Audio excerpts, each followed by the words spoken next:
Oh, hey, I just sent it.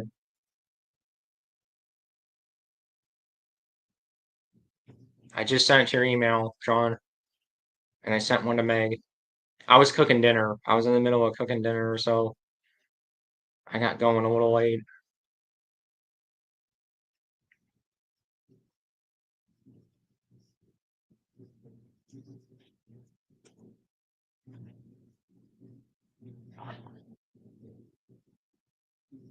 I sent one to Meg. I don't know. I couldn't remember the time we were planning on doing. I thought it was 8, your guys' time, right? I couldn't remember.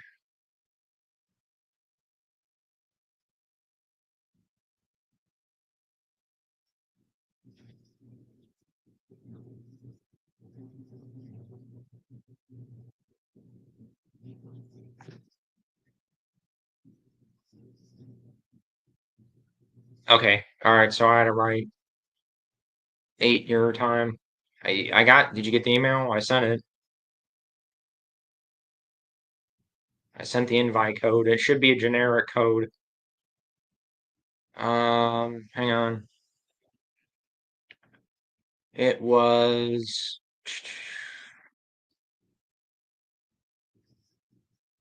It was your Yahoo email, Sean. It was your Yahoo. And then I think Meg's is a Gmail, I think. Yeah, Meg's is a Gmail. So, oh, Meg's here. Hello. Hello. Hi, Meg. Hey. I was Sean. I sent the link, so he should be here any second now, hopefully. Okay. We've never had the chance to talk. I know, I've commented on your channel a few times. When you were reviewing the Callistia trilogy, Mm. I think like I kind of made like a joke comment, like you and I are, and I guess Matt Wilkins are like the only people that like Callistia. Like everybody else I know. likes Callistia. I like her. I don't know that I like her with Luke, but I do like her as a person. Like, it seems like Yeah, most people yeah, don't even like her as a person. yeah, exactly. Yeah, like people just totally write her off. Like they're, it's not even. I'm not even talking about the Luke relationship thing. I'm Yeah. just talking about her as a character. Most people just Yeah. like can't stand her. From what I've noticed, I don't know if you've noticed anything different, but No, I've definitely noticed people will be like really hardcore, just they do not like her character. And when I like why, usually it's just like, I don't like her. It's like, okay, but I thought yeah, she yeah. I had never get really was so good. interesting. Go ahead. Oh, I was just gonna say, I thought she was so interesting, and I loved her backstory of being, like an old Republic Jedi, but being from like a different tradition. I guess that's my thing with Callista. I thought that she had so much potential in Children of the Jedi, but then because people didn't like her relationship with Callista, they were just like, "Oh, let's get rid of her." Yeah, yeah. There's an interview I think with Barbara Hambly where she talked about that, where Lucasfilm basically just told her like you gotta get rid of her, Yeah. like just write her out, whatever you gotta do, write her out, get rid of her. Hang on, let me try to resend the thing to Sean here real quick. Okay. He said he didn't get it. I'm not sure why. I don't know if I have his Gmail. He's telling me to send to his Gmail. Um, Yeah. What's your Gmail, Sean? I don't have it. He only gave me the Yahoo. You can email it to me if you don't want to post it on the chat publicly or whatever. If you don't want people having it.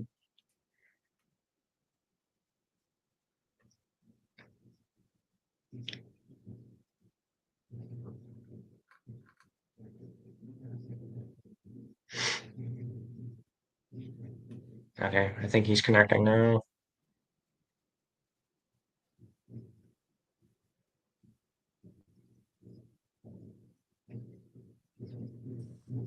Hello? Hey, Okay. Yeah, it went to my spam, and I had a hard time getting it out of spam. Hello? it happens. Okay. Yeah, I tried calling a couple. It doesn't matter. We can talk later. Don't talk now. But I tried calling, and there was no answer. I was cooking dinner. Sorry, I couldn't No, no, couldn't no. I hear mean, you. like just now, 2 seconds ago, when you were talking to Meg. Oh, I have everything in the other room because I don't Oh. want to. I don't want it to interfere with us. So. No, no, I mean, like just now, 2 seconds ago. No worries. Let me just turn off this so it doesn't. Yeah, so it'll double up if you got it going while I'm talking. No worries. Let me just turn off this so it doesn't. Yeah. Okay, I'm sorry about that. Hi, Meg. Hey.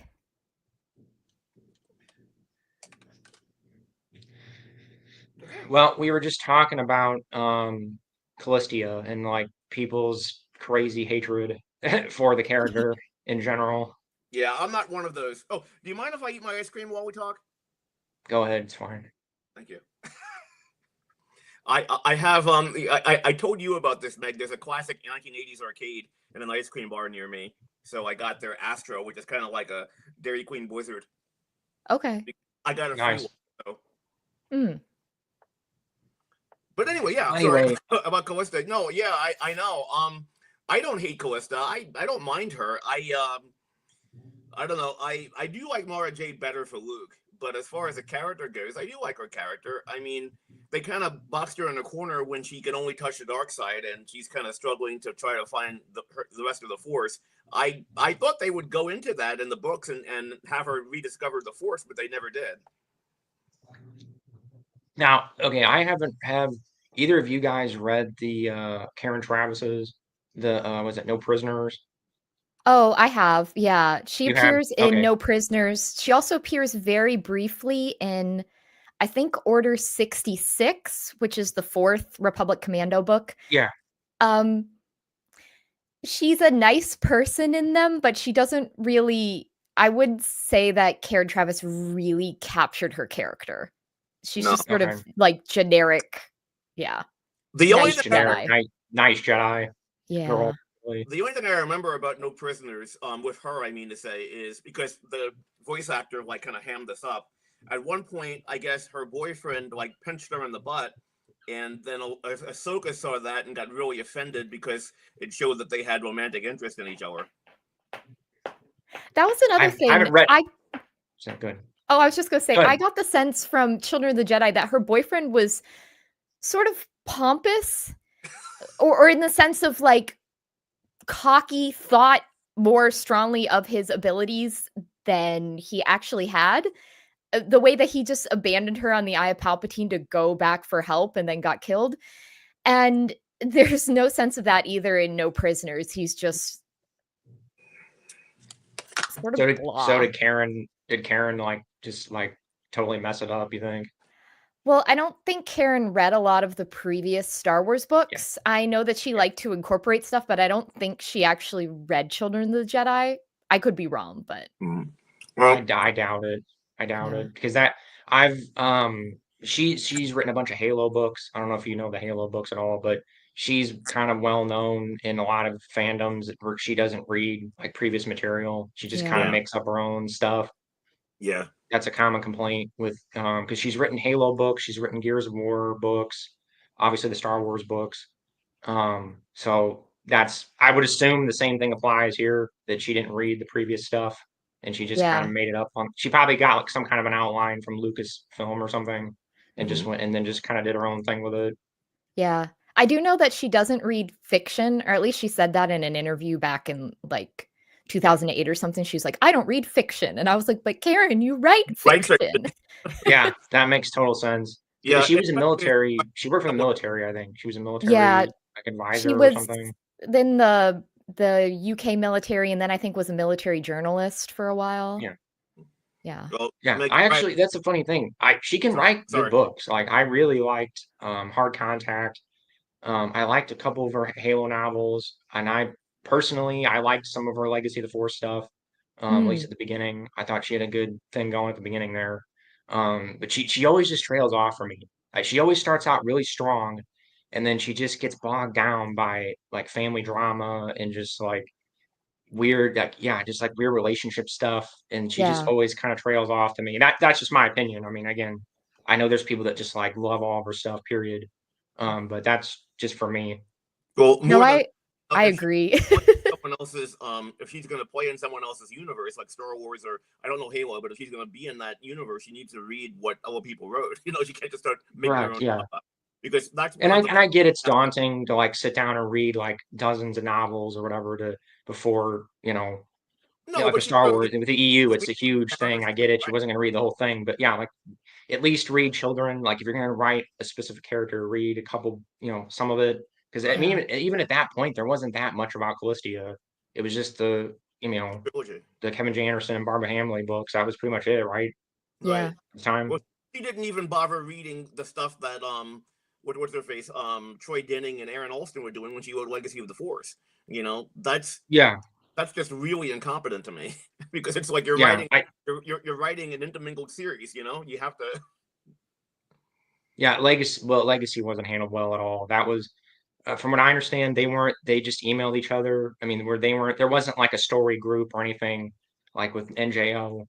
That was totally all planned out in advance. From what I understand, Legacy was just kind of shoot from the hip, like, hey, Karen's got this idea, Troy's got this idea, and they just kind of threw it together. Well, From what I understand, from what I hear, Troy and Aaron did communicate more. they did, yeah. I Mm, think Troy and Aaron kind of had somewhat of a plan. And then, I mean, you can tell when you read it, like Karen just goes off on huge tangents about the Yeah. Mandalorians, and like it's just like a totally like it's almost like you're reading a whole different storyline. Like it's almost completely divorced from it. No, you're right, definitely. Well, that's I will give her. I'm sorry, Meg. Go ahead. Oh no, that was I just came away from of the Force with the idea that I wish Karen Travis had just written like a Boba Fett Mandalorian novel and not tried to shoehorn him so hard into that series. Right. Yeah. Exactly. I think you're muted, Sean.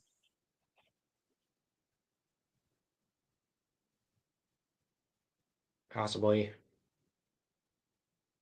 Can you Yeah, hear I him, can't Meg? hear Are you. you? No. Yeah, I think you're muted, Sean, because Meg and I are still hearing you. Yeah, it's you. You're muted, I think.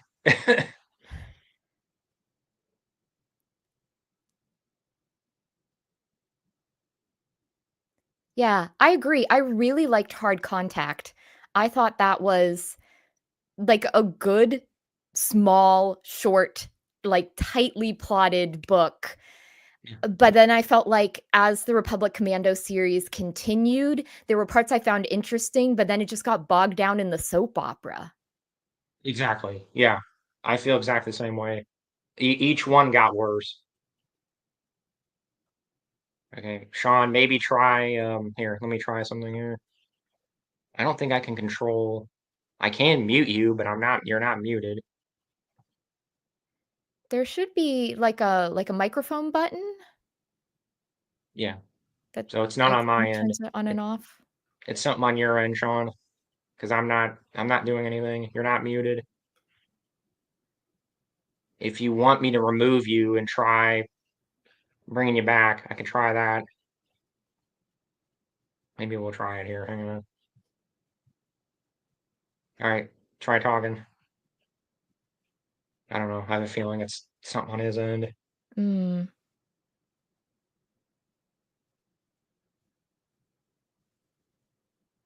No. Oh, hang on. See, I can kick you. I can kick him, but I don't know if I want to do that. I have to say that Karen Travis put a lot of work into developing the world of the Mandalorians and their language and their culture and a, a huge amount of effort into world building. Absolutely, yeah. I generally like her books. Like generally, If I had to say, like, as a whole, like, of what I've read of her, generally, I Mhm. like her stuff. She just trails off. She always just trails off for me. Sean, try if you have a microphone mute button or something. Oh, I don't know what happened there. I guess he's gonna try to rejoin. Okay.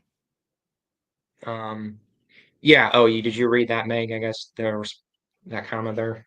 Oh, yeah. Yeah, it feels like a lot of times the Mandalorian stuff is she's like, "Look at all the Mandalorian things I have come up with," and just throwing them at you, whether it works in the story or not. So, Yeah, yeah, I agree. yeah. I think a lot of people would say Kevin J. Anderson kind of has that problem a little bit. He has really good world building. But then yeah, he kind of throws a lot at you sometimes. Some people, Yeah, get a I big. think sometimes Kevin J. Anderson was, like, so excited that he could incorporate stuff from the comics or o other stories that he just throws a lot of it in there. Mhm. I also feel like the most for me at least, because I guess I could be considered a Kevin J. Anderson, not hater, but not lover, is that I think his young adult books work better for me than his adult books, because even his Yeah. adult books, like the Jedi Academy trilogy, sort of have a young adult tone.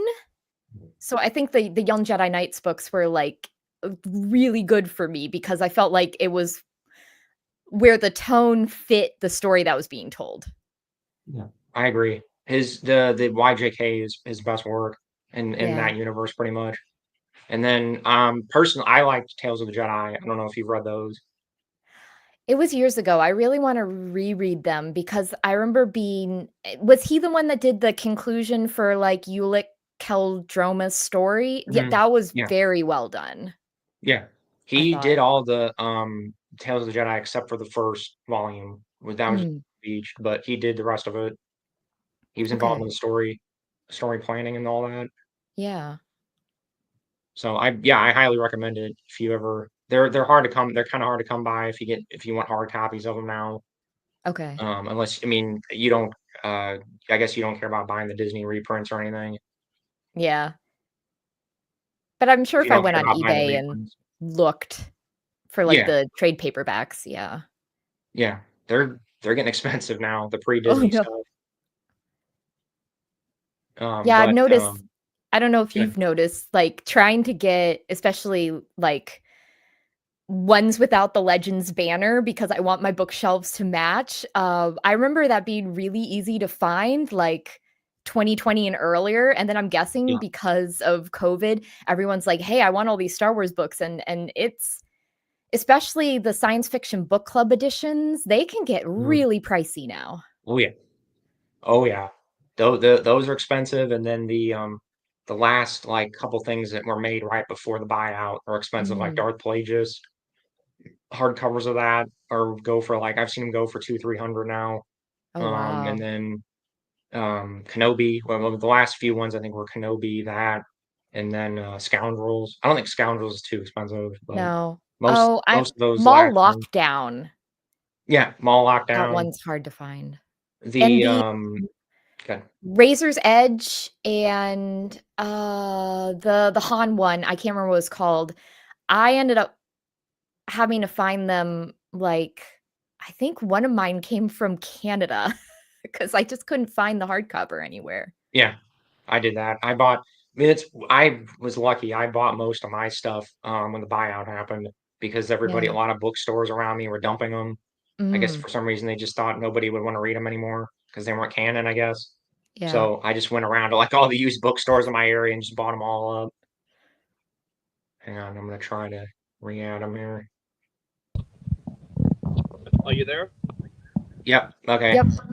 Okay, I had to switch tablets. I don't know what happened there. You guys were muted. All right. Okay, I'm sorry about that. Hold on a minute.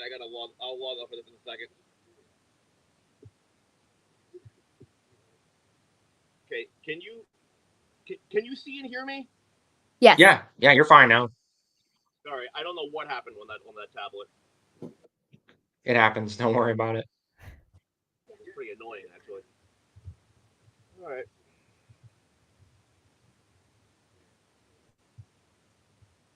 Sorry. Go ahead. Well, GMAT's asking, do you have a favorite or highest recommended book from Star Wars?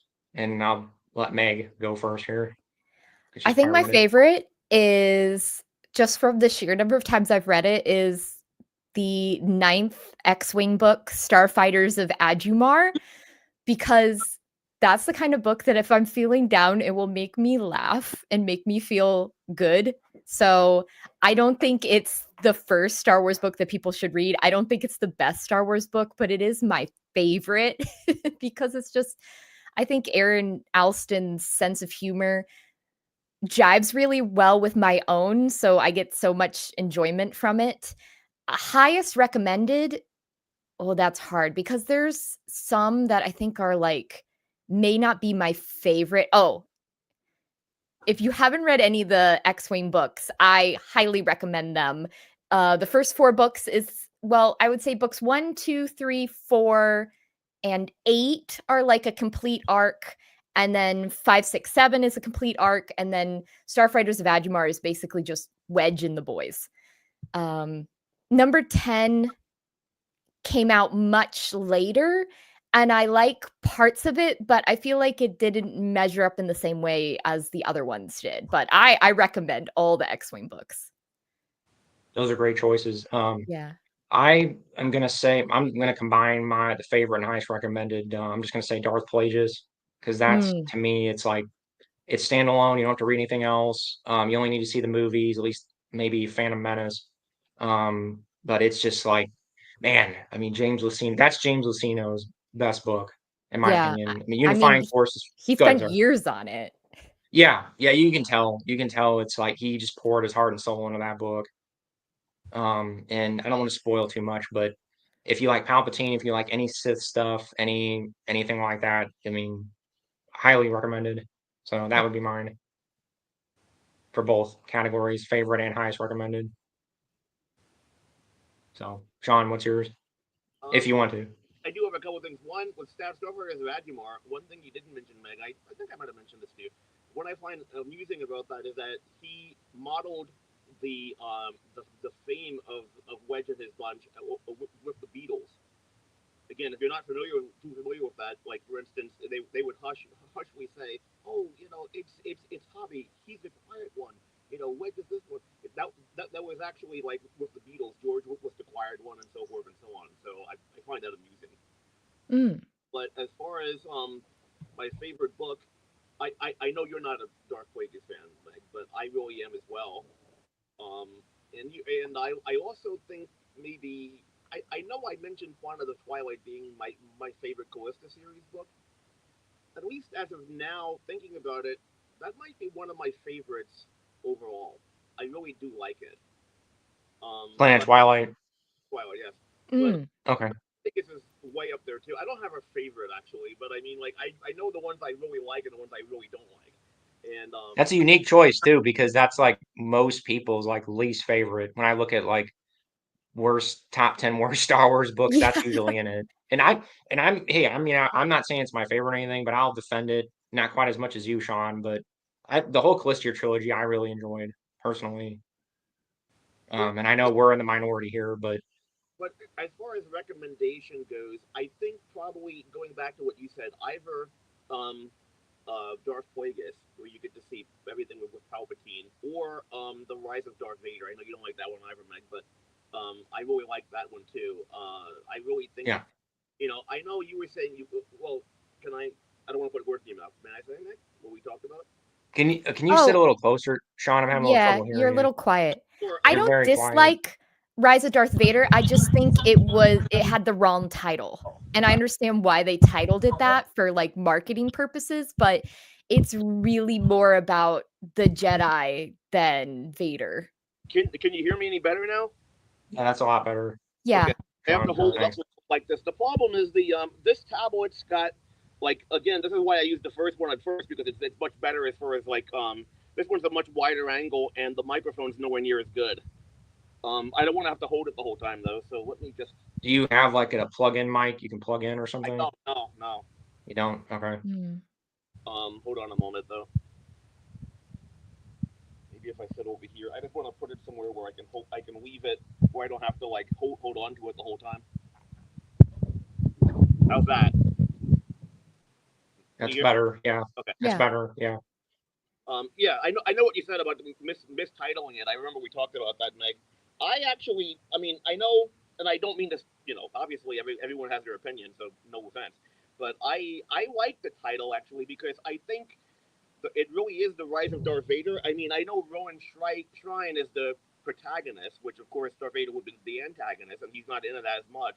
But I think that it really did show the rise of him because when he first, in the very beginning of the book, a random Jedi, I forget her name right now, Bolshetak maybe, but she wasn't the master, or she was just a random Jedi, and she wounded Vader. On the planet was it Megiddo? When they were found, so he didn't have his confidence. He felt the suit was like junk. He really wasn't the Darth Vader that we know. And by the time of the end of it, even after he was fighting Rowan and he beat him, but he wasn't dead yet. He even said, "Thank you, Rowan. You've given me my confidence." Granted, it's confidence in the Sith, but still, it is the rise of Darth Vader, in my opinion, because he did rise from being, a broken man who's wounded and I mean, obviously he's still wounded, but I mean, like a person that doesn't have confidence even in the dark side, where he's not even able to fight a regular Jedi Knight, whereas before he was up against Masters, to, the Darth Vader that we know, where he's like the terror of the galaxy. So, in my opinion, that's why I do think it's a good title. But beyond that, I think it's also, I recommend it because I think it would appeal to, again, because most Star Wars fans watch the movies. They know nothing about the books, especially the EU. And I think this is a good one that would appeal to Star Wars fans who've only seen the movies, because right after Revenge of the Sith, which most Star Wars fans find as their favorite now that at my age I watch the original trilogy in the movies. Most people, Star Wars fans now have it. They're your age or even younger. And so they would, they know Revenge of the Sith, and so this is right after Revenge of the Sith, showing that he goes from, going no, the way everyone makes fun of, to the Darth Vader that we know of. That's like the real, villain that everyone's afraid of. And I think James Luceno is good at that. I think that's what's great about his novels. Again, is he's able to write novels that, yeah, if you're not a huge EU fan, you can enjoy it. But if he puts those nuggets in there, if you are an EU fan, like when I reread Cloak of Deception a couple years ago, and there's stuff about the Jedi Apprentice. Like he writes about he ties that in Jedi Apprentice. And but again, it's written as a Phantom Menace prequel, so you don't really, if you just watch the movies, you don't get any of that, but you still enjoy it. It's like he's able to get like at every layer, and that's why he's such a great writer, in my opinion. Is Cloak of Deception the one where Anakin and Obi-Wan go to that planet, and there are those along with Varys Ophi and No, that's the approaching storm. oh, okay, Mm-mm. Cloak This of, is it's a Phantom Menace prequel. It's the one that's it's Qui-Gon and Obi-Wan, right. and it has a lot of, actually, big chunk of it is Palpatine's like little minion guy, which I like those sections a lot. It's the one I can't remember his name right now. with He's in the movies technically, with the but space anyway, sorry. and his Rhodian sidekick, right? Is it that one? Sorry, what'd you say? Is it the one with the space pirate and his Rhodian sidekick Boini? Mm, I don't think Um, so. there's like There's a, Arwen is one of the guys who's involved Oh, in the hang on. plot. yeah, isn't it the one with the space pirate and Boini who die at the end? It's mostly about shoot, what's his name again? There's like Valorum. a A big plot to big chunk of it's assassinate about Valorum, right? a Yeah, big chunk of it's about Valorum. that's why I said with the space pirate. What's his name? The space pirate. I don't I don't remember. remember that. I kind of, I kind of vaguely remember there being a pirate, but Yeah, anyway, well, I don't want to get bogged down on it. But yeah. There were whole chapters with him in it. yeah, no, I know it's been a while, but um, anyway, I that's an underrated Lucino book in my opinion. I need to reread it. I really enjoy. I remember enjoying it a lot. I don't know how you felt about it, Meg, but I liked it. I think of the books leading into The Phantom Menace, my favorite was Darth Maul's Shadowhunter, because I think that was Michael Reeves doing that like noir atmosphere of Coruscant so Mm. well. Um, but I do like how we sort of without having Palpatine tell us his plot in Cloak of Deception, you get to the end and you go, oh, I see what this is doing. Yeah, yeah. And I remember distinctly his one yeah. They're not moths, but what are they called? I can't remember. His little lackey guy is running around like doing stuff for him. I remember really enjoying those sections. Yeah. I Yeah. it's just a trope I like. I like seeing people's little minions, little honcho guys running around doing stuff in the Yeah. background. Anyway, um, so Todd saying Star by Star is the greatest book in the EU. Probably read that 10 times over. It's one of a favorite of mine.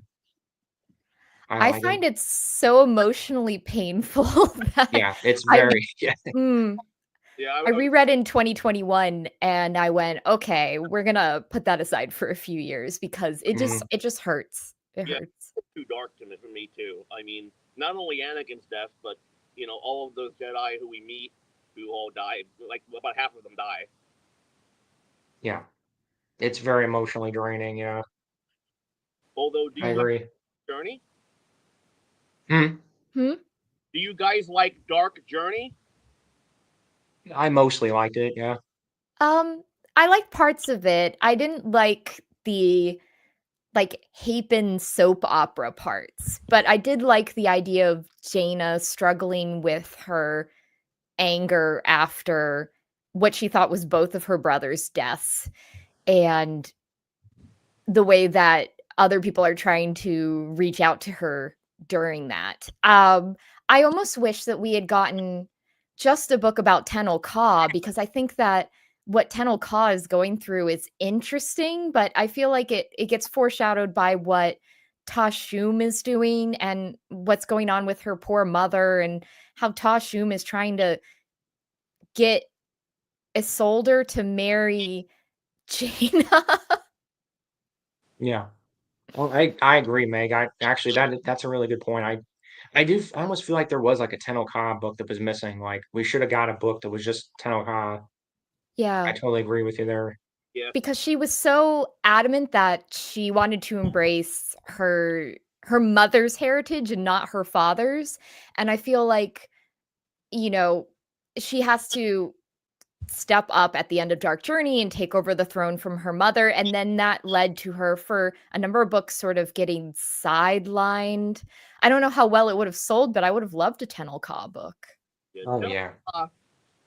in my opinion, became kind of the same way Padme became in Revenge of the Sith, in the sense that she went from a very strong character in these books to the Legacy of the Force series, where she's just kind of like sitting there, oh Jason, Jason, what are you doing, Jason, Jason?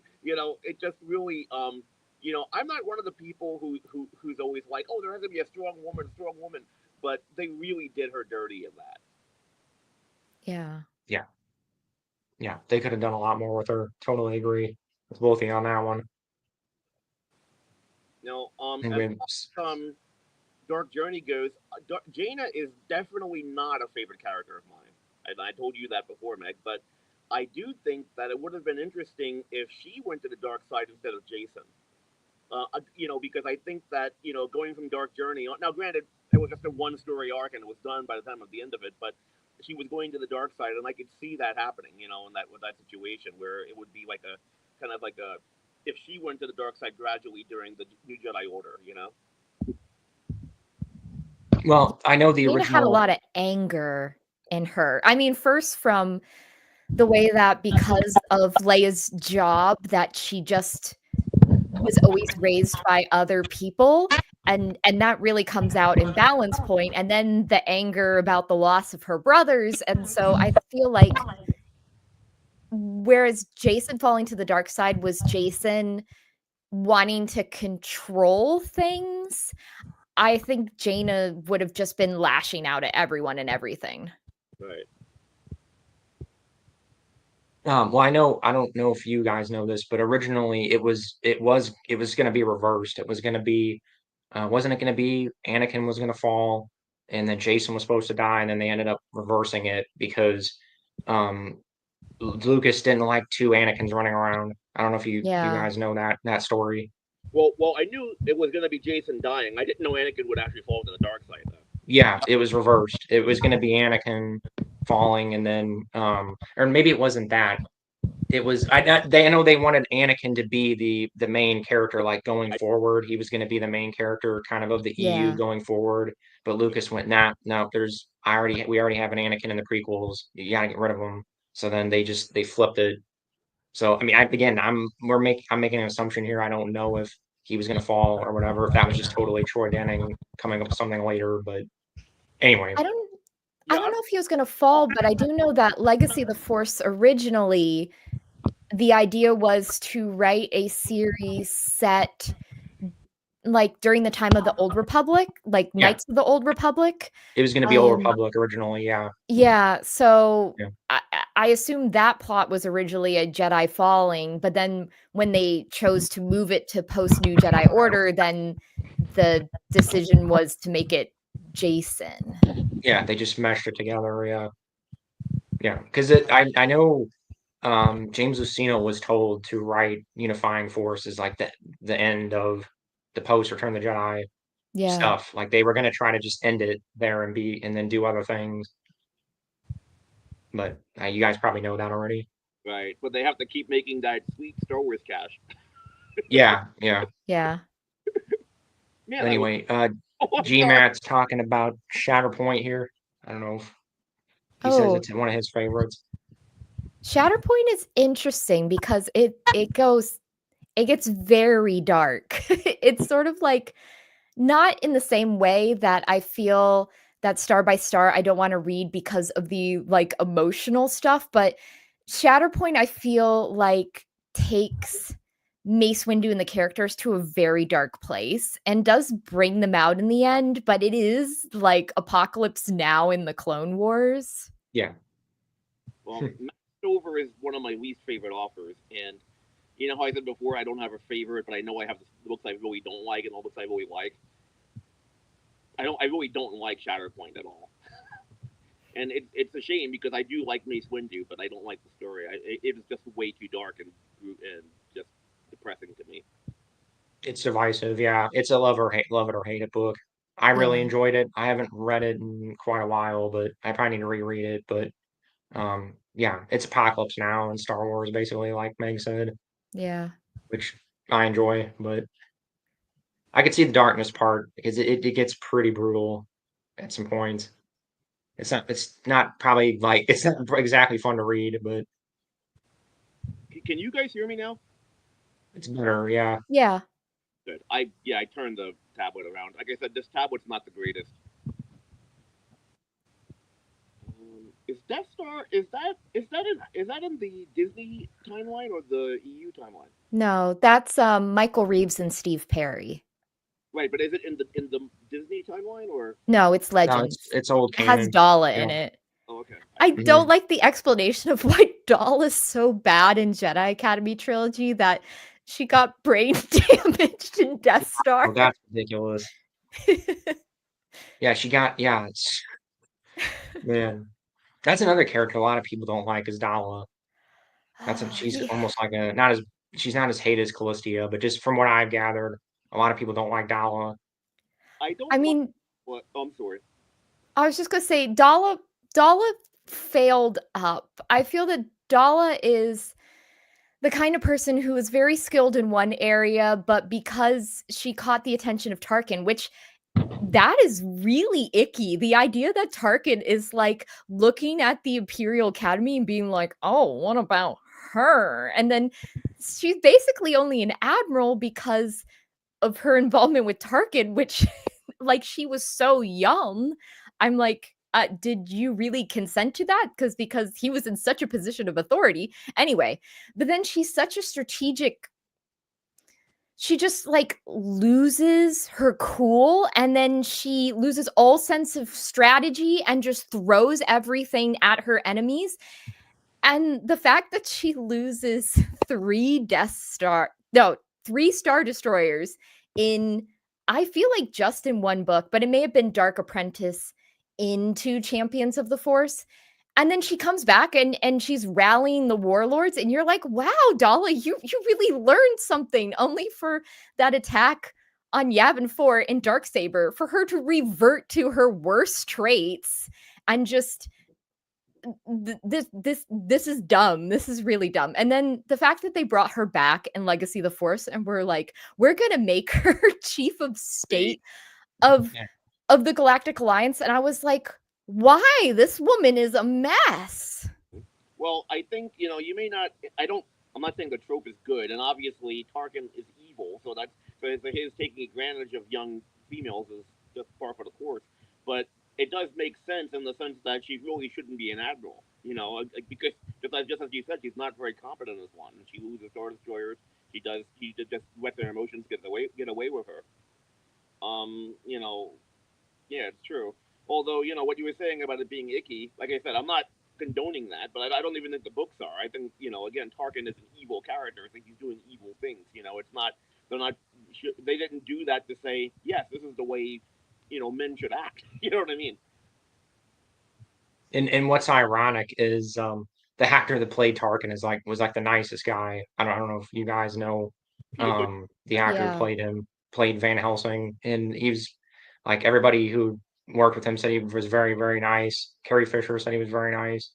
Yeah, So it's like the actor is like a totally different, not icky at all, but well, you know what, I though? don't download like I agree with you, Meg, for the most part. But I don't know, it's almost like can't think how to describe it, but she's just kind of fun to watch. I know she's a complete screw up, but it's almost like it's like that dumb villain that just tries so hard and Yeah. you almost want them to succeed just because they're trying so hard, even though they just keep tripping over over their own feet. Yeah. That's kind of my takeaway from Dala personally. Well, I was going to say about Peter Cushing, about the actor. Peter Um, Cushing, yeah, sorry. Yeah. Well, yeah, I was saying that. Again, I guess Mike can't hear me, but the golden age of science fiction kind of has that, where Jimmy Cagney and Edward G. Robinson always play tough gangsters that like kill people in the 30s and 40s, and they were known as the nicest people.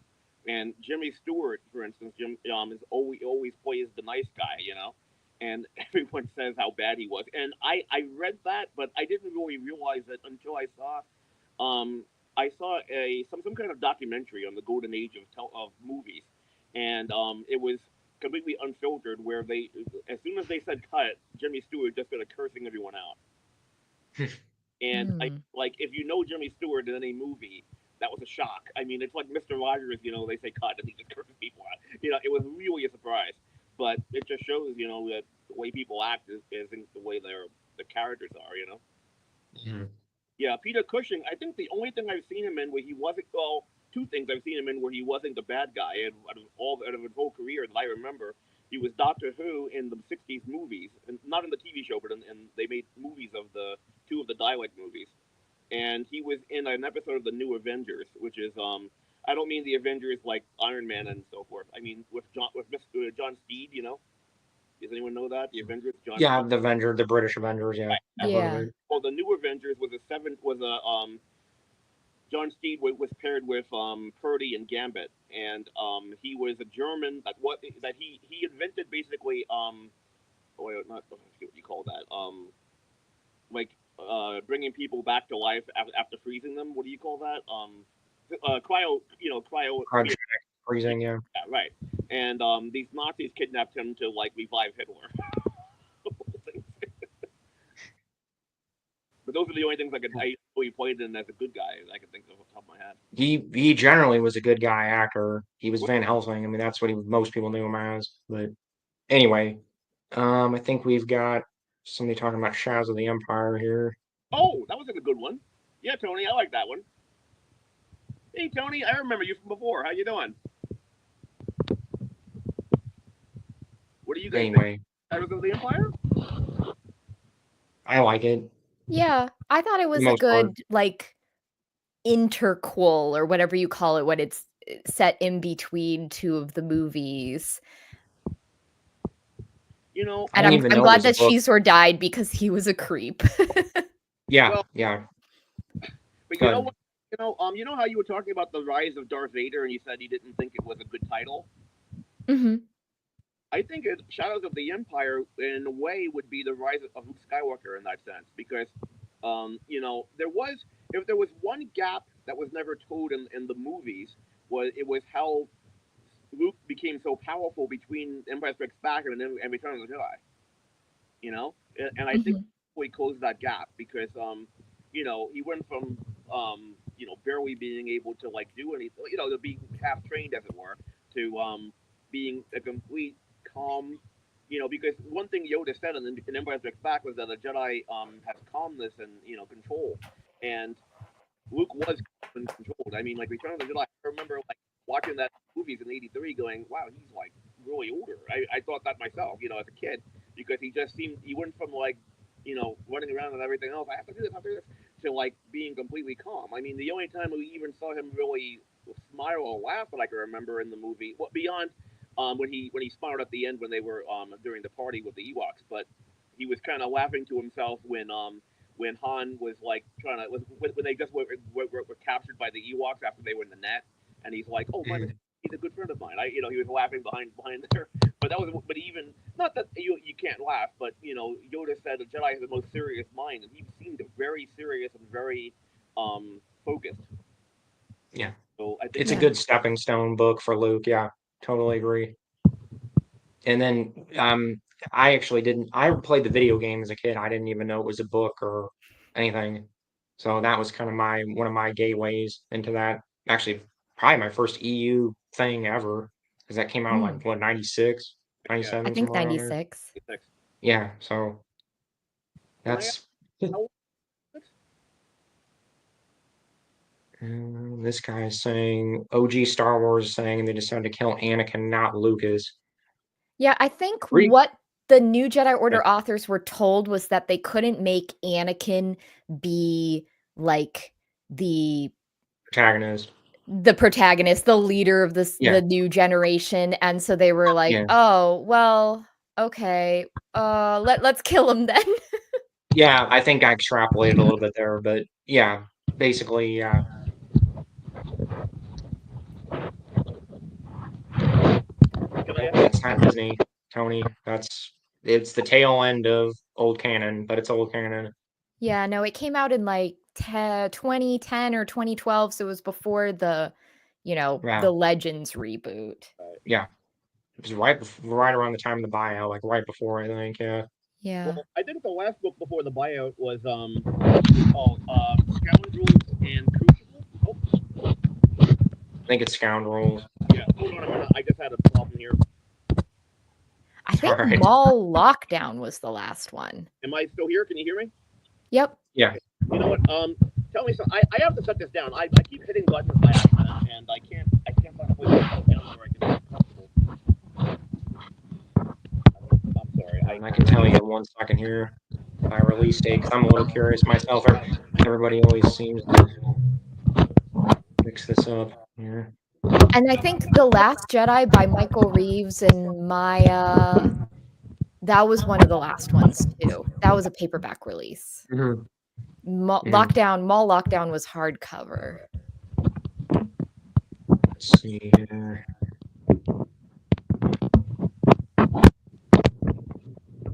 Yeah, you might be right here. Can you hear me? Oh, Mhm. yeah, you're real quiet though. Um, Mm, it might be mall lockdown. I think you're correct, Meg. publication. Okay, I'm on list of novels by release date. Okay, Wait, might be Honor Among Honor Thieves. Among Thieves. Okay. Yep, Yes, it sort of Honor went. Among Thieves. 2013 was Scoundrels, The Last Jedi by Michael Reeves. Dawn of the Jedi, Into the Void, Crucible, Kenobi, and Razor's Edge. And then in 2014, we got Mall Lockdown and Honor Among Thieves. And then Yeah. everything after that is new canon. Is Honor Among Thieves the one? Is that the last book in the timeline of Luke, Leia, and Han? I mean, No, that's Crucible. Honor Crucible. Among Yeah. Thieves is the Han book that's set after A New Hope, but before Empire Strikes Back. Okay. Oh, What do you guys think of Kenobi? You mentioned I forgot about that book. I don't. I have not read that one. That's one of the few I have not read. Oh, okay, I have. How about you, Meg? I need to reread it, but I remember thinking rather like Rise of Darth Vader that it was another one where I could tell they called it Kenobi for marketing purposes, but I think it was more about what was going on Tatooine with the Tuskens and the moisture farmers, and Obi-Wan sort of got drawn into that, but it wasn't wholly a book about him. Right. Well, again, I liked it. I do think it's a bit soap opery because not just the Tuscans and the Sand People, but also that woman, the main protagonist who owned the shop, who was basically kind of like a faux love interest for Obi Wan. He was kind of chasing Obi Wan, and her daughter had a crush on Obi Wan too. Her daughter was like maybe in her late teens, and it just seemed more like we knew Obi Wan wasn't going to marry her, so it just seemed kind of like it was kind of sad actually in a way because she liked Obi Wan. You know Obi Wan. She never really learned anything about him, or I don't know. I'm trying to remember because I'm listening to that one now, but I'm nowhere near the end of it. I don't remember if he actually tells her or if she finds out that he was a Jedi. So basically, he's he's crazy Ben, and she's just kind of like, why is he? I mean, to the point where like there was another moisture farmer who liked her and was asking her out, and she really was waiting for Obi Wan, and she asked Obi Wan what she should do, and Obi Wan was like, "Oh, go marry her." I mean, go marry him, and it's just kind of like, well, I'm asking because I want you to ask me out. It was kind of soap opera in a way. Do they connect anything from Jedi Apprentice or Jedi Quest in that book at all, or not? I'm just curious. I don't really No. remember it. It's another one that's set not long after Revenge of the Sith, so it's sort of Obi-Wan coming to terms with what happened in Revenge of the Sith and Yeah. how he lost Anakin and how he needs to keep Luke safe, but he needs to keep his distance. But I don't again, I haven't reread it in years, so I don't remember if it tied in stuff from the Jude Watson books. I think it was more like a standalone. Yeah. Unless again, I think the edition I have, the audio edition, is unabridged. So if it's abridged, then maybe they did, and I just don't know it because I haven't read it. I think I've only listened to it a couple of times, but no, they don't mention that. The only thing that actually is similar to the Obi-Wan TV show, you guys seen? I'm not a fan of it. I'm not a fan of Disney stuff, as you know, um, Austin Hidden Gems. But I know you've seen it. Yeah. You seen it, Austin? I've seen it. Okay. Mhm. The only I thought it was okay. I didn't think it was terrible or anything, Okay. but Only thing that's similar is that at the very end of it, he's also trying to communicate with Qui Gon, and he doesn't until the very end of the book. It's just like in the TV show, he communicates finally at the very end of the TV show. But I do think it's more realistic because I didn't see much of the TV show, but I know that he has some adventures where he actually does. He goes out and helps Leia, and also has another duel with Darth Vader and so forth. And I always thought, well, I thought Obi Wan just kind of stayed as a hermit on that planet and never left it after that time. And so the Kenobi book is like that. He doesn't have advent. I mean, everything that happens on Tatooine, and it's in a very insular community where again, the Tuscans and these moisture farmers, but it's not even the same. They only peripherally know the Lars. So like Uncle Owen and Aunt Peru aren't really in it. They're like, he's watching them from afar, but it's basically the town near him, not the town, not near Mos Eisley, but near where Obi Wan is. So it's a very insular book. So I do like that. well, that third Jude Watson series, wasn't he going out and like helping other Jedi? I don't remember that one that well, Yeah, but in The Last of the Jedi, I think it's the first book or two, he leaves Tatooine because he's helping Ferris, but then he says something like, "I need to focus on my mission. You can do this on your own." But yeah, so there's a little bit of precedent for him leaving Tatooine, yeah, um, at least early on. yeah, I don't remember that one as well. I don't know if you read that all the way through, Meg? The Last of the Jedi. My sister has them, and I flipped through them, I feel like, when she first got them, but I haven't read them. I've been meaning to do a reread where I read, like, Jedi Apprentice, Jedi Quest, Last of the Jedi, and then I think there's another children's series by a different author that sort of continues on from Last of the Jedi, has Ferris in it. I've been meaning to do, like, a reread of them, but that would involve me getting the books from my sister, and she doesn't live here, so Mm. Yeah, it's almost like one big long series. It's yeah. like 30 books. It's just like 30 children's books are one big long thing. It's pretty awesome how it all. I don't remember the third series as well, but I remember really enjoying Jedi Apprentice and Jedi Quest. Yeah. I think of the kids' books, those are the ones that I would always recommend to people because they're so well written and they add so much to your understanding of Qui-Gon and Obi-Wan and Anakin. Yeah, I yeah, think they're excellent. I agree. 4 of the Jedi Quest books I know because they have an audio adaptation, which I've heard. That's the one with Anakin and Obi Wan. Yeah. Yeah. Let's see here. We got lots of comments here. Trying to filter through them a little bit. Mm, I think somebody was talking about Dala more here. Oh, we have somebody else. Somebody that likes Dala other than me.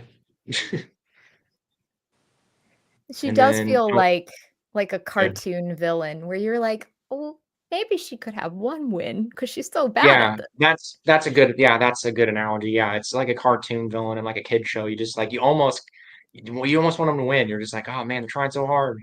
Well, she, she did have one win. I think it was in Dark Saber when she killed off the High Admiral Pterodot and all of those other like admirals and stuff and took over and won. Yeah, Yeah.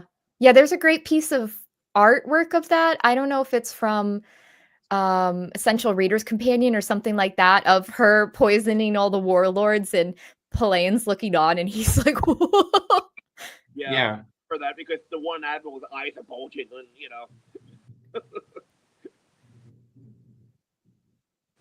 Okay, let's see I here.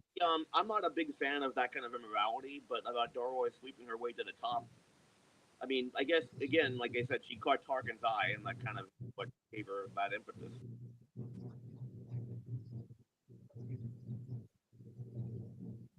Yeah, thank you, I think Soul. now we're talking about Kenobi here a little Yeah. bit.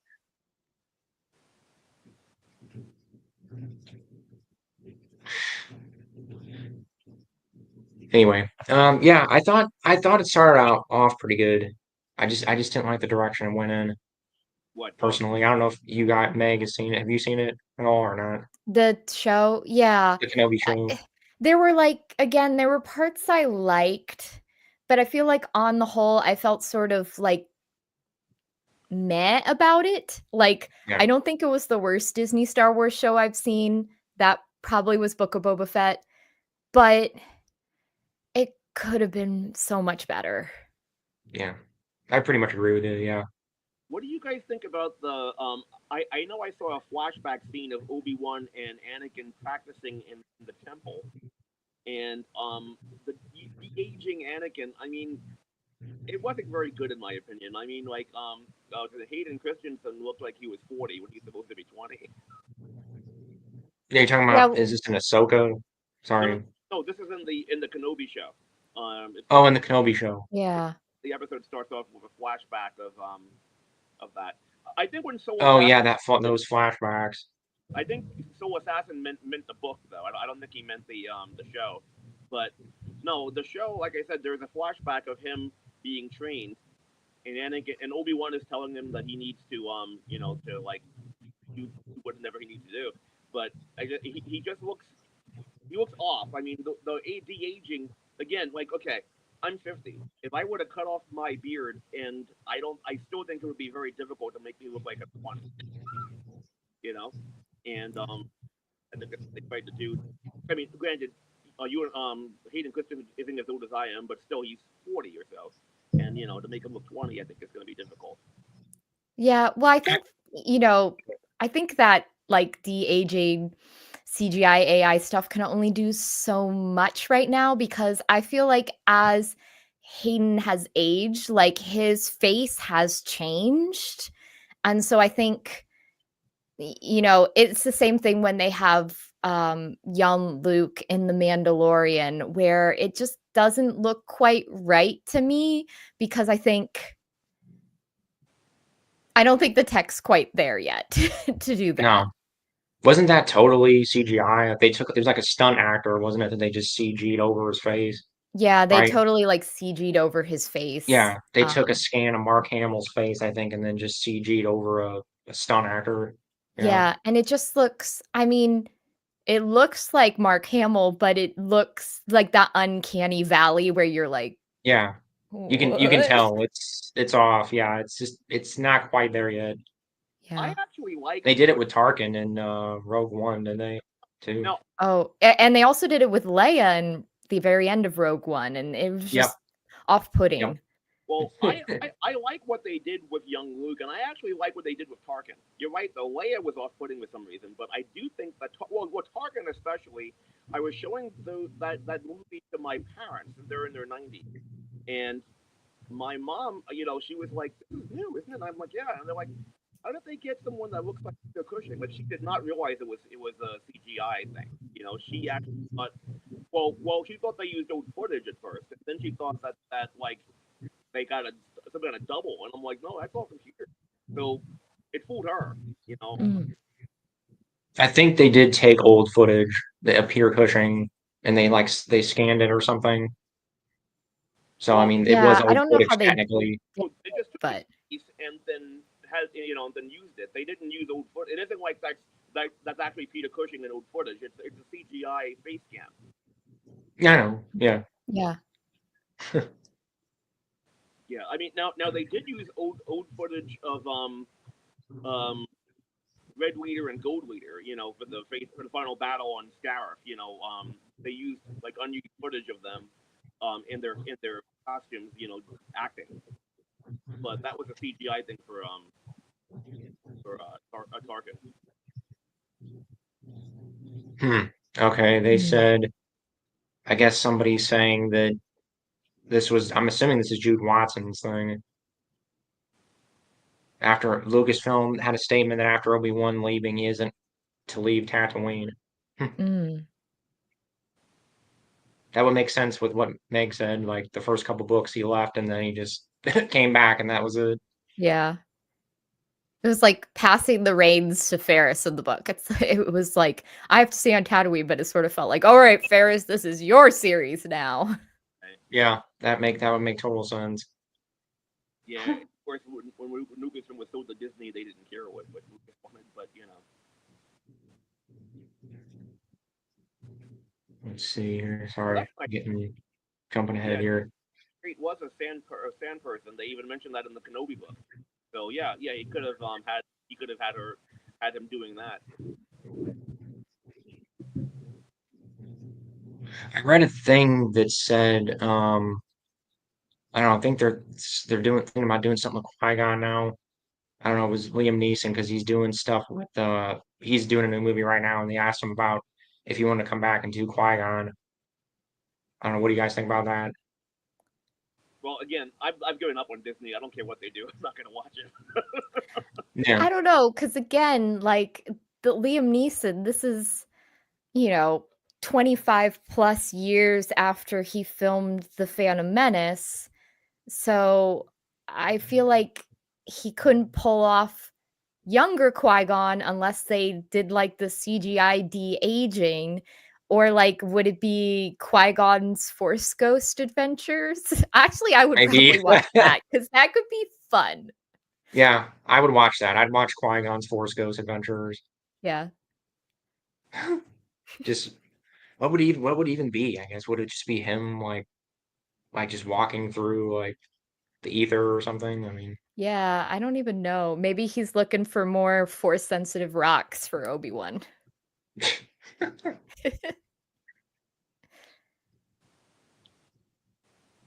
Scott Johnson saying what's up? I've got exactly them. Exactly what I was saying. I don't even care what Disney's doing. Yeah, I mean, I don't know. I've kind of dropped off with Disney Star Wars. I don't know if you keep up with any of it, Meg. Do you at all or not? I had dropped my Disney Plus subscription, it was, like, last year, but then I got it again for 3 months just so I could watch season 2 of Andor, but then I dropped it again. So I guess that's where I'm at. Like, if there's a show that looks interesting to me, I'll come back for a month, but it's like, uh, I enjoyed The Bad Batch, but other than that, not really You're a just lot picking of and choosing. yeah. Basically, you're just kind of okay. I have a question, if Go I ahead, may. Sean. So you were mentioning about de-aging and how after a time it's hard to do. I have a question about the Andor series, Meg. Mhm. Nothing about plot or anything like that, but what's his name? I don't know his name. The Mexican actor who Cassian Andor. What's his name? Yeah. What's his name? Diego Luna? Diego Luna. Is that what he was Andor? Okay. Yeah. So talking about de-aging, how do they do that? Because like even Rogue One is almost 10 years old now. They So didn't. if They they didn't. So so, it's how he looks now, and so you just have to, okay. yeah, So they imagine that it's, before Rogue One. okay. All right. No, I mean that's fair. I mean, like it's 10 years. It isn't 30 years. So Yeah. if he's 10 years older, it's not as noticeable as if like Liam Neeson looks a lot older than he did in 1999. Yeah. So yeah, I guess that's fine. So Andor's before Rogue One. I don't know anything about Andor. Well, Yeah, that's the season 1 of Andor is 5 years before Rogue One, and then season 2 is 4 years. It's sort of like every 3 episodes we move a year, so it's like 4 years and then 3 years and then 2 years and then 1 year, and then the end of it sort of leads into Rogue One because we have Cassian being sent on the mission that he's on at the beginning of Rogue One. Didn't they also Okay. attack the guy that plays Krennic? Yes, he was in season 2. Yeah, playing Krennic. Did they de-age him? Nope. Oh, He looked fine. well, Also, I feel like Diego Luna has aged well, so I mean, I don't think he looked demonstrably older than he did in Rogue One, and you just sort of had to suspend your disbelief that, he's younger than he was at that point. okay. Did Meg? I don't know if you know who Kyle Katarn and Jan Ors are. I don't know if you know those characters. Yeah. I love I know Kyle. there was rumors that they were going to put them in that or something. Is there anything to that or not? I don't think so. I mean, maybe in like a cameo, just standing in a background, but I didn't see them. Okay. I didn't I see mean, I Kyle figured it or was Jan just or like, anyone who could have been them. yeah, I figured it was just fanboy wishing, like, whatever. Yeah. Wishful thinking, whatever you want to call it. Yeah. I have to be honest. I kind of wish they don't because I mean, okay, I don't like the Disney stuff, and I'm not going to go into that. But if they're going to say, oh, the EU with throwing out it's all legends, it's blah blah blah, then okay, do that. Don't like bring back fan favorites because it's like, okay, are you guys so out of ideas that the franchise that you threw away, you're like scraping the dead bones of to like find material? You know what I mean? It's just, I mean, to me, that's Yeah, insult. I mean, even I what back on, it's like, I agree. I it, agree with you. Like keeping it separate, but it's too late. They've already because like Book of Boba Fett, then they have the Dark Trooper project and that, didn't they? Dark Trooper Project was Wasn't it in in Book of Boba Fett or Mandalorian. Mandalorian? Yeah. Whatever, they blend together for me. But they have the dark. I mean, they're already picking stuff from the EU, and some Yeah, people I feel even like as argue. soon as they plopped Thrawn into Rebels, it was And obvious Thrawn, that they were gonna obviously. be picking and choosing Legend Yeah, stuff. sorry, that's a better example. But I was just thinking because we were talking about Kyle and Jan, it made me Yeah. think of the Dark Trooper project. So they're already doing it, Sean. It's too late. I mean, I get what you're saying, but like, I mean, I'm not even saying I even really care that much. It would be at least a nice little homage, because and Andor slash Rogue One that was originally Kyle and Jan's story. So Yeah. to me, so no, I agree. Yeah, it was. Yeah. Anyway, Um, I don't know. You know, whatever. Oh, Soul Assassin. I doubt Filoni or Lucas will use Kyle or Jen because would use their characteristics for his own character. Probably. Yeah. Yeah. Well, to me, it's just an insult. You know, I mean, if there's going back to Karen Travis, okay, I don't like her the way that she kind of did her own thing. But if there's one thing that I do agree with her is she got out of doing writing Star Wars because they basically killed off what she did. You know, they decanonized her, her stories, and I yeah. get that. It's like, that just kind of makes it, especially if they're going to pick and choose things that she wrote and then say, oh, okay, this is canon. This is, it just feels like, all right, if you're going to take what I did and throw it away, now you're going to come back and scrape off the dead bones and use some of the meat. It's just, you're that out of ideas. I feel like, you're kind of like, you already threw out my stuff. Now you're taking it back. And some people would argue George already did that with the prequels, like with Boba Fett, because he just Oh, totally like Jedi's steam. Jedi's can't love. Yeah, Yeah. that and just that he steamrolled a lot of stuff from the EU. But at least it was like you could kind of work around it. Like you had the EU authors who would just kind of try to you know retcon things and work around it, and you don't even seem to have that anymore. I don't know. I haven't really read any of the Disney books. I don't know if you have, Meg, but Some of them. I'd read more of the High Republic ones than like the other ones, and at least the High Republic is set in sort of an untapped time period. mm, Um, what I find interesting is the picture of the prequels that you get from the Bantam era novels, and then you actually get the prequels and you see George's ideas, and you're like, oh, this is interesting. Like in the Thrawn trilogy, Zahn talking about the Clone Wars obviously happened farther back in time than it mhm, actually happened in the movies. Like it was yeah. probably 40 years before A New Hope, and then the timeline changed. Yeah, the timeline got crunched. So then, like, what was it? Halcyon or whatever. Corrin became his own grandson or something. Like they Yeah, crunched they it's crunched so everything. condensed when you're like, wait, Yeah, how Corin's the same age as Luke, but yeah. So it clearly like it was. I think George originally was going to be 40, 50 plus years, and then he just at some point just crunched it. yeah, Well, the one thing about that, I mean, watching the prequels when it came out, I just thought to myself, well, are you saying that like Obi-Wan was only like in his late 50s during A New Hope? I mean, granted, it makes sense because Alec Guinness was only 61, but I really thought he was a lot older. I mean, like when Darth Vader is like, "Your power is a weak old man, you 55-year-old man." I mean, I was thinking more like he was 80, or something. The argument I heard is that the desert aged him because he sat yeah. in the desert and the It sun the also sun. aged the Lars. Oh yeah, Yeah, yeah. You're out in the desert, so it ages you, yeah, or whatever. Which you kind of get away with that, I guess. the thing about it too, I guess this probably hits me more now than it would you two guys, but I'm 50. I mean, like I mean, like I'm closer to the old man of Obi Wan Kenobi than I am of like Ewan McGregor. So I feel Yeah. like I thought he was an old man, not me. The other thing people forget too is real quick, and I will move on. The most of the rebels, like Luke, they're is a teenager. Yeah. They're teenagers.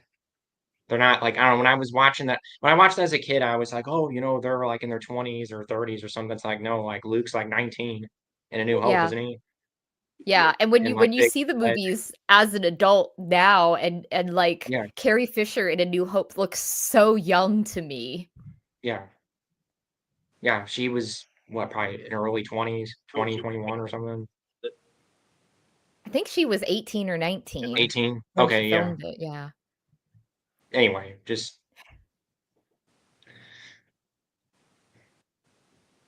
Port Lada, I agree. They should do multiple timelines. I agree. yeah, I've heard that Yeah, argument. I pretty much agree with it. Yeah, it should just be just a continuing separate thing. I think that's what most people want, right? That's what most of the Legends expand universe people want. yeah. just keep it going as a separate thing. Yeah, Port Lada, I totally agree. They're afraid of the competition. I think that if they did that, they would realize that so many people will be like, "Oh, this is so much better than the Disney sequels," kind of defeat their Yeah, purpose. I can see that. But but they're competing with themselves though in a way because they're still getting the money from it. I mean, it Yeah, but doesn't, Yeah. would still be an embarrassment because, like, even if they're still getting the money from it, if people in the forums are saying, "Oh, these books are much better than the multi-million-dollar movies that they made," you know, I don't think but he's going to it's agree. it's already I'm kind of already starting to see it though. Like just from what I'm kind of seeing in the general like consensus in the general population, I think people are starting to figure out like that the old canon is better over, I think people are figuring it out on their own, Yeah. just from what I've seen. But One good series. Oh, you're talking about Bane. Bane, yeah. Bane, I Yeah. thought Ben Skywalker. Bane. Well, okay, I gotcha. Hey, speaking of that, what do you guys think of Ben Skywalker, the character? Go again, Um, sorry. What do you guys think of the character of Ben Skywalker? Oh, Luke, Ben, yeah, Luke's son. yeah. I like him overall for the most part. I like him. I feel like in Legacy of the Force, I wasn't crazy about him, but I think that was some of the authors not knowing how to write him. Yeah, And I liked him more in Fate of the Jedi. I think being able to spend time with his dad, like reestablish that connection was good. I guess I thought initially with Ben, they were maybe going to go the route of because he had closed himself off from the Force as a child because of the Yuuzhan Vong invasion, and so I thought they were maybe going to go the route of Ben struggles to learn things in the Force, and I thought that could be interesting, like, there's his dad who's, like, a Skywalker, one of the most powerful Force users ever, everything came easy to him, and then Ben has to work for everything, but then they didn't really go that route, so I do feel like that was maybe a missed opportunity. Well, what do you yeah, think? I agree with that. Sorry, I'm sorry. What do you think about Ben with Vistara? I like Vestara. I do feel like it's a little bit shades of Luke and Mara where it's two people from different sides. Although Mara when she met Luke hadn't served the emperor since his death for 5 years and so I would say was more like neutral than dark side. With Vistara, I guess I don't agree with Troy Denning that she's irredeemably evil, which seemed to be the consensus from the last book of Fate of the Jedi and then Crucible. It seemed to me that other authors like Christy Golden thought that, Vestara maybe would do the like it's a process that she's trying to turn away from the Sith, but that's all she's ever known. So she's gonna, come back to them and then leave and then come back to them and leave. But then maybe in the end, she and Ben could have worked something out. But it seemed like Troy Denning was taking the approach that, like, no, if Vestar Ben, that was just a teenage thing, and never again. And I don't know if I agree with that. I agree with you, Meg. How about you, Hidden Gems?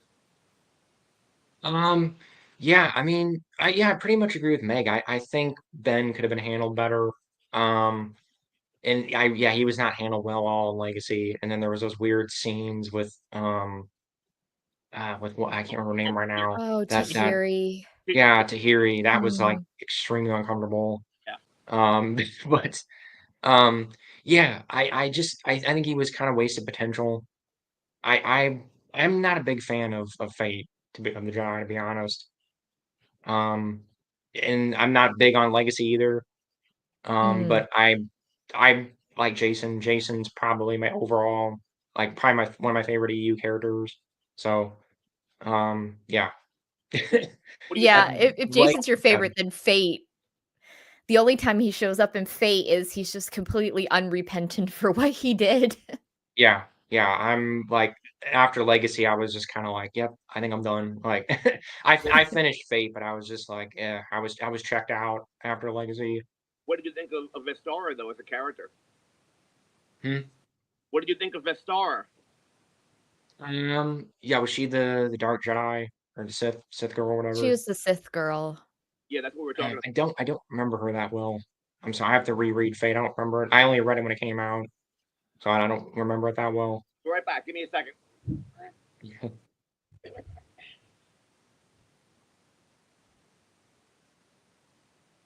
Yeah, I feel like with Fate of the Jedi, I liked the idea of Luke and Ben retracing Jason's Force pilgrimage, especially because we never saw it.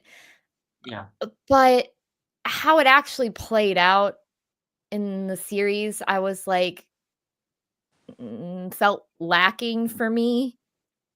And yeah, then the way that just like, I'm not a fan of Abeloth. I just think she's way too weird. yeah, So as the book it's continued and it just got progressively more and more Abeloth and her weird tentacle self, I was like, oh.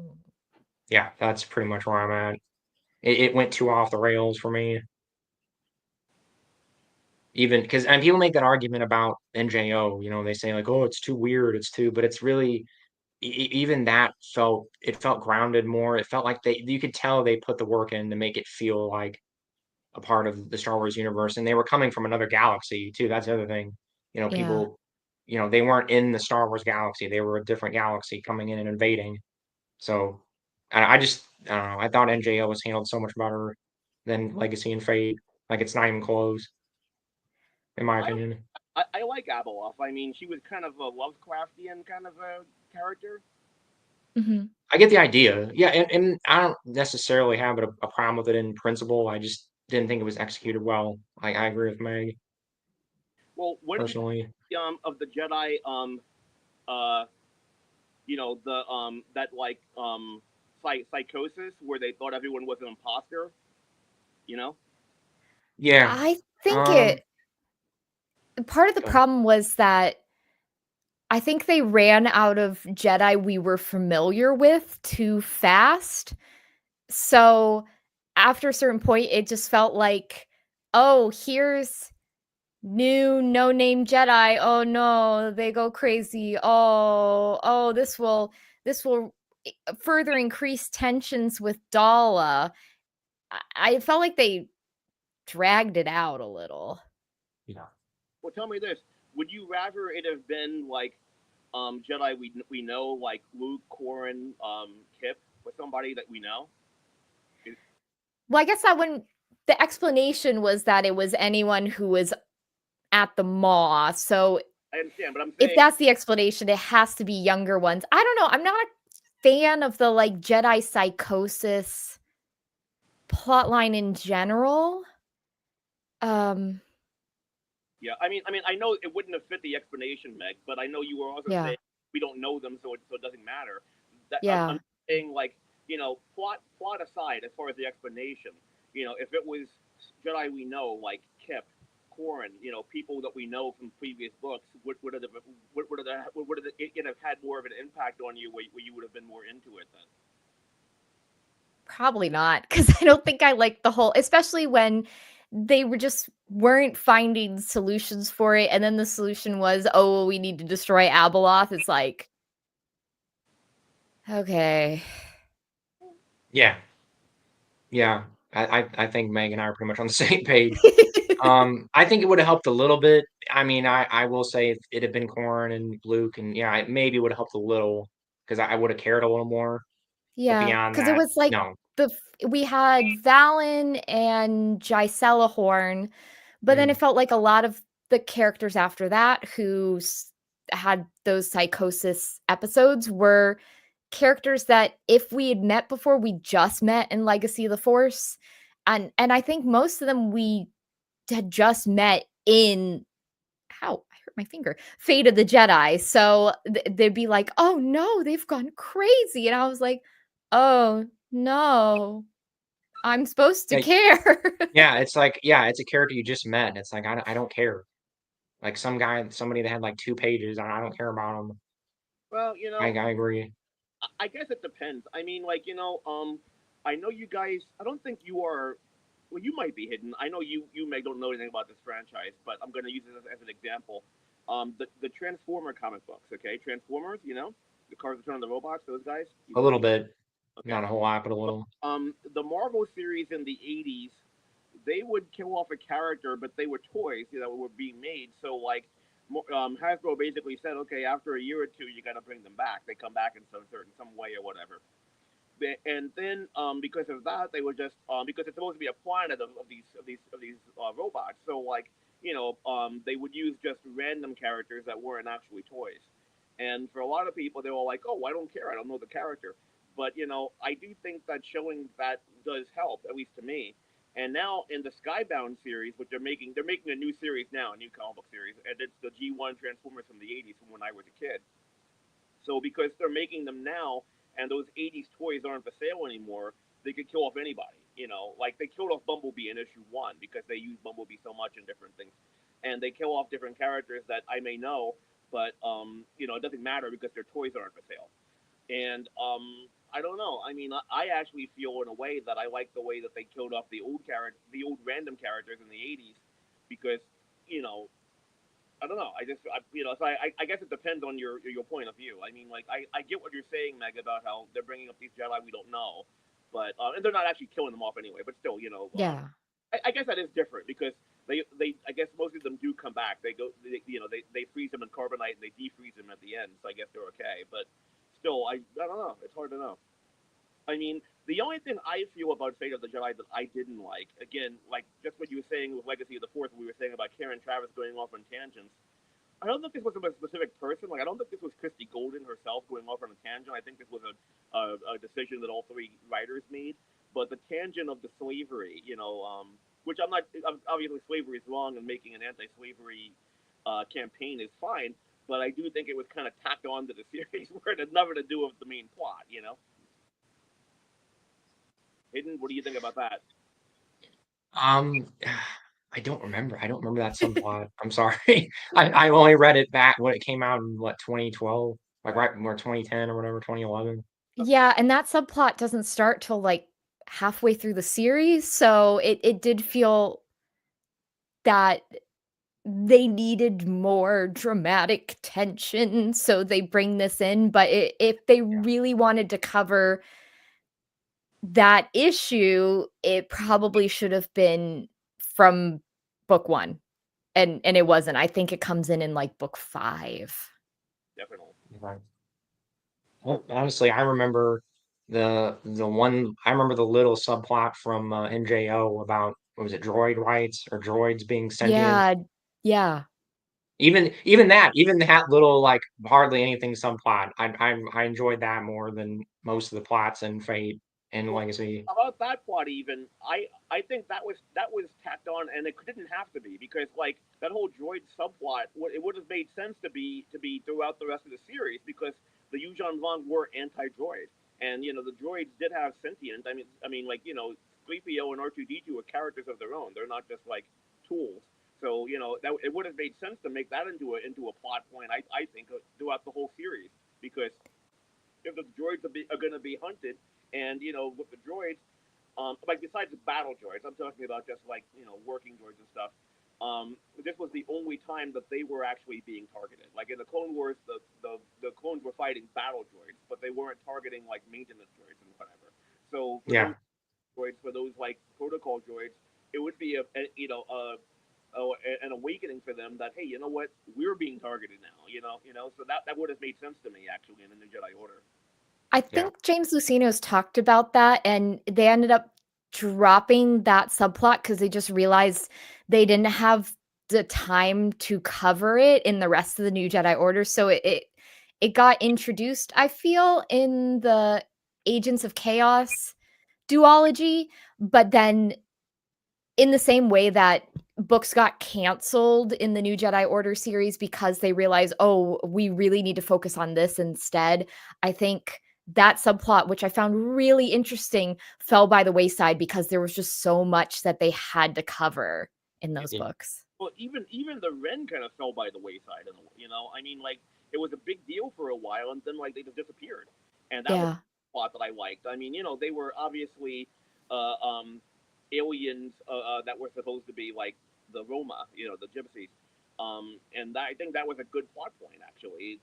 But you know, I mean, they basically used what was his name, Droma, to be like a Chewie substitute for Han, and then he joined the Ren Network, and then that was it. Yeah. Like they might mention a couple of times, oh, we heard this in the Ren Network, but they really didn't. They didn't go into that anymore either, which was again, I think, a shame. Oh, can I Yeah, say and one? that go ahead. Go ahead. Someone asking a question. How do you guys weigh in on the Thrawn trilogy? I don't want to ignore him. I like it. It's one of my favorites. It's essential. Yeah. I Yeah. mean, yeah.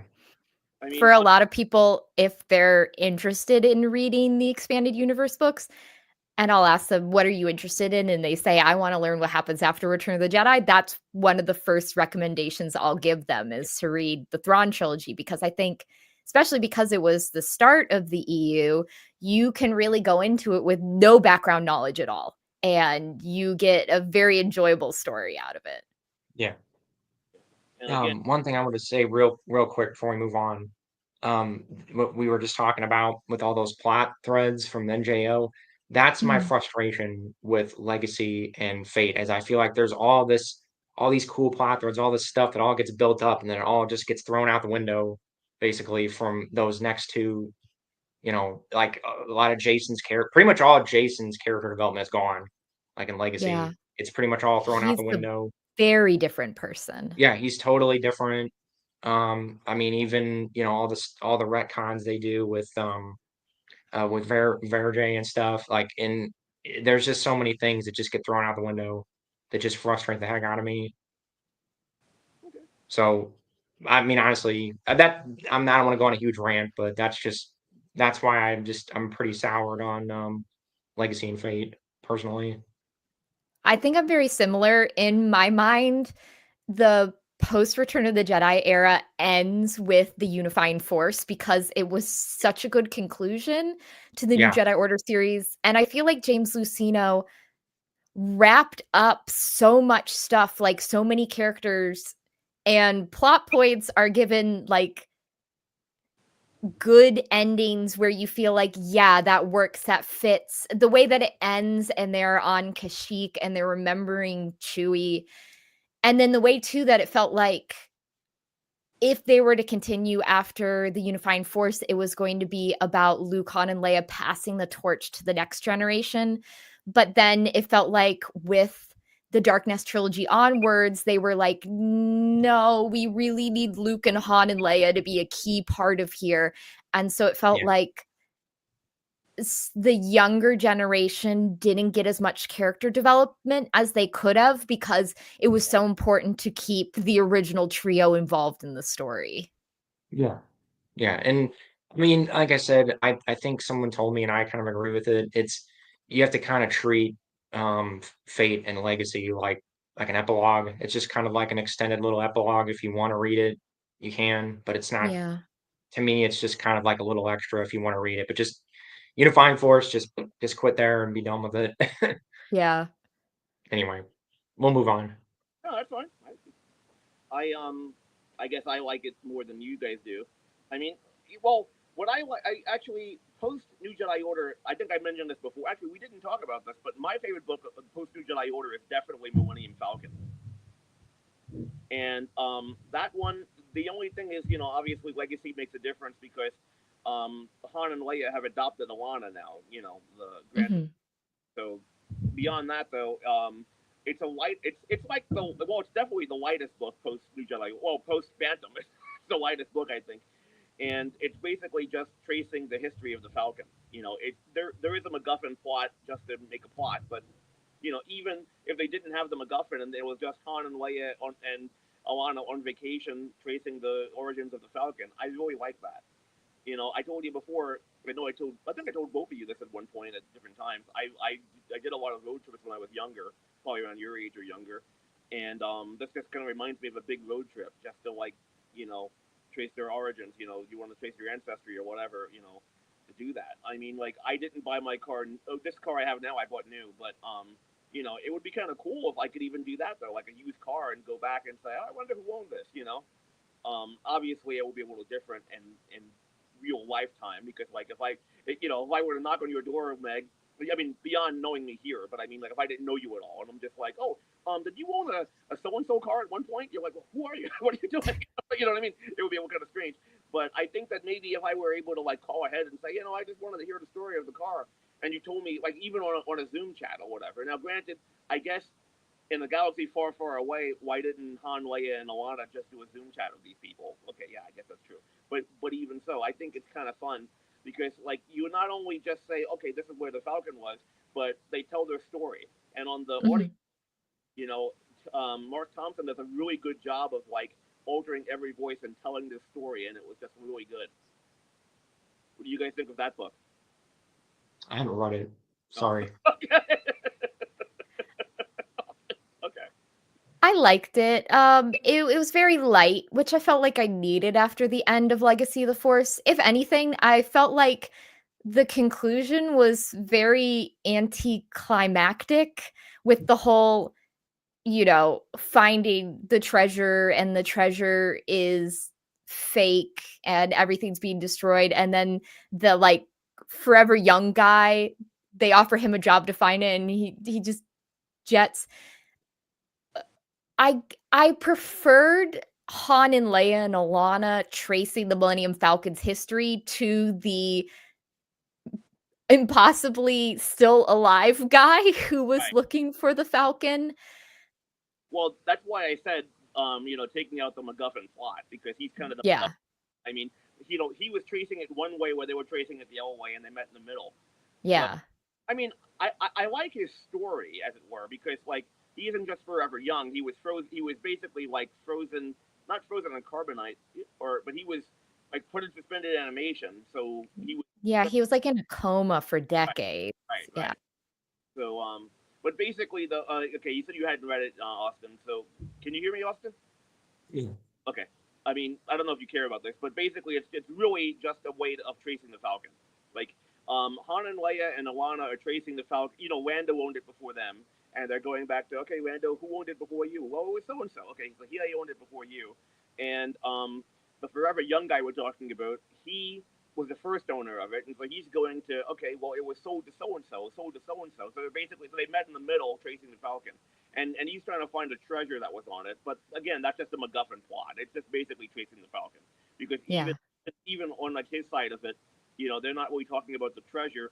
He goes to somebody and the guy's like, oh yeah, I own the Falcon. I used it as a medical ship, and he's talking about how he was a doctor in all these and like the outer regions, and he would go to from place to place. So it's basically just it's an anthology of adventures of people who own the Falcon. Basically, that's what it is. You know. Mhm. Yeah. I actually had a copy of it and I had a fire and it was one of the few I wasn't able to get out. So I need to rebuy Oh. it. And yeah, I was actually about to read it because I just finished Legacy at the time and I'm then so I got to rebuy it. I'll read it Yeah. definitely. I remember you saying that It's James Luceno, right? I Yeah. I remember Okay, yeah, I'll definitely read it then. I remember how you guys were saying how expensive the books are now. If you want Austin, I would more than happy to mail it to you and you can borrow my copy. Okay. No, I mean it. I mean if the book you were saying they were so expensive. Remember that's what you said. They were getting expensive. I don't know if that one is, but if it, I'll let you know. Yeah, definitely. I trust you. I also want you to read the tripods. Yeah, I know. This person is asking if we get an adaptation of one EU storyline, what would it be, and what would you prefer, animation or live action? I'm just gonna shoot from Mm. the hip, and I'm gonna say I really like the first arc of the X-Wing books, the Stackpole ones. I would just do like a TV show or something of like Rogue Squadron all the way to back and cap it off with Back to War. So that's my answer. Live action, TV show. I want Sure. Young Jedi Knights animated series. Yep, that's a good one. Yeah. I almost said that. Well, I actually like I can't think of his name off the top of my head right now. I can't think of his name, but there was a guy that did Heir to the Empire in like a CGI format on YouTube. Hmm. Darth Angulis, and he was doing a chapter a month, but then he would sometimes it would go 6 months before he'd finish it, before he'd do the next chapter. He finally finished the book. He said he was going to do Dark Force Rising, but he finished the book about a year ago and hasn't touched it yet. But I do understand he's using multiple voice actors and he was doing a really good CGI movie. So and independent. So I mean, like, I'm not blaming him for not putting out more. You know, obviously, I'm sure it takes a long time, but I would say that's what I would say. But you know what I would really say, to be honest, I hate to say it, but I would say I hope they don't do that, because I'm almost always disappointed when they make movies out of books I like. Like they did some of the Isaac. Okay, I'll give this example because I was just watching a YouTuber who did a first time watching of this. The I Robot with Will Smith. Okay, if you guys don't know Isaac Asimov at all, it's a good movie, I guess. Okay, if you know Isaac Asimov, if you read the anthology I Robot, it annoys me so much because besides the fact that they used the name of the characters that were in the Asimov book, and the fact that there were robots in the story, it has nothing to do with the story. Yeah, And fortunately, there's a reason for that. I don't know if it was a script they used because I know a little bit about this. It was a script for a totally different movie, and yeah, they just slapped the name iRobot on it. Yeah, yeah, exactly. And to me, that's so yeah, infuriating. But even when they try to make things based on the book, because they also made the Foundation series, they made a yeah, TV of that. And now, granted, Asimov is somebody they really shouldn't touch because Asimov's books are very cerebral. There is almost no action in them. Okay, yeah, so Hollywood isn't going to like that, so they're going to put action in it. But my point is, unless the author is alive, standing there going, "This is what I want. I have the rights to it. This is the way you're going to do it." They usually mess things up. The only thing I could think of, now granted, this is an older movie from the '70s, and it was a cartoon, but Richard Adams had a lot to do with it. Watership Down. Have you read that book? Anybody? Yeah. Mhm. yeah. Okay. Have you seen the movie in the '70s? Yeah, I've It heard of it. scarred my cousin for life. Yeah. Yeah. He Right. watched it when he was 4. Yeah, I was in '78. I was 3. Like my parents took me to see it, and obviously they didn't expect it to be as what it was. But my point though is that it's very, very good, very well adapted to the book. Yeah. And but again, that's because Richard Adams was standing there going, "Do this. This is the way Hazel acts. This is it." Now again, when you have things where again with Lucasfilm now they've already taken George Lucas's ideas and thrown them out the window. If they try to do any kind of a if they say okay we heard everyone's cry of they don't like the sequels, they don't like this, we're going to adapt the actual EU, the Legends.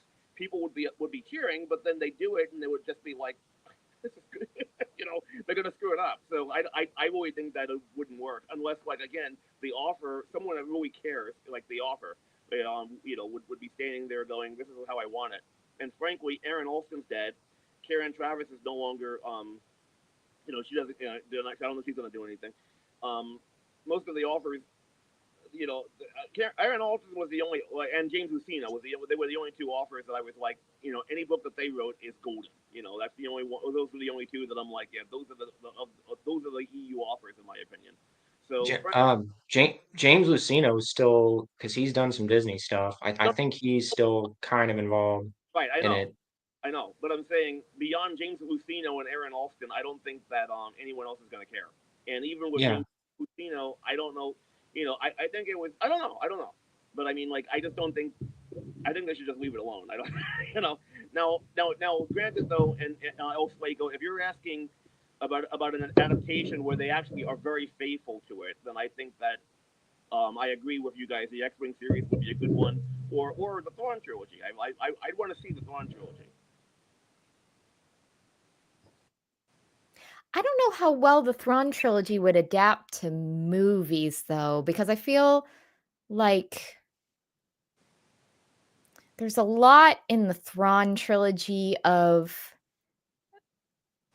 like better as a characters cartoon. discussing their plans almost. And I Yeah, guess if and you'd have that to too. Yeah, adapt it, maybe change it to like we don't have everyone talking about what they're going to do, but just yeah. show us them doing it. There's a lot of monologuing. Yeah, and you'd have to make it a cartoon because the actors obviously are way too old.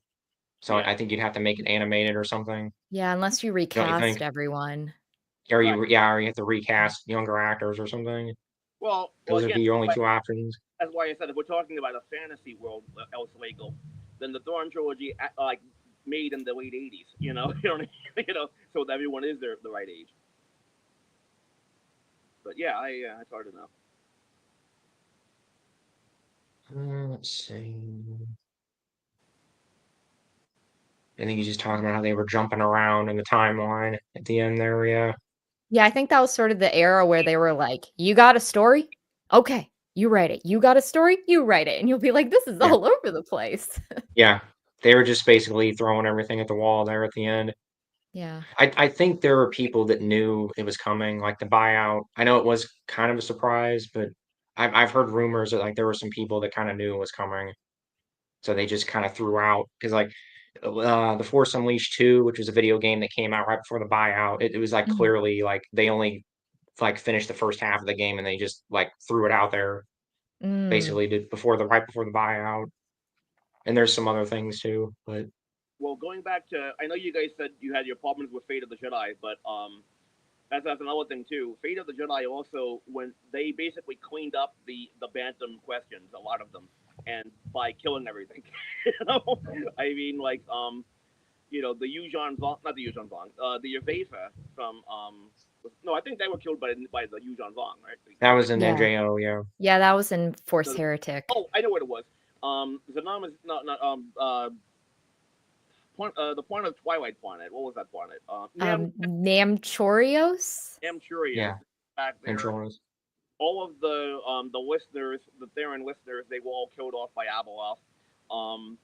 Like Abel, they went back to a bunch of different things. Obviously, Callista was subsumed by Abeloth, but a bunch of different planets and stuff. Oh, Elkanah and the White Current, those people. The Falanasi? Yes, thank you. They were killed off by Abeloth off screen. So I mean, basically, they just wiped everything. Yeah. It was to wipe the slate, yeah. Clean. Yeah. Which again Which is kind of my stupid. girl Callista deserved better than that. That's such a sad ending. I know. Yeah, Callista really just got and then yeah, she just got totally just like completely destroyed as a character and just man, it was bad. Yeah, it's like they tell Barbara Hambly, "We want you to write about the love of Luke's life." And she does that, and then they're like, "No, no, get rid of her, get rid of her." Yeah. And then they only bring her back, and when we see her again in Fate of the Jedi, she's already been subsumed by Abeloth, so she just can't catch a break. No. No, she had no prisoners where she was kind of happy, I think, right? I haven't read Yeah, that yet, but I'm like you yeah, said, she's happy in that. She's being a Jedi. I need to read that. I'm actually really looking forward to reading that. It's one of the few I haven't read yet. So, Yeah, I would say there's like 5, I wanna say, Clone Wars books that were written to sort of tie into the 3D animated show. yeah, the animated, yeah, the 3D one, Yeah, yeah. so there's like a novelization of the terrible movie. Novelization's okay. Um, then there's one by Karen Miller, which is Obi-Wan and Bail go on an adventure. Remember that one. Then there's No Prisoners, which is Anakin and Ahsoka and Callista and co. And then Karen Miller wrote like a duology. I have not read those yet. It's like Stealth and Siege. Okay. Yeah, I knew I'd heard of those. I didn't know. I appreciate that, Meg. I didn't. That was their attempt, I guess, to try to like mesh the Clone Yeah. Wars CG show with EU. I I did not read them presume. until recently because I read Okay. the Multimedia Clone Wars project when it came out, but I Yeah. somehow missed these. Okay. Yeah. Yeah, because that was in a period I wasn't really into. I kind of fell off the Star Wars wagon, kind of in the late 2010s or the early Yeah. 2010s there. So I didn't. Yeah. When the Clone Wars show came out, I kind of was checked out at the time. Yeah, So these were sort of like I think 2008 to 2012, so yeah, it it was was right also a before the period where buyout. I'd sort of fallen off the wagon. Yeah, a lot of people did. Yeah. Well, I Okay. was into the Clone Wars, but I did like the movie. I know you didn't, Meg. The only problem with the movie that I think they really should have done, they should have killed off Jabba's son, and and established that that's why Jabba hates the Jedi. Mm. That I think would have been a great way of like getting the war down, so that by the time of Return of the Jedi, how completely adamant. Jabba was that like he's not listening to Luke. He's gonna just do what he does. I really think that would have made him more of a tragic character. Of like he was really fooled by Dooku and the Separatists, thinking that the Jedi don't care, and that's why he was like, oh, Jedi, I mean, that would have made a lot more sense to me. I I don't know that actually they would don't. I have don't. killed a But baby in a children's movie, though. I know. I'm just saying. No, I'm not saying. I'm not. Don't get me wrong. I'm not some kind of sadist that wanted to see babies killed. But like, it would have made sense though to like establish Jabba's antagonism toward the Jedi. Yeah. I actually don't hate the Clone Wars CG show. I watched it all the way through. I didn't think it was terrible. It's fine for a kid show. I don't have a major issue with it. I don't know if you guys have you seen it all the way through, like the old before the Disney stuff. I think I've seen it all. I know that there was a more recent season that came out a few years ago. Yeah, Probably I'm just more than a talking few about years ago. the stuff pre Disney because it Yeah. was technically EU before Disney, before Disney. I like to imagine that the Clone Wars is in universe Propaganda, Republic. Yeah. propaganda. Yeah, I've Yeah. heard that. I've heard that like fan whatever thing that people use for that. Yeah. I agree with Yeah, that. Yeah. because then it's sort of you could explain away the ways that continuity doesn't work if it's a in-universe production, which is obviously not what they intended, but it's fun to think about that. It's kind of presented that way though, actually, when you watch it, because it's like Yeah, with the you know, they reels have that and little yeah. announcer guy, war, the Republic is, doing this and this. So it's almost presented that way, Yeah. What do you? almost. What is your favorite and least favorite book from that era, like the Clone Wars era?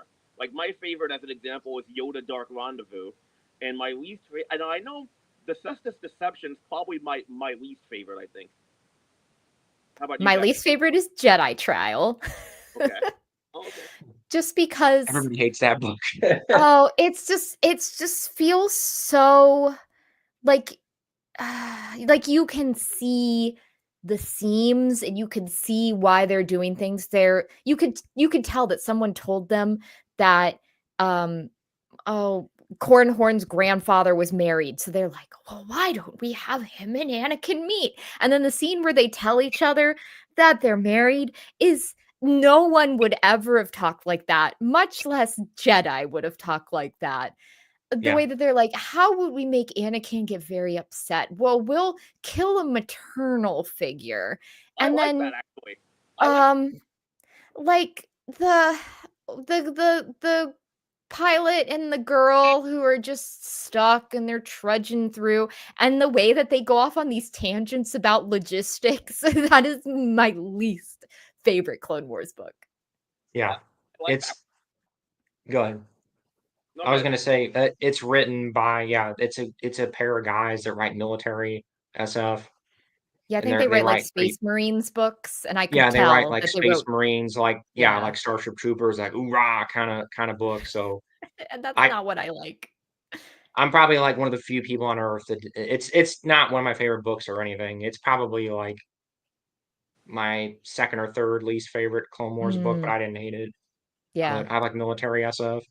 So I think favorite I would say good. Sorry. oh, well, I was just gonna say favorite, I really like Yoda Dark Rendezvous. I also really like the first MedStar book, less the second one. I like Battle Surge I think it's Battle Surgeons better than Jedi Healer just because wasn't crazy about how it concluded, but I did like the first book. But I also say that as a person who likes the TV show MASH. So, and that's blatantly MASH Yeah. in Star Wars. It's Mash and Star Wars.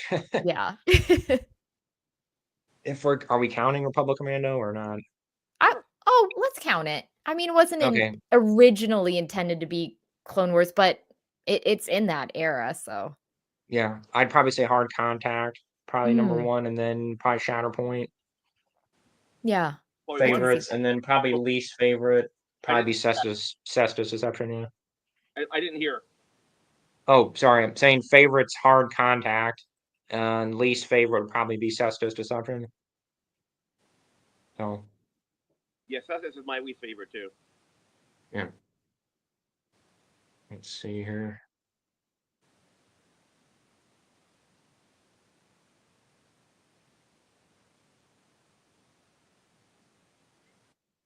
Right. And there's so many comments where I'm so far behind. I'm really sorry, everybody. Trying to kind of pick something a little interesting to talk about here. Man.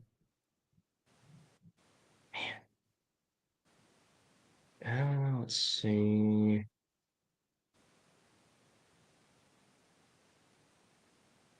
I can't see the comments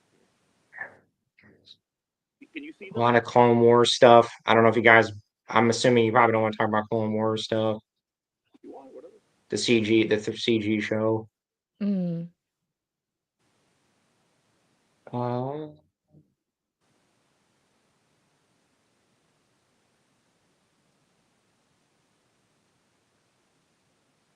So how is married wife treating you while you're looking it up?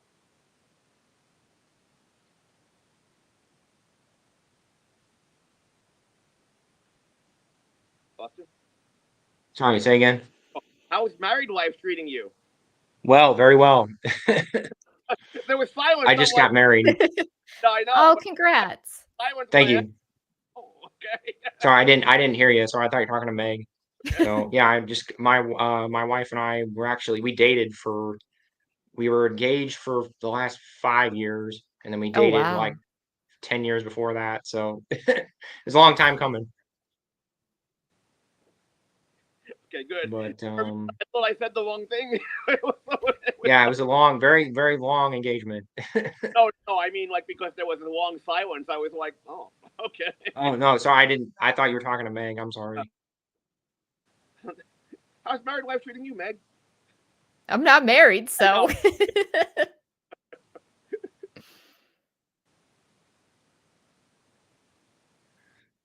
Let's see. Most of this is stuff retreading what we've already talked about here. Hey, I have a question for you, Brian Thompson, or anybody, Meg, Austin. We're talking about Rogue Squadron live action movie. Do you know who you would have play the characters? Any actors you could think of? Hmm. Maybe Tom Cruise playing Wedge. Oh, gosh. I'm kidding. I would say just insert the Top Gun cast because it doesn't Stackpole basically say it's Top Gun in space. That's So Yeah. that's too easy. Yeah. I guess I know some people do fan casts of books. I guess I've never done that because, like, trying to find an actor who looks like my mental image of the characters, I don't know that I've really ever successfully done that. Yeah, I don't really do that either. I don't generally Mhm. do that. Once in a blue moon, but generally I just have an idea of somebody in my head. Once in a while, I'll get an actor in my head. Or Yeah. obviously, if it's like Star Wars, it's somebody that was a character. If it's like Qui-Gon, I think of Liam Neeson, obviously.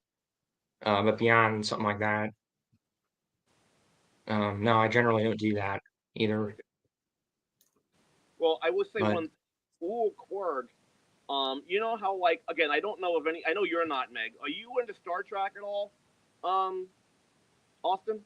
I am, yeah, Okay, so you know how like the Gorn in the '60s was that guy in the rubber suit, right? The Gorn.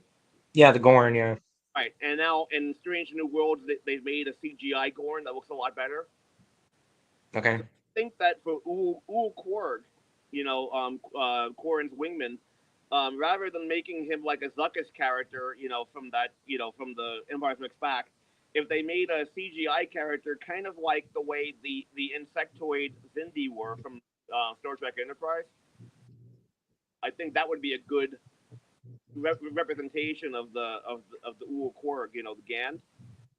yeah. It'd probably work better, or at least maybe like his mouth, like maybe having a guy in the suit and like when he talks, like maybe CG his mouth or something.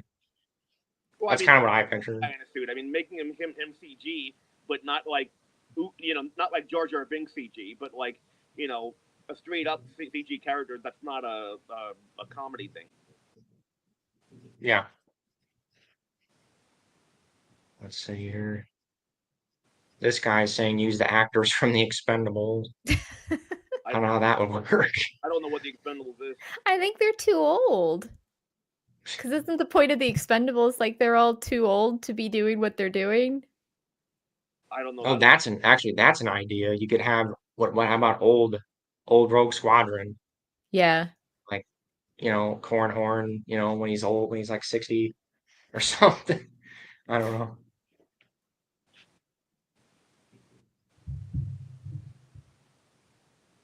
Oh, geez, that's pretty bad, Oh. man. Too soon, man. Too soon.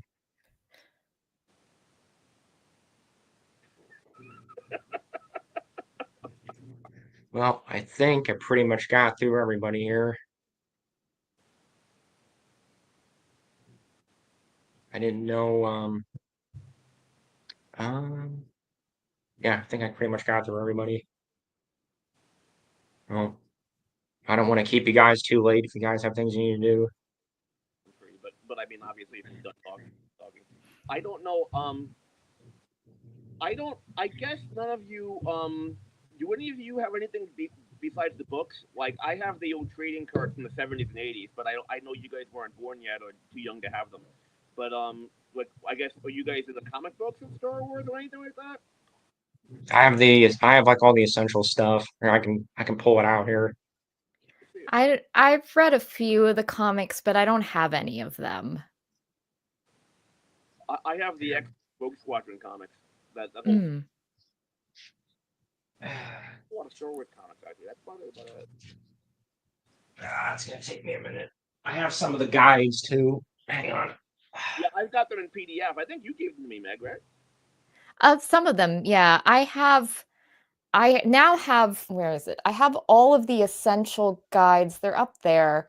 I've got all the essential guides and like the storyboards books, and there's some books that are the prequel trilogy costumes, original trilogy costumes.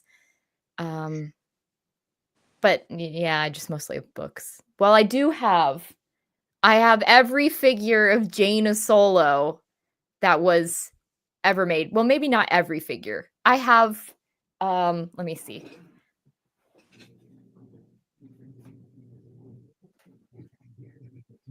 I have the Koto Bukaya Jaina. What's a Koto Bukaya? It's a Japanese company. They had they basically they've made a number of Star Wars figures, but for expanded universe, they made a Mara and they made a Jaina. So I have the Jaina. I didn't get the Mara because I hate the cat suit. And now I regret it because you go on eBay and that's selling for like $400. Wow. And back Wow. in the day, I feel like she was like 75. Um, then I have this Jaina. It's like it says Legacy Collection, but it's like New Jedi Order Jaina. She was released with a Jason who's covered in the amphistaffs from Yeah, Trader. I've seen that. He also goes for a lot now. I wish I would have bought. I saw that in a store when Yeah. it came out. And I regret not buying it. And then I have the Black Series Jaina, which I believe it was like a fan poll or something, what figure you wanted, and they voted Jaina. I like this Jaina just because her face looks like a combination of Harrison Ford and Carrie Fisher. Oh, wait, can I see again? Uh, It's not in focus. yeah, I don't know if I can get it in focus, but she looks a lot like Han to me, which I like because the earlier Jaina just looks like a random person. That reminds me. Have you guys ever okay, this is gonna sound really strange, but have you guys ever heard the like fan theory that Kylo Ren is really Luke and Leia's child? It's a really weird fan theory. Have you heard that before? Oh, it is really bizarre. But when you said that, that's what came to my mind. It's funny, Meg. You mentioned the Harrison Ford Carrie Fisher thing. Have Yeah. you guys ever looked at the cover of Crisis at Crystal Reeve? I can pull Um, it out. I don't think The I've Mike ever McKay looked at book. it in great detail. The picture of Jason looks exactly like Adam Driver. Isn't the guy that played him in Yeah. Force Awakens? that played, Oh. Ben Solo. Yeah. Yeah. Here, I'll pull it up. It's uncanny. My Oh, wife he noticed it. does. It's crazy. Yeah, you pull it up here. I guess I could pull it. I can show it. I'll just show it on the stream. Yeah, It'll show up better. Isn't that crazy? That is wild. That does It's look. wild. It's like they predicted like Adam Drive. I don't know. Wonder if somebody saw that. Oh, it's him or something. Hang on, I can pull it up on the stream here in 1 second. I guess I could just grab it off my shelf and be quicker, probably.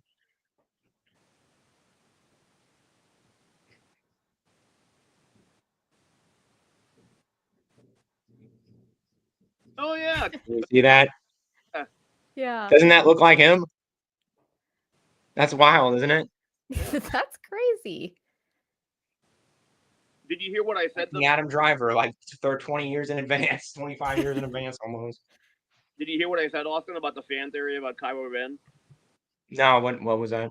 Okay, yeah. I don't think you can hear me well. I said, did you hear the fan theory that Kylo Ren is really the child of Luke and Leia? No, I've not heard that. Yeah, it's a really bizarre theory. What's the logic? Like No. he's inbred, so he's like nuts or what? Yeah, What? I don't yeah. get the. Logic. No. That's why he's crazy because he's inbred. Jeez, Logic. that's pretty gross. I know. Even by fan theory, by Yeah. fan standard theories, that's pretty gross. But anyway, I've got all the Tales of the Jedi. Hmm. My lighting here. I'm getting light. Oh, here we go.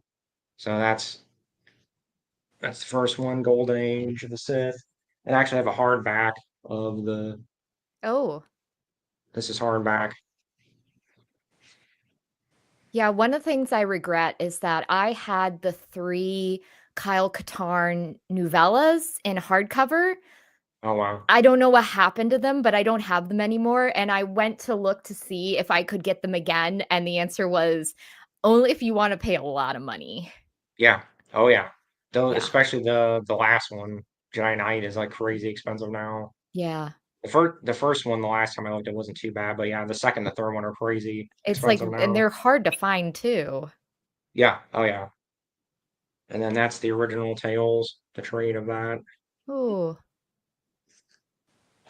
And then this is I don't have the trade for this, but I have the issues of Freedom Nat Uprising. That's the direct sequel. Okay. Issues 1 and Oh. 2 of that. It was a little mini series. And then I got Dark Lords of the Sith. That's the next one. Then Sith War. That's the one after. These are all trades. And I've got Redemption. Oh, That's that one's really good. Yeah. that one's really good. Yeah, that wraps it all up. And then oh yeah, by the way,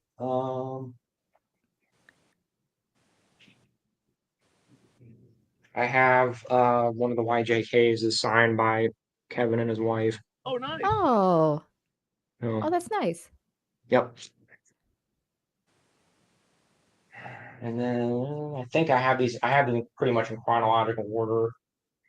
So I've got the Jedi versus Sith. That was the original Darth Bane.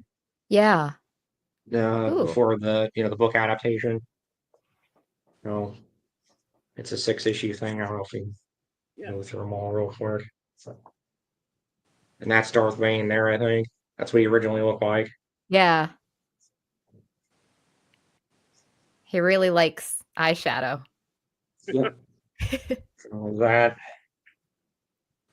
And then it goes to the prequel era stuff. And I have the fourth one of this, Jango Fett Open Seasons. That's the Jango Fett's origin. Oh, is that the one with Dooku? Yeah, Yeah, it's yeah, Jango Fett's origin story, and they use this to like the Jaster Muriel, like they explained Jaster Muriel, who it was the guy that trained Jango, and then it was a name that Boba ended up using later. yeah. So they retconned the whole Jaster Muriel thing. Hmm. And then the Dark Maul comic. The Jedi Council comic. Oh wow. which was kind of like a Oh. prequel to, I think, episode 1, I believe. Oh, cool. And then I have all the Clone Wars comics, and actually the first one's signed by the artist, and he even drew a little clone trooper on it. Oh, that's like Jabim and stuff, right? Hmm. Well, maybe not the first one, but later on. Yeah. Oh, cool. So these are all just volume 2. It's all the different volumes. They just have different people on them. It's all the Clone Wars comics.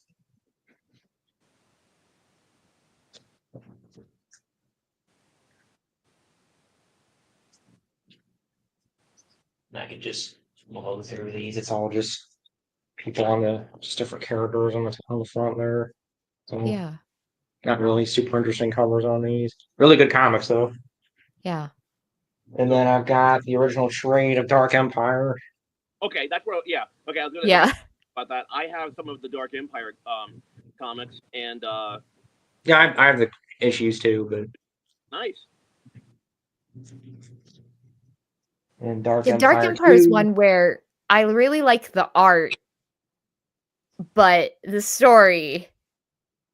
You don't like Cloned Emperor, huh? No. It's I fine. also It's like fine. I wish they Most people hadn't tried don't. to fit it in the continuity because I feel like it doesn't. It should It be its wasn't. own thing. It was going to be its own thing originally, and then Kevin J. Anderson brought it in. Yeah. And then doesn't Mara go on like a rant in what is Oh it? yeah, Visions of Vision the Future? Sure. Yeah, Yeah. she goes on like a rant, and you could so tell that was Timothy Zahn just like crapping on Dark Empire basically. I was chuckling. I was actually laughing out loud the first time I read that. I'm like, Yeah, man, you really didn't like Dark Empire. she's like, I don't think that was the Emperor. He was Yeah. so dumb to fall to the dark Yeah, you were side. just so stupid, Luke, and like what were you thinking? It was clearly like Timothy Zahn just like crapping all over Dark Empire, Yeah. basically. And then here's Empire's End. Okay, you do. There you go. Mm.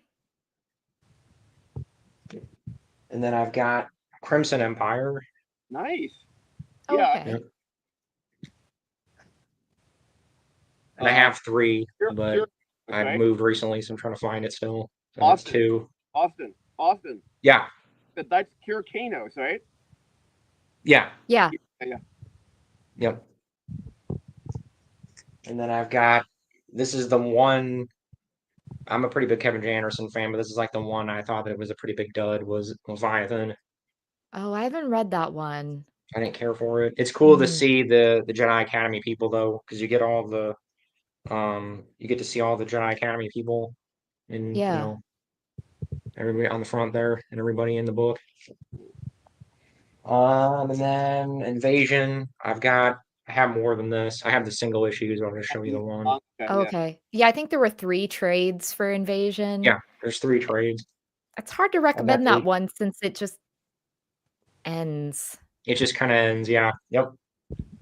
And then Legacy. Like I said, I've got all Legacy, and haven't got them all out yet. But Oh, there's a lot of there's like those, right? there's a That's lot of pretty these. Yeah. Yeah. There's like 10 of them, I think. Do you have any of the Zahn books on in comics, like Heir to the Empire? I had them and I sold them because they're pretty expensive now, and I needed the money at the time. You know But what? Yeah, I have a couple of them, but I saw a couple in the Dollar Rock and my comic stores. I guess they're not as valuable as they used to be. I'm not honestly big on like comic adaptations of books because I'd rather just reread the book if I'm gonna Yeah. if I'm gonna read Heir to the Empire or whatever. I'll just reread the book. Well, the one thing I really did like, I like space battles, and I like the way that they put in the comic book the battle of what is that Sluss's Van, where they were trying to steal the Empire was using the cone ships to try to steal the rebel capital ships, the New Republic capital ships. I really hard work for that. No, I get it. I understand. Like it's cool to see it, in visually, but I don't like the Thrawn comic just because that was the origin of the Mara black cat suit. And it doesn't make any sense for her character in that trilogy I could see Emperor's Hand Mara wearing that, but not Smuggler Mara, especially a woman who's famous for having a holdout blaster up her sleeve. But then when you put her in that sleeveless leather thing, she's just openly has it holstered on her arm. The whole point is that it's hidden away. Anyway, I have strong feelings about that. That's where that okay. Did they retcon that into being like her outfit that she wears pretty much all the I think time? I it guess. just was so distinctive that like every piece of art had her in that. Every action figure that came out had her in that because it was such a distinctive look. I Okay. think there's actually a scene in Allegiance by Timothy Zahn where he tries to explain away the cat suit, but that was Emperor's Hand Mara, and I could accept that maybe she wore that as Emperor's Hand, but not as a smuggler. Meg, you know what though? You see, every red-blooded male Star Wars fan needs to see a redhead in the cat suit. It's a prerequisite to no, I'm kidding. Ugh. It's a demographic thing because they knew guys, or it was mostly guys reading those comics, and Okay. then Yeah, they know that's gonna be like, oh, Well, it's Mara, she's hot. yeah. But yeah, I agree with you, Meg. Though for the most part, it's yeah. kind of stupid, but In fact, Meg, you know that's what? fan. You Mm. you have a better handle on that. I remember when you did your reviews like way back in the day. You used to like I don't mean cat suit. I'm just talking about in costume. You would actually like emulate the costumes of the characters. That was pretty cool. Yeah. I still try to do that. Well, at least what they're wearing on the cover. Right. Within reason. If I have it in my closet or can find it at Goodwill. Well, hidden. Do you Austin? For our next video, then should I cosplay as Lando and you cosplay as like Han or something? Yeah, I guess we could do that. I did do a video where I was Django Fett because I actually had a little kid Django Fett outfit, and I framed the video so you could only see the top part of me because only the top part would fit over, and then the helmet barely fit over my face. So I was Django Fett from one video. There you go. Anyway, and then Legacy, I've got Mm. Oh, that's the Legacy. second series, isn't it? Yeah, that's Legacy Yeah. 2. Mm. It's just the first issue, but I got most the rest of them are all in boxes. I don't want to have to mess with it, but Yeah. and Yeah, then guide wise, sorry, I was gonna say the only Star Wars comics I have are the X-wing series and I forget what they call it. The compilation comic books of the newspaper. What is that? Classic Star Wars. It's called. classic Star Wars. Yeah, Yeah, I've got them. I do have the Rogue Squadron books Yeah. and most of the Marvel classic, like the older Marvel ones. Yeah. They're just in boxes right now, but anyway. And then guides, I've got the this is the combo one that's Oh, got is that the one of the 3-in-1s? that's the Yeah. 3-in-1. Yeah, it's got all of them. Nice, nice. And then I got the old school encyclopedia. Oh, Ooh, is that the Steven Sand Suite? Yep, that's the classic one. And then well the Y, I mean yeah, that's comic books, that's pretty much it. So pretty cool. Very nice. yeah. Lots of used bookstores and flea markets and different places. And most of this actually I collected, like I said, I was telling Meg, most of this I got when Disney bought it and everybody was just cleaning out their I don't know, like I said, there was a couple bookstores around me. They guess they thought like, oh, nobody's gonna want it now. It's not canon, so we're just gonna sell it for like 50 cents. They Yeah. just basically were like giving it away, and I'm like, oh, I'll take it. I'm all over that. Yeah, So, my comic books. Well, I think that you know this. Hidden. You probably know this too, Meg. It's on my again, not to give a plug, but it's on my YouTube channel. I do some comic book showcasing, but it's mostly action comics with the Superman from the 50s to the 80s and Transformers. I've got the US and UK. So, but no real Star Wars comics. Not a lot of Star Wars comics. I think this guy's asking us what favorite Sith and Jedi. So I'll let you guys go while I put all this Hmm. away. I like Corin Horn as a Jedi Master. I like Kip's his storyline, like he turned around from being a rebellious Jedi in New Jedi Order to joining Luke and being on the Council even. Um, Favorite Sith? I don't know. Sith, I like Darth Zana. I think she's very interesting.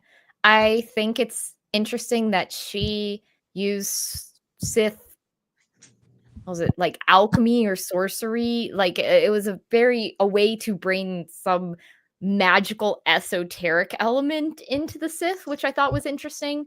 Actually, in the Bane trilogy, found Zana more interesting than Bane.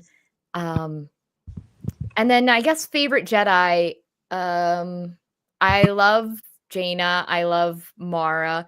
My favorite underused Jedi is Tion. I love Tion, and really apart from the Junior Jedi Knights books, we don't see a lot of her.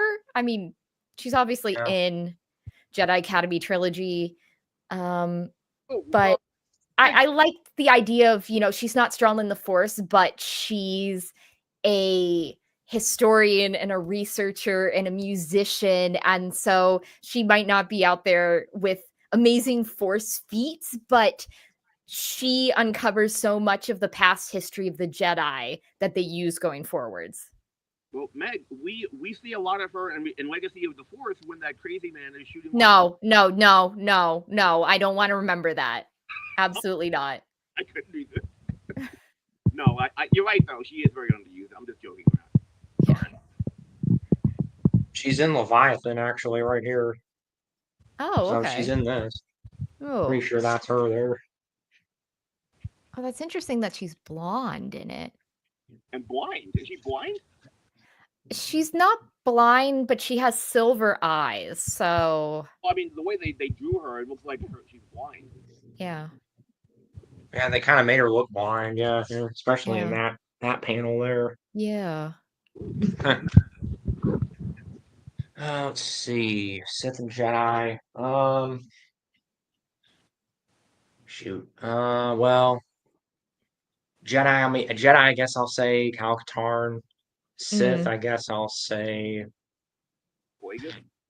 I want to say Plagueis, but. I do like Darth Bane a lot, though. I guess I'll say Darth Bane. Darth Bane, favorite Sith. Yeah.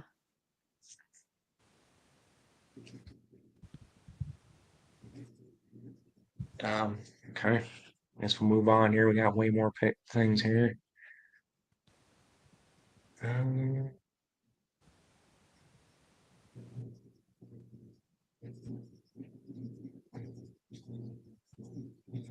This person's up to Star by Star. Kip is kind of annoying. Yeah, the first half of the New Jedi Order, and it seems like he is purposefully doing everything the opposite of Luke, and it's so frustrating. It's also so frustrating the way that Luke just avoids conflict. But I feel like he turns around after Star by Star. Yeah, he does. Definitely.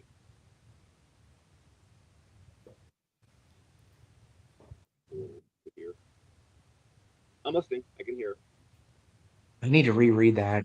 I don't remember Kip being annoying in that. What did he do that was annoying? Well, he was basically just anti-Luke. Like, Oh yeah, all right. Yeah, he kind of just he acted a little goofy, yeah, and then Jo a little bit. I do kind of remember that now. I mean, He was just wanting it. Good. Sorry. Oh, I was just gonna say in Rebirth, was that Edge of Victory Rebirth? And he tricks Jaina into destroying a world ship full of civilians, and she's obviously upset about that. And he's just like, I don't understand what you're upset about. We gotta do anything. Yeah, he does. Yeah, okay, now I'm remembering now. Yeah, he does a lot of stupid things. And he also was hitting on her in that book. Yeah. And he is twice her age. Well, yeah.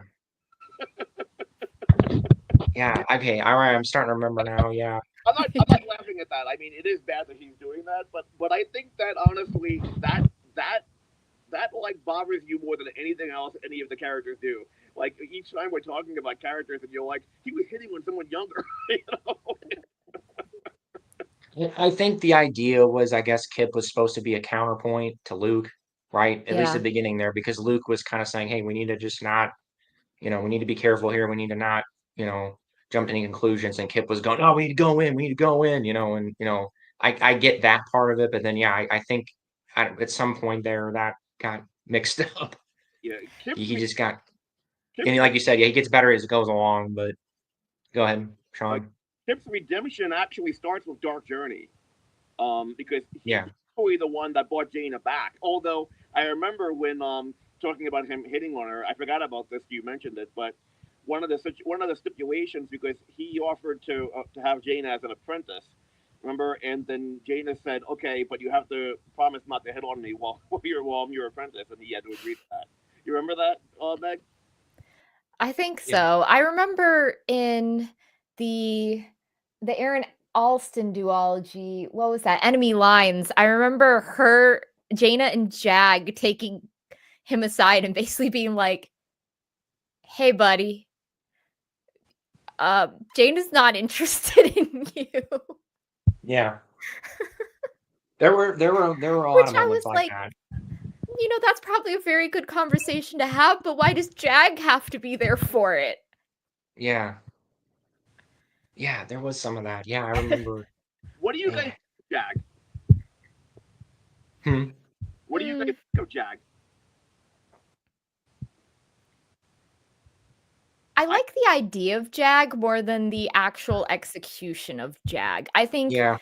pairing Jaina off with the son of Baron Fell, so her father is a prominent Republic general, his father was a prominent Imperial officer, is interesting, but then Jag is such a wet blanket so much of the time that I just think they could have done more with him, and I feel like I don't like what happens with him in the Darkness trilogy, and I also think the way that they, like, get together, break up, just seems so juvenile when the characters at that point are, like, 30 years old. Mhm. But I Yeah, don't I like want. Zek any better, so I guess I don't like her other Oh, I options. forgot about Zach. Yeah, I forgot about him. I guess I don't know. I wanted Jane to end up with Zach personally. Mm, Personally, I know that's probably like I'm probably in the minority there. If but between Zach and Jag, I'd rather be with yeah. Zach because aren't I, don't they build up a relationship between YJK, don't they? Her and Zach. yeah, I mean, Yeah, he ends that up in was the the Shadow direction. Academy and she saves him and Yeah, that was the direction it was going in, and I was liking that direction. Doesn't But there was I, like wasn't there a book that was canceled with Zach where he was supposed to end up with? It explains why he's with the Hapen tough girls. You know.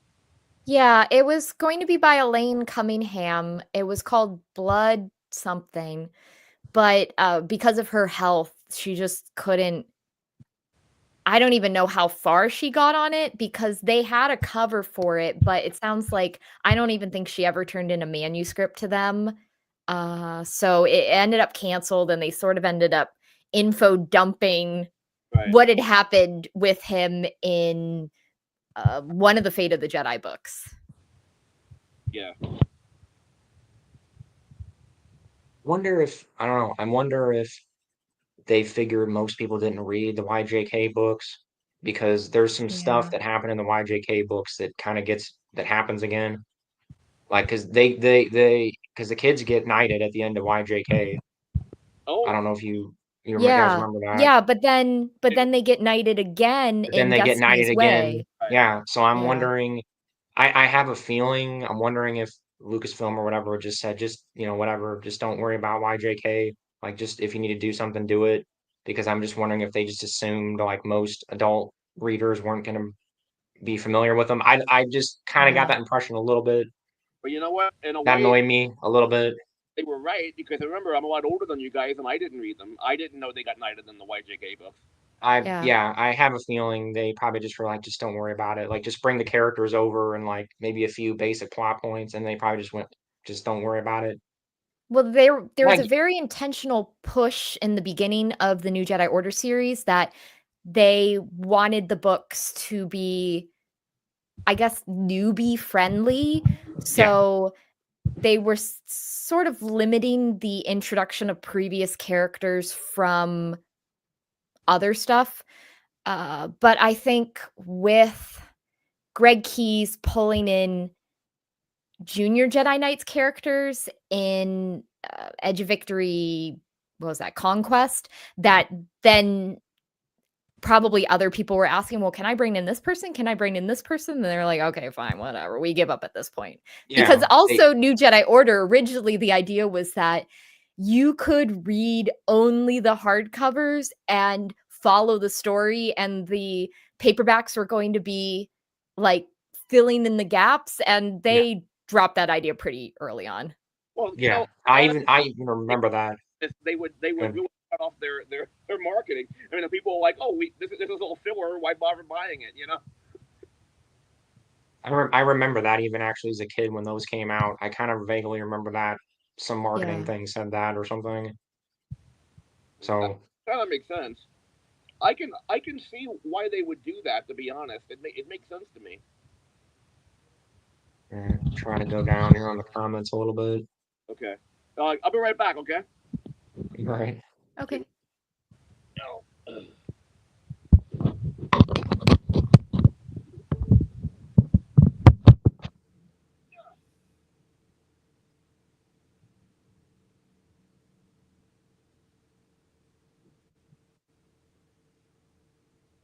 Okay, I think we have. Yeah. Right.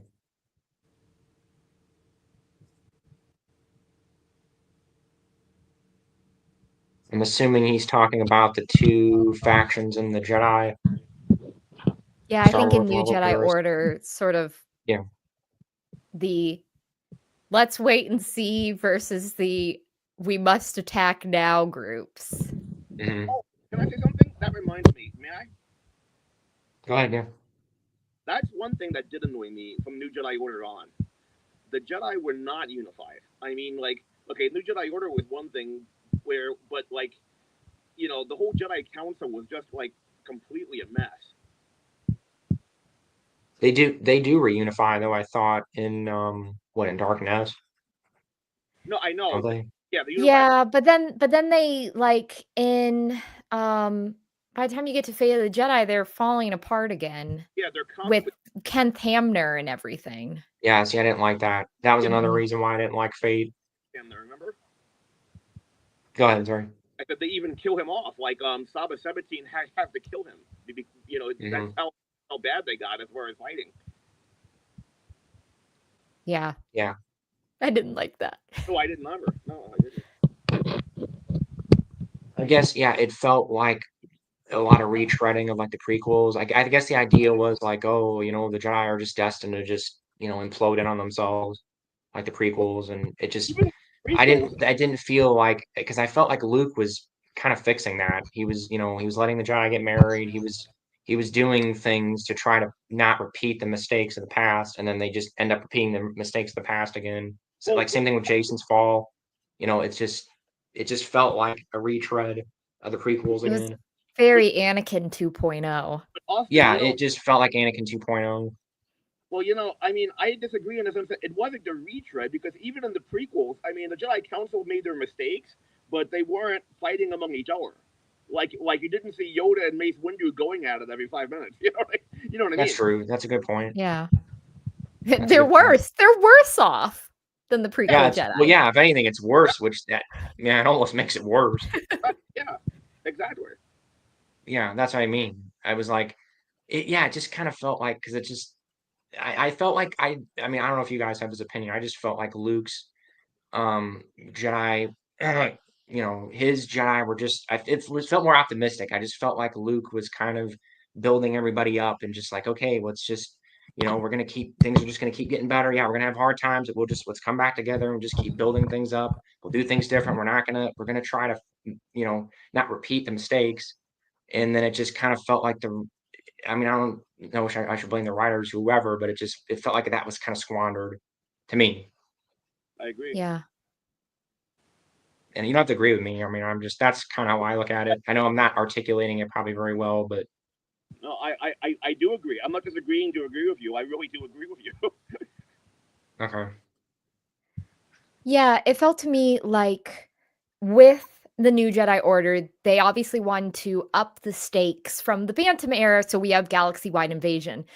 But then choosing to continue to release series, multi-book series after that, they just had to keep upping the stakes. Yeah, it was a And mistake. Yeah. yeah, to a certain point, you just wonder, well, what's the point? Like everything is so dysfunctional here. They're not making anything better. Yeah, exactly. Yeah. Yeah, you can only, you know, raise the stakes so high and then it just gets ridiculous, Yeah. you know, or whatever. But um yeah, no, I mean it's just they should have just done like individual books or something, side things, something else. Don't do big long series. No, like if you really want to have not just standalones, like do duologies or trilogies, Yeah, but you don't whatever, need yeah. like an overarching plot. Exactly, yeah. Just do some duologies, some trilogies, do side characters, do stuff we don't see as much, do some Yeah. different things. You know, don't just do Han, Luke, Leia, oh, you know, again. But it was a marketing thing, I'm sure, because that's, you know, I think that was George's stipulation. Like with the big three, they have to appear so often. You have to have them doing this, and this, and it is what it is, you know. I'm not Yeah. necessarily blaming anybody in particular, but Yeah, I mean, uh, it kind of does make sense because like I I think from a business perspective, they would have a hard time selling books that like don't have the big three. Like I mean, like if someone is just browsing a bookstore and it's like Star Wars, they're like, oh yeah, I'll pick that up, and it's like Jaina Solo or whoever, they'd be like, well, who's that? You know what I mean? Like, it would have to be something that they would recognize. Which again, I agree, it's not a good storytelling thing, but I think it is a marketing.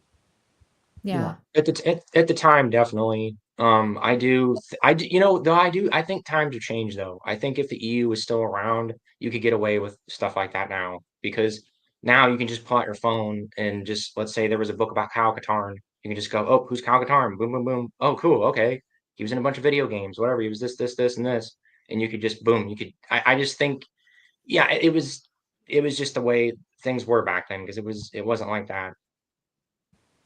But I didn't mean to interrupt you, Meg. I don't know if you're gonna say Oh something. no, no, you're fine. Okay. Um, but yeah, no, yeah, I know, I get what you're saying. Yeah.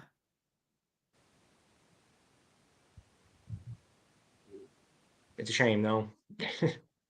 Oh yeah, yeah, definitely. I mean, there's many missteps that were made. I mean, it's another thing too where you know, especially like the Bantam era, it was difficult because everyone is kind of doing things in a free fall where it became kind of like a villain of the week. It's Kower, it's the Yavefa, it's the Sissy Rock, it's the Corellian trilogy. No, I like the Corellian trilogy. I like those books, but yeah, I guess they were trying to do something to escape that, and then just kind of like went off the rails in some ways. Star Wars Marvel purists. You know what? I agree that Cadus might wasn't as high stakes as Devon in some ways, but in some ways he was because like it was more like high stakes to our heroes. Like I mean like yeah, it wasn't billions of people in the galaxy weren't dying. It was more like maybe millions, which is so bad.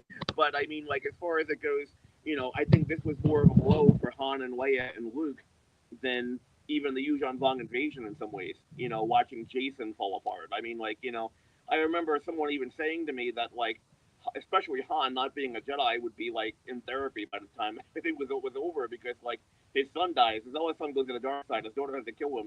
I mean, all these things that happen. You know, Yeah. I think that It was higher personal stakes. yeah, definitely Yeah. right. Yeah. And I mean, Legacy of the Force there is a galactic civil war going on, which, like with the Jedi Order just descending into dissension, the Galactic Alliance really doesn't survive very long before they have issues. It it doesn't bode well for the state of the galaxy. But yeah, I think Legacy of the Force is more emotional high stakes for our main Yeah. characters than galactic high stakes. Right.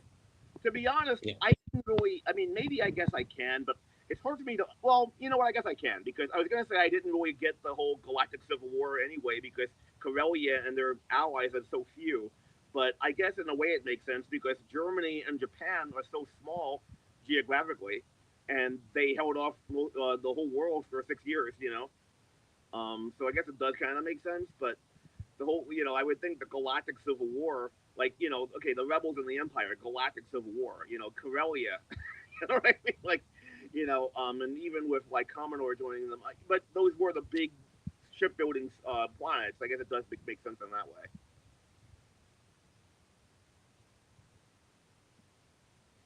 Someone talking about Sword of the Jedi here. Yeah, I'm You sad we never got that. have a copy of that, Meg?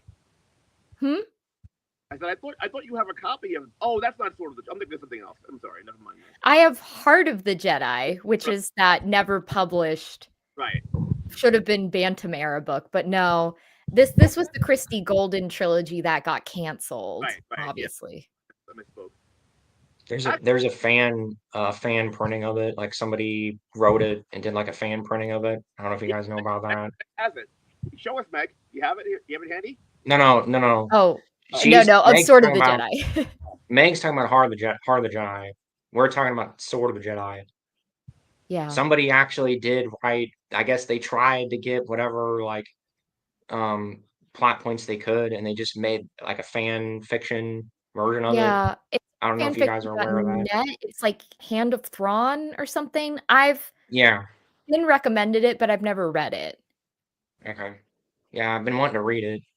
Yeah, I think I'll print it out and read it and show it to you yeah. guys, I guess, at some I think point. that author also wrote some stories that would connect, like, sort of the Jedi era to the Legacy comics. Mhm. Again, I've heard about them, but I haven't read them. Yeah, he did a bunch of stuff. He wrote Force Unleashed 3 that wraps up the Force Unleashed trilogy.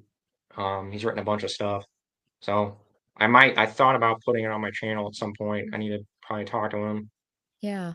but Do you have the Hand of the Jedi book, though, handy, Meg? I'd like to see it. I do, but it's up, oh, no. It's up there, so I'd have to get a stepladder, so I'll be back. Oh, okay. Thank you. Oh, wait, Meg? Oh, she's gone. that's fine. She might have a hardback. There is a hardback fan printing too. I have that one. I don't have the hardback. I have the paperback, Okay, so I have just what save you Austin has. Yeah. save you a trip. I actually wish I wish I had that, but when it was selling, I think on Amazon, but I wanted to buy it, but they Yeah. pulled it.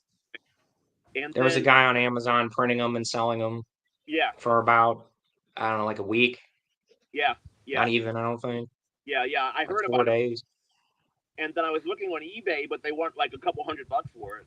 Yeah, Yeah, it's people- it's not worth it. Plus, you can get the PDF from, I think, Joe Bongiorno's website, and then the guy that did it on Amazon basically took Joe's PDF and just put it in. So like people have done it on Lulu, I think, to Yeah. print their You own can do copy. it yourself on Lulu if you want. Yeah.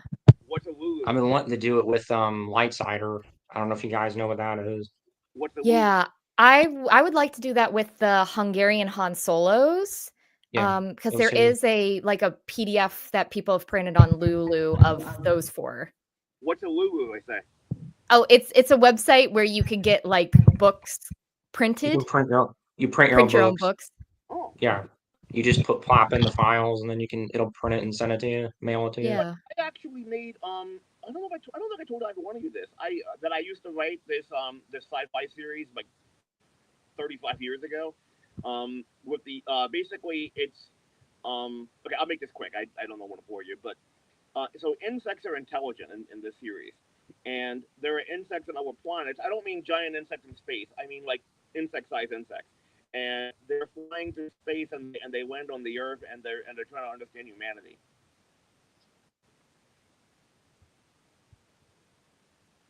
Since you were talking about the dark forces, they're extremely expensive. I had Oh yeah. the text. I just took the text and had it printed out into this. Oh, okay. I So made with not with the art, but just the text. Oh, that's no, cool though. it's just the text. So it's I just made a little like novel out of it.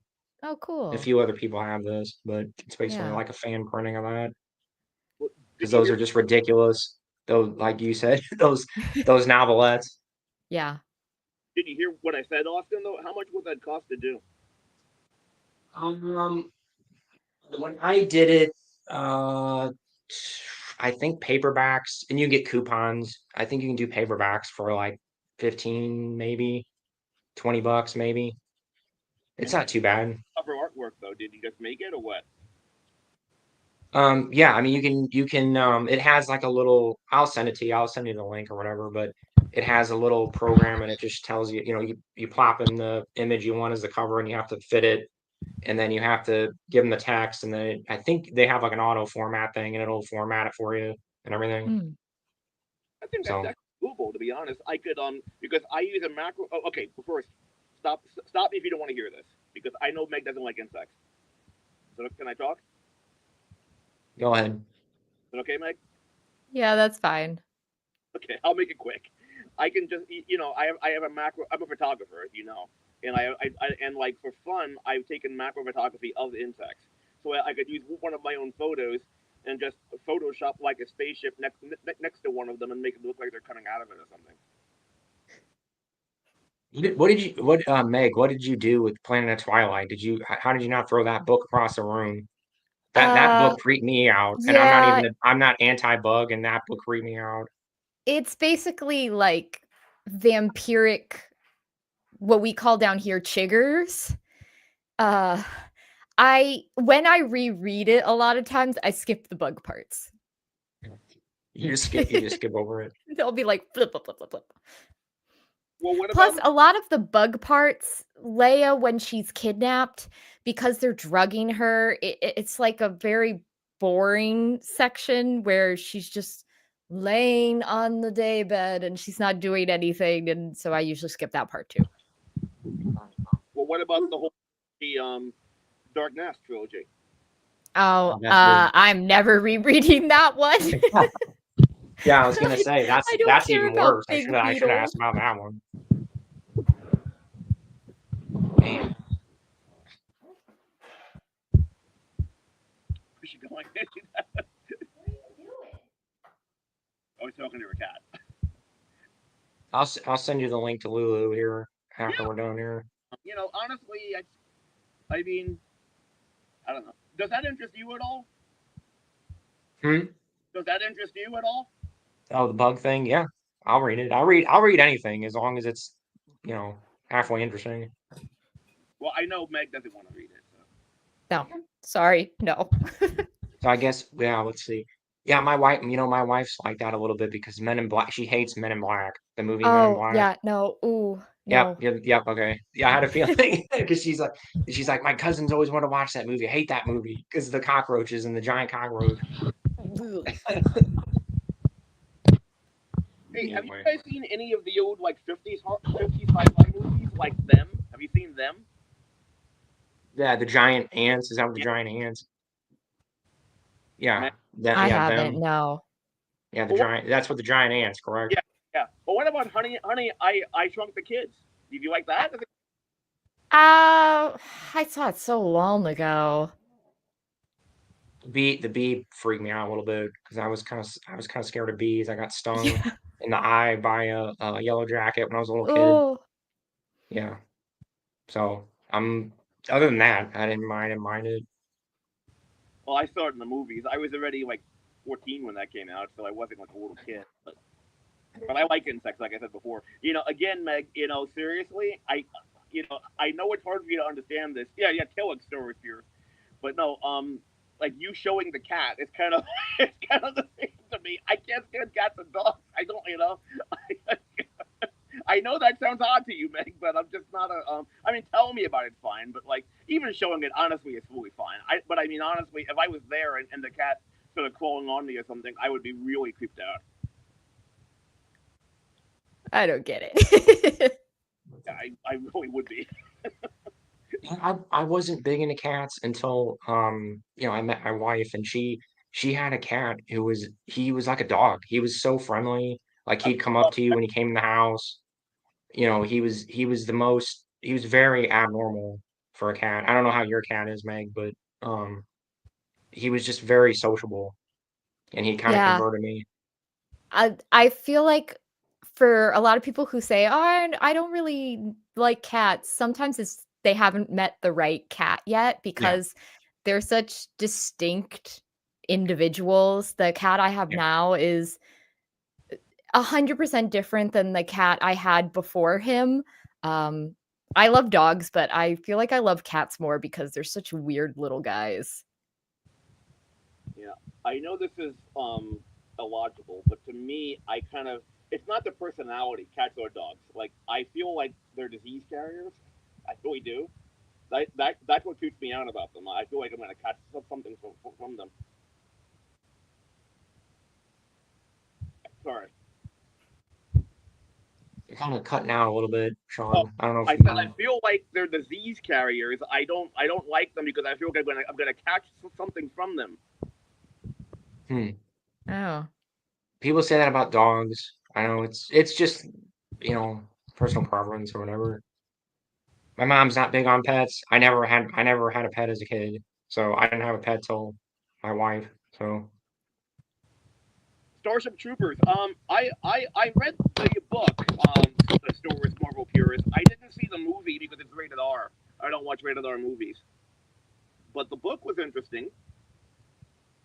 Robert Heinlein. I like it. I like Heinlein. I don't know. I know he's controversial, but I do like most of his stuff. Well, I don't know how you feel about him, Meg. I like early Heinlein better than late Heinlein. Yeah, early Heinlein, preferably. Yeah, I haven't really read any Robert Heinlein. All I remember from Starship Troopers is everyone telling me that the book is very different from the movie. Yeah, It is, yeah. They're totally different. The movie is like, I'm trying to think how to explain it. The movie's like almost like a parody, sort of. Yeah. Uh-oh. Cat trouble. Yeah, he's pawing at the curtain. Uh-oh.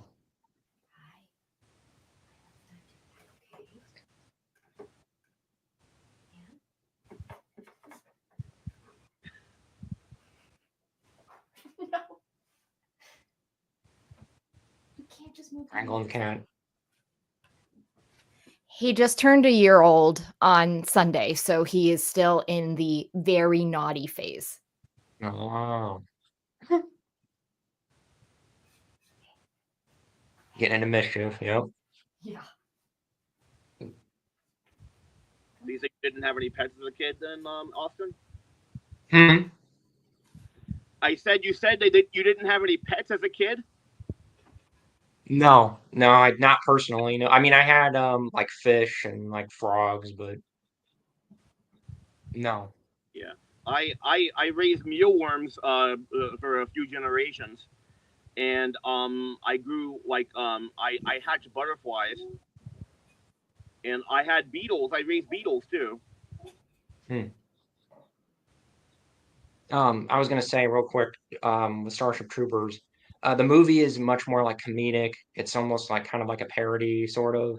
Almost, Okay. it's an action movie, but it's much like lighter and kind of comedic. The book is very serious, very like hard military SF. So yeah, they're like totally different. Why is it rated R? It's just funny. Meg just keeps having to get up and having to. Uh, but listen, why is it rated R? I say, Austin. Just like language and like some sexual stuff, like nudity, Oh yeah, that definitely. kind of stuff. It's like gratuitous kind of stuff. What you mean, Um, humans or the insects? help. The nudity is the humans, Oh, and then and there is some human violence, but yeah, I mean, people get their legs chopped off and like arms chopped off and stuff, and it's probably more just like more like the language and the sexual stuff more why I got the rating. I think the But most anyway, interesting Heinlein book is probably Freeman's Farmhold. I think it's called. Have you heard of that? mhm. I have a copy of that. I haven't read it. It's basically okay. So it's basically okay. It was actually banned in some states because it's basically a story where this one family, this white family from the time from the early 60s or 50s, and their driver who's black go into they accidentally get into a time vortex and they go thousands of years in the future. And in the future, it's supposed to be after an atomic war.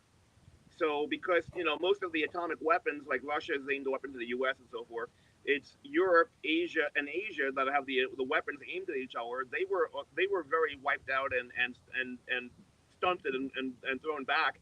Whereas the African countries, they didn't have any weapons aimed at them, so they flourished a lot more. So by the time that this family lands on in the future, um, it's basically a role reversal of races where like the black people are in charge and there's segregation of white people and they're kind of like the second class citizens, Hmm. So and it's political kind of is what yeah, you're yeah. saying? I mean, Heinlein was really doing a commentary on like on like racism and things of that nature. And of course, obviously, a book like that would be banned in most of the southern countries, of course, because apartheid was still not apartheid. Segregation was still going on. Well, apartheid was too, but I meant in the United States, segregation was still going on. So it was a very divisive book, you know. Hmm. He's controversial. I know he's very controversial author. Well, I mean, like, but I mean, it's interesting to read because of the connotations. Have you read it before, Meg? Mm-mm. Have you heard of it? She doesn't know Heinlein, I don't think. You haven't read any Heinlein, Meg, I'm No, I assuming. mean I've heard of like Starship Troopers and what is it, Strangers in a Strange Stranger in a Strange Land, Land, yeah. but I Yeah. haven't read any of them. Well, how about how a spacesuit will travel? No, Yeah. She hasn't read any. You haven't read any I haven't. Heinlein, right? I don't. I've not read any Heinlein. Okay. Well, again, though, you can kind of see the commentary here, though, Meg. Right? I mean, this was written, like I said, in the 50s or early 60s. Before segregation ended. Yeah. So, but it's an interesting book. Probably pretty heavy-handed. I had to show this because this person just thinks we're just complaining. We're just complaining about Star Wars books. But I I feel guess that's about what how the every E. Star Wars fan does. If you love Star Wars, you always complain about it. Yeah.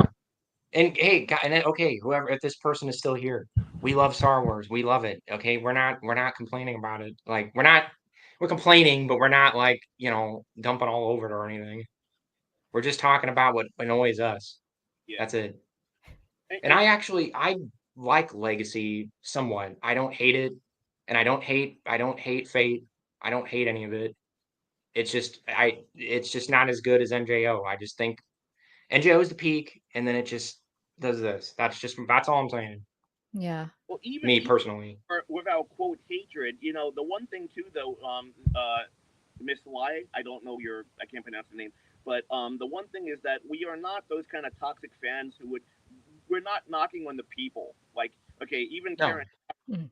I'm not saying, oh, Karen Travis is blah blah blah blah, because I really don't like how like Jake Lloyd and Ahmed Best and different actors were like dumped on. Even Hayden Christensen until like recently. We're not those kind of people that are like, oh, they're not good because actually they're actors anyway. They didn't write it, but even with the writers, we're not standing here going, oh, these people need to like, get run over by a bus or whatever they were saying about the Jar Jar Binks or whatever. We're not saying that. We just different plot points we think could have been done differently. And even we don't agree because No. I know, Sean, you don't like Troy Denning. I mostly like him. I like most of the stuff he wrote, and you don't like him. You don't like, Matthew Stover. I like Matthew Stover. We can agree to disagree on things. Yeah. That's part of it. Next week we're gonna dump on Star Trek. No, I'm kidding. Yeah.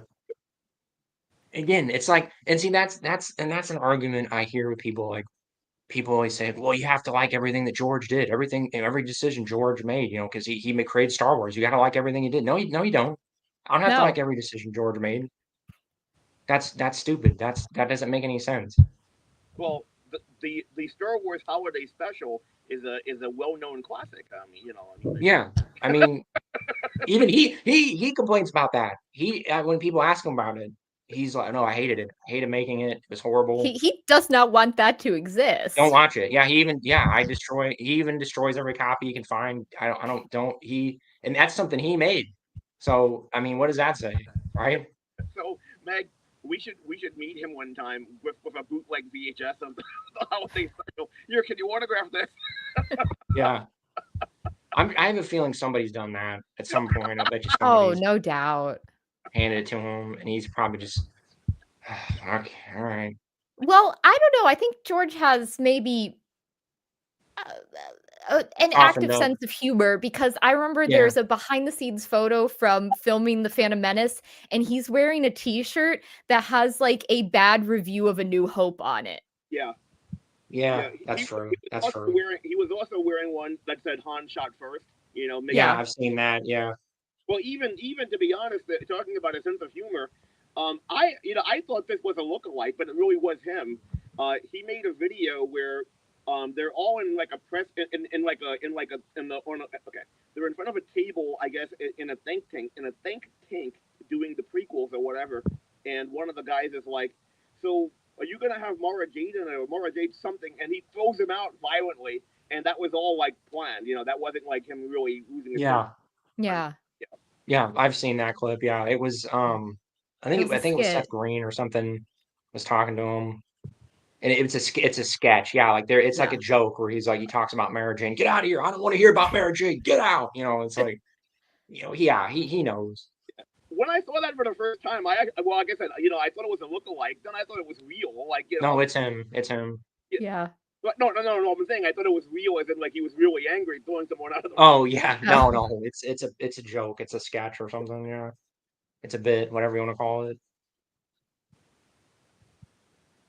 Yeah, I mean, Uh, you have to be, to be honest, when it comes down to like the characters and the actors, I mean, everyone has a different thing, because like Mark Hamill, again, I really respect him. Number one, he has the same wife, which again, I don't believe in like divorce and remarriage, and he has the same wife since for 40 something years, and on top of that, he's like a fan of the movie too. Like, I mean, I don't know how much of this is true, but everyone's like, "Oh, Harrison Ford just collected a paycheck. He doesn't care about Star Wars," And Mark Hamill really likes the fans. I'm sure Harrison does too, to a point, but Mark's kids read the EU, by the way. His son did. I don't know if you guys know this. Yeah, one of his sons is an artist. Yeah, his son read the EU, and because I watched an interview with Mark, and he's like, my son came up to me one day and he goes, "Oh, you have you're married to a redhead," and he goes, "What are you talking about?" He's like, "Yeah, you marry a redhead named Mara Jade," and he goes, "Oh, okay, like there it's in these books or whatever," and oh yeah, so his son like he's like I kind of know the EU through my son because my son was reading it when it came out, oh, so that reminds me. This is something you guys might not know. He did an internet video, like in the late '90s, like way back in the day. They hired him to do like a little video, like promoting Vector Prime, the first NJO book. yeah, you're talking about Mark, yeah, Yeah. Yeah, it's on YouTube. Yeah, he did the voiceover for the commercial. right. I didn't know, It's on YouTube, Yeah. yeah. because I didn't know. Somebody's archiving all the EU book commercials because there's one for New Rebellion. I think there's one for Back to War. Truce of Bakura. There's a bunch of them. Yeah. Yeah, it's a guy on Reddit. He also had a really interesting YouTube series that was going through the history of writing the new Jedi Order. And he compiled a lot of existing interviews with authors, but then he also talked to some of the authors, like while putting it together. So like recent interviews. It's really good. Mhm. I think it's called the Making of the New Jedi Order. Yeah, You send that link to me, Meg. I'd like to have that. Yeah, I'll look for it. I mean, if you have it, one of us will send it to you because I've been watching it myself. So Oh, Yeah. please, one of you guys, please send it to me. I didn't know about this. Like, I only found out about about the Luke about Mark Hamill doing that because I saw a commercial back in the '90s. That's why I didn't think you guys knew. I didn't. I guess yeah. I guess it would be on the internet now. I just didn't realize it was because I was thinking, you guys are young, so you wouldn't remember it. I mean, can I ask how old were you guys in '90? What was it? '99? In '99, Yeah, you're saying 99? I was 9. you were 9. 12? 12, right? Okay, right, exactly. That's why I didn't know You're what. millennials, yeah. Right. Yeah. No, So no. I'm not picking on you. I'm just saying that, like in '99, I was 24, so I thought, like, you guys might not remember it because you were young, or. I remember the prequel hype very well, like in a little before, and I Yeah. do kind of vaguely remember seeing like NJO display, like when they because bookstores they used to do, and they still do it, I guess, but they have those little cardboard display things. I kind of vaguely remember seeing those Okay. Yeah, for at least for Vector Prime. I don't know if they did it for the other ones. I don't think they did, I but don't think they did. But there I was don't a think they big did. push for Vector Prime. Yeah, Vector Prime had a big push because I do remember it. yeah. Well, that also had a big. That was even on the news, at least in my hometown, because it was on the news that they killed off Chewbacca, and they Yeah. actually Peter Mayhew at the time, who the actor who played him, and he was like, "Oh yeah, I hear they killed me off," because again, that was big back then. Yeah, it was a big deal. Yeah. Yeah. And supposedly it was I don't know. I've heard somebody from Disney said it was a big chunk reason why they got rid of the EU. Supposedly is because they wanted Chewbacca to be alive. Apparently, I mean, again I can't confirm this, but I thought I read that somewhere. But I think it's an excuse Yeah. personally, but because they were going to get rid of it no matter what. But Okay, Yeah. anyway, I'm gonna be honest with you. Okay, I'm not. Okay, now I am gonna say something negative here. That's like I'm gonna go on a little rant. But if they really felt that way about Chewbacca, that they were like, "Oh, we got rid of the EU because they killed off Chewbacca," and then at the scene in The Force Awakens when Leia, after Han dies and the ship lands, Leia walks by Chewbacca without a word to hug Rey. So they really oh yeah, that's right. Yeah. come on.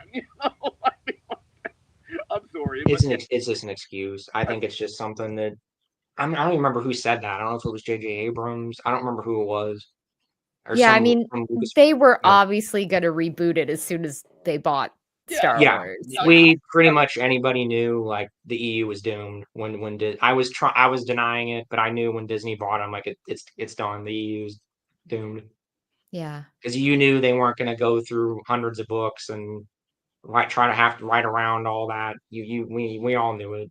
yeah. I hate to But say it, but own it and not make excuses. You know what I mean? Like, that's so lame that they're pretending that they're taking the high ground with that. Like, yeah, it it is what it is. over EU. I have the high ground. Yeah. Force Awakens will be 10 years old here in November. That's crazy to believe. Oh my gosh. Yeah, isn't that nuts? Wait, what do you say? I'm sorry. Force Awakens will be a decade in a few months here Yeah. Well. because I did, and then the EU will be dead 11 years because I did a stream last year when the 2014 because that's when they total like Yeah. officially killed it or whatever. Yeah, it was April I think of last year Yeah. Well. or sorry 2014 whatever. The older you get, the more that'll happen. Because, and there's actually a reason for that. Do you know what the scientific reason is? Probably why your brain something to do with your brain. I'm assuming. No. Well, in a way, when you're a year old, right? A year is a lifetime for you, so it seems like an eternity. Yeah, When you're 20, a year is 5% of your life, so it seems like a certain time of your life. 50 at yeah, my age, year is 2% of my life. It seems a lot shorter. I mean, I'll use a perfect example. It's hard for me to believe it's been, well, not hard for me to believe, but I mean, it seems like it was yesterday that COVID happened, when COVID started. That was 5 years ago. Okay? yeah. My high school, I was in high school for 4 years. That seems like an eternity. you know? It just is. Yeah. Yeah. It makes sense because it's 1/50th of your life versus 1/20th. Yeah, it's a much smaller chunk. Exactly.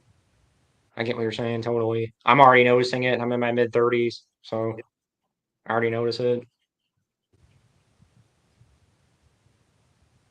What is it? I rip on Okay. Fatal Alliance and Dawn of the Jedi all the time. I talk about the books I like more. Okay. Yeah, I don't like Shadow Point either, purist. So we're in agreement there.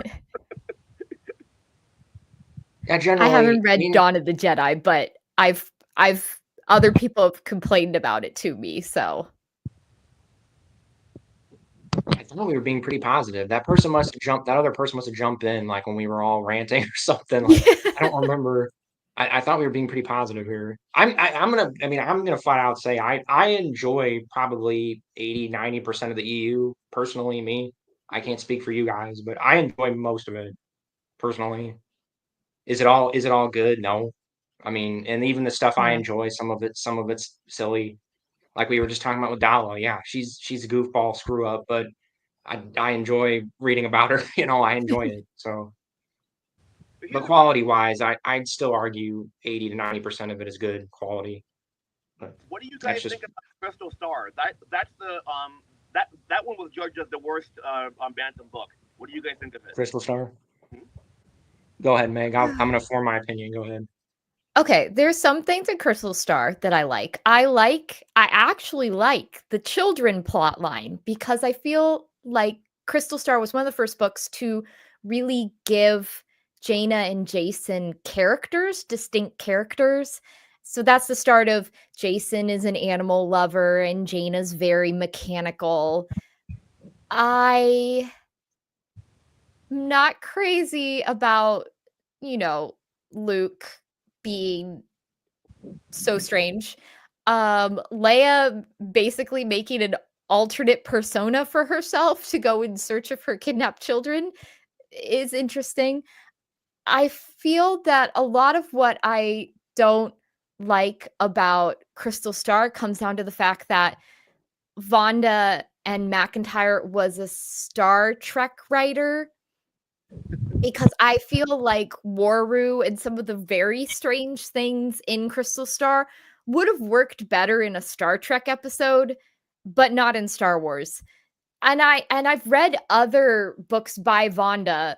Like she has a very like highly acclaimed fantasy novel called Dream Snake, which is really interesting. She's a good writer. Just I feel like Crystal Star was an example of someone who is a talented author, but maybe shouldn't have been given a Star Wars book to write because that's not the kind of thing she writes. Okay. Yeah, I pretty much agree with you, Meg. I actually don't hate the book personally. Yeah, I thought War was weird. I mean, it's all weird, but it's like I don't know. It's almost I kind of have similar feelings to like Planet Twilight. It's weird, but I don't know why. I sort of enjoy it in a Yeah. weird, like kind of fevery dream kind of way, like as you described it. I Yeah. enjoy it. It's so much of it you almost wonder, is the book gonna end with them waking up and being like, Yeah, wow, what a strange exactly. dream I've had. Yeah, yeah. I don't know. I enjoyed it in that sense. Well, I think Waru is actually a lot more what do you call it Star Warsy than Abeloth in a way. I mean, like it isn't something really out there. I don't mind Luke because I think that it's the explanation of like the forces being you know like distorted by the star makes it makes sense. Like it isn't like he's out of character for no reason. You know what I mean? Yeah. He's Um, just such a weirdo in that book. Yeah, it's a weird book, but yeah, I mean, is it one of my favorites? No. I mean, I'm not gonna say it's like even probably not even objectively good, but it's enjoyable in a weird like it's just like a weird fever dream. I don't know. I don't. That's the best way to describe it. I feel like my response to reading the book, especially Luke's strange emo phase he's going through, I feel a lot like Han in that book, who is observing things happening around him and is like, Yeah. Yeah. Yeah. That's a good way to put it. Exactly. speaking of Han, yeah, what was it? What was her name? Zachary. You know, did you like the way that they? Well, I don't know which one was written first. I can't remember now. But you remember the Han Solo trilogy? I don't mean the. I don't mean from the '70s. The one written by what's her name? The prequel, yeah, Crispin? Yeah, the yeah, Crispin ones, yeah. that was written after. But I like Zachary, and I like her character in both the Crystal Star and in the trilogy. She was in both of them? Yep. Oh yeah. Huh, I don't remember that. I don't remember the Crispin trilogy that well. I Sorry. feel like in the Han Solo trilogy, I don't know if I really got a good feel for her because she felt like one of Han's girlfriends of the week. Right. Well, okay. So in the Crystal Star, she was the one who actually warned them about Waru. You know, and one of the things that Luke went weird about is because he couldn't feel Han in the Force anymore, so he thought that they were having an affair. You know. But in the original trilogy, I mean, in the Han Solo trilogy, she was the one who made the illusion fleet when that Imperial dreadnought when they had to attack the dreadnought, the smugglers, because it was going to destroy Norshada's moon. Oh, yeah, she's the one that worked as an Yeah, illusionist. that's right. And she lost her family to the Yeah, Empire or something like that. yeah, that's it. Yeah, Yeah. you remember that, Austin? I vaguely, I need to reread those. Crystal Star, the main thing I remember, I'm aside from all the weird Waru stuff, is the what is it, the Empire Reborn? Oh yeah, Because I Yeah. played the video games a lot, and the Empire Reborn is they're an important part of the Jedi Knight 2 and like the Cal Katarn stuff. So Mm. I know Sean, you don't really know the video games. I don't know if you do, Meg, but it's a retcon. But that's like the only thing that references Crystal Star, basically. Oh, It's wow. it's important later on. Anyway, that's my main takeaway from Crystal Star. Sorry, okay, I'm not. Here's another thing, and you guys are probably gonna get mad at me here. I'm like out of the big three, Han's probably my least favorite. okay. I like Luke and Leia a lot better than Han, personally. I like Han, but I feel that a lot of times in books, the authors didn't know what to do with Han.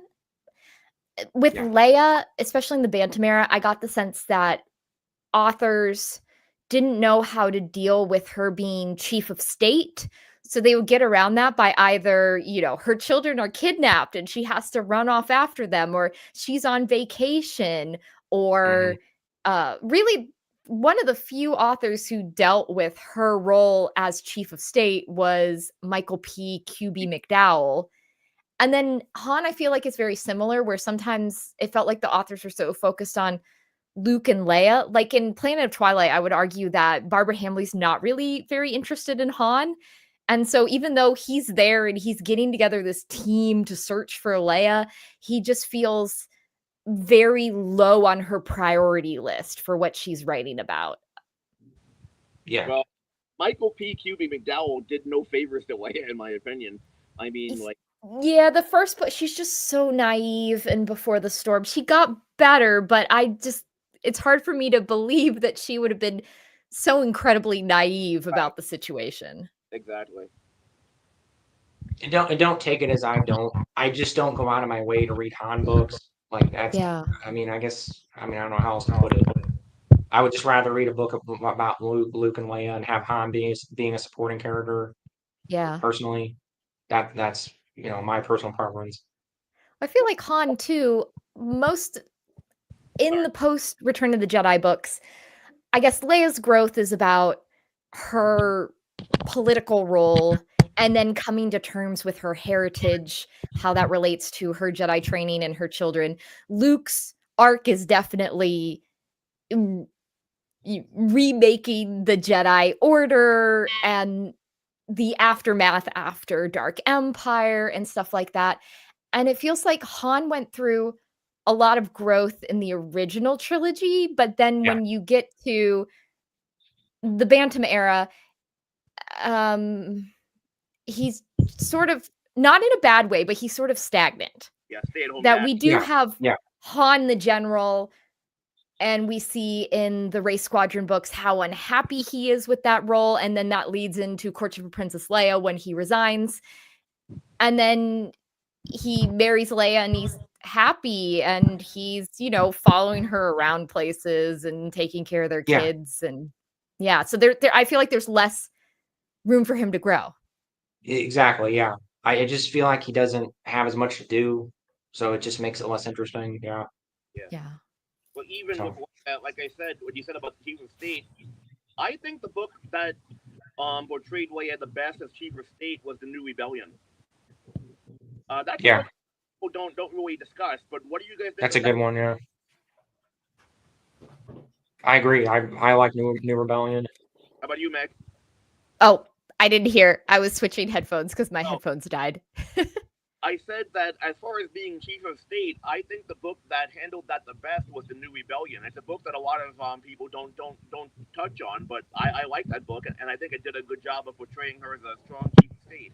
Yeah, and I do like in the New Rebellion how part of Leia's issue there is that they are now electing former Imperials to the Senate, and, you know, because of her past, she's really not happy about that. So part of that is her coming to terms with the fact that, like, as the Republic grows, it's changing, and as it ends up, like, some of those former Imperials are now ardent Republic people, and some of them not so much.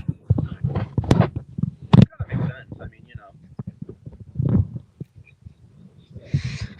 Yeah, I liked the villain in that one. That was Kueller, right? Yep. Yeah. Right, yeah. Yeah, Kueller. Yeah, because he gets a backstory, and you learn more about him in YJK, right? Or is it it's the other No, guy? that's very attractive man. Brackus. Yeah, Brackus. Sorry, Brackus. I like Brackus. Yeah. They had a really good string of villains there, I thought, towards the end there with the Aventa, and then yeah, Yeah. Kueller. A very attractive man. He is. Yeah, Everyone remarks on how attractive he is. Well, yeah, I think even in the I have to pull up the character in the character book, it has like a Brad Pitt looking guy, I think, like a really like I mean, hunky looking dude, I think. that they used a photo of me to portray him as a very attractive man. What? I'm sorry. What? I said I thought that they used a photo of me to portray him as a very attractive man. Yeah. That's that nervous laughter. No.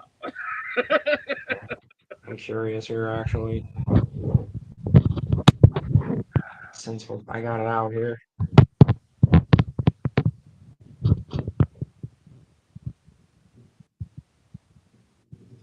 Okay, why didn't it say the page number?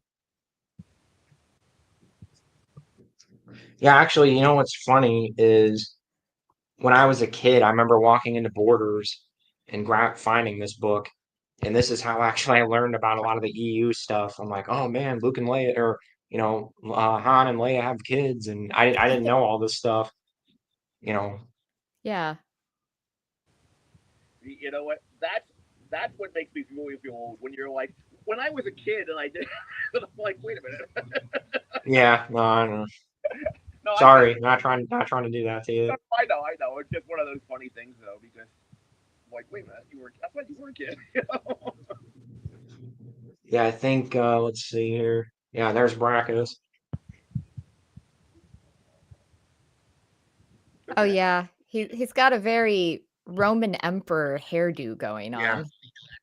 he kind of looks like almost want to say like what's his name? Yeah, he made me say when you said Roman Emperor, yeah, it makes me think of what's his name from Gladiator. Um, Oh yeah. Joaquin Phoenix's character. yeah, Walking Phoenix with blonde hair. Yeah. That's kind of what he looks like there. Is Joaquin Phoenix the one who was in? I didn't see the movie, but was he the Joker or in the Joker? Yes. Yeah. Yeah, I can't judge men, but I didn't think he would be someone people would say is a very attractive man. Well, as the Joker, he's not supposed to be attractive. He's no, supposed to yeah, be a very depressed I individual. understand that, but saying even just what he looks like. I mean, like, as a person. Like, I know Brad Pitt and Sean Connery as two people that are attractive to women. I didn't think Joaquin Phoenix is he? All right. Meg? I think some people No, find him attractive. I'm not saying I don't mean that way, but I'm just saying, like, you would have a better judge of that than I would, or Austin would, I'm sure. I'm having trouble hearing it. Yeah, I'm sorry, Austin. I noticed you were having trouble hearing me a lot. I was just saying I didn't think that Joaquin Phoenix would be someone that would be considered attractive to women. I think he's generally like when most women like him. I thought. I don't Yeah. know. Generally, I mean, he's an actor, so I would imagine he's got to be somewhat attractive, or he wouldn't be getting lots of roles. I guess. Guy from oh, I can't think of his name now. The guy, he was in Spy Kids 2, and he was in a bunch of things. He was in I can't think of his name, but he's definitely not attractive to women. But he's an actor, you know. No, you're talking about. Gosh, dang it! I know you're talking about. I'm not necessarily saying you have to be attractive to be an actor, I guess, but No. he was mainly like a heartthrob kind of actor, from what I understand. Joaquin Phoenix was. Joaquin Phoenix. I didn't know that. Like I said, I don't really know him from anything else. I don't really know him from anything, to be honest. I don't think I know him in any movie. But I just didn't think he was you know. Yep, somebody's. Oh, Have you thank been you. have you not been doing as much YouTube stuff, Meg? No, I I got really busy with theater, and then I hurt my ankle, and then I got busy with theater. So basically I've read 5 Star Wars books, but I haven't done reviews of them, and they're far enough in the past that I was looking at my notes and I cannot remember why I felt this way. So now I'm gonna have to reread them so that I can do my reviews. It was like my poor 2024 schedule. It was like I did 12 books, I think, and then just got so busy that I never did the last 8. So I'm like, I gotta try to get it done this year. I really appreciate you coming on and Yeah, well, thanks for having me. taking time on your day here. I guess It's probably should wrap this up. We've been going on like 3.5 hours here. Yeah. But I do want to say this. It's Steve Buscemi I was talking about. Oh, well, yeah, he's a character actor, so I feel like most people don't go see a movie with Steve Buscemi in it because they're like, "Oh my No. gosh, Steve Buscemi Yeah. makes my heart palpitate." Yeah, no, people aren't going to Steve Buscemi. He's a great actor. I mean, I great love actor, him. but yeah, but I don't think I think Meg's got it there. He's not your poster guy. You don't put him on the front of the poster and go, No. "Come to this movie." I mean, Meg, you're a regular host on Matt's More Civilized Age. Oh yeah. I am, for better or for worse. The only thing I'm doing right now is that the beginning of every month, Matt Wilkins does his monthly stream, and I'm usually on it unless I'm doing some sort of theatrical production. I need to get a hold of Matt because actually, you know what's funny? He's the guy that got me into this. Like, got me to do a YouTube page. Oh He yeah, inspired me. you should He's kind email he's him because he always loves to have special guests to talk about Star Wars. Can you give me his email? Because I don't think Yeah, he I'll has it do on his that. page anymore. He doesn't have it on his page anymore. So just Okay. email it to me. Because yeah, I'd love to do something with him because he got me into this game. So I feel like I need to tell him that. Yeah, I can do that. Awesome. He curses during his broadcast, doesn't he? Matt, not so much. His Ryan sometimes does. Right. Yeah, Okay. yeah. If it wasn't for that, I'd join him at some point. But I hear that there's bad language on it. Yeah. All Yeah. right. I'm Well, just glad you were able to control yourself today, Meg. You know, I know you usually curse like a sailor. Oh yeah, I'm throwing criffs around everywhere and cis spits. Oh yeah, that's actually a question for you. what do you guys? No, Austin. In case you don't know, I'm joking. She doesn't curse. But what do you guys think of the those like faux bad language from the Star Wars? From like I guess it was from like starting like maybe I don't know. Well, I guess they did that in the X-wing books too. So what do you guys think of the faux cursing in the Star Wars books? I don't mind it personally. I think I some of it's personally don't. very silly. Some get silly, Yeah, but but I mean, on the whole, I think it makes sense to me that people within the galaxy far, far away in dangerous situations would use harsh language. Yeah. Well, even it's funny. Even the transform. Now, granted, they're aliens. They're alien robots, but they're not human or even organic. But the Transformers are like that. I mean the even modern comics are like that. But even in the '80s cartoon, like I remember, you know, the one guy would always say leaking lubricant, and at one point, like he was like high hydraulic, it was just like these like car terms, which makes sense because they're machines, but it's just kind of like I don't know if they were supposed to be curses or just exclamations, but still, it's just kind of interesting that they add those things. yeah, what was it? I think my favorite one I think is Kyle Katarn in Jedi Knight 2 calls somebody a Kowokian monkey lizard. He says something like that. He says something like you got the brains of a Kowokian monkey lizard. Yeah. Well, I always like that. That's one you don't hear used much. That I that's always like. like Salacious Crumb, right, from the Return of the Yeah, Jedi. Salacious Crumb. He was basically calling him like you got the brains of Salacious Crumb. Right. Kind of makes sense because I mean, like Salacious Crumb was just kind of like Jabba's jester, as it were, or whatever you want to call him. Like although they Yeah. all, but him especially, like really stick out. Well, you know what? What actually sticks out to me? I gotta find this somewhere. They did a behind the scenes for the. It was like the Jim Henson studio doing Return of the Jedi. I don't know if you guys have seen that or not, but they were showing that, and Salacious Crumb, the puppet, was the one hosting it, and it was showing like the Gamorrean guards and a bunch of the Jim Henson puppetries. They were going on the plane to England, to be to like film Return of the Jedi. And at one point, I remember that he's like, "Oh yeah, we're gonna go on the plane. I wonder what the movie is. I hope it's rated R." Do you guys remember this at all? You know what I I'm talking? don't know. Sorry. Yeah, it was one of the things to promote Return of the Jedi. Like, again, this was made in like '82, '80, '83. So, I'm sure it's on YouTube or something. But I remember, The voice, the actor that did the Salacious Crumb voice actually went to a show, like a comic book show in my area one time, and oh, he was signing stuff. who was And the actor? I wanted to go so bad, but I couldn't. I had Uh, something else I had to do. I said, who was the actor? I don't remember his name, but I just remember I had the little. I'll pull it up or whatever. I'll find it next time we're talking. But it had the picture. It had Salacious Crumb, like meet Salacious Crumb, the voice actor for Salacious Crumb.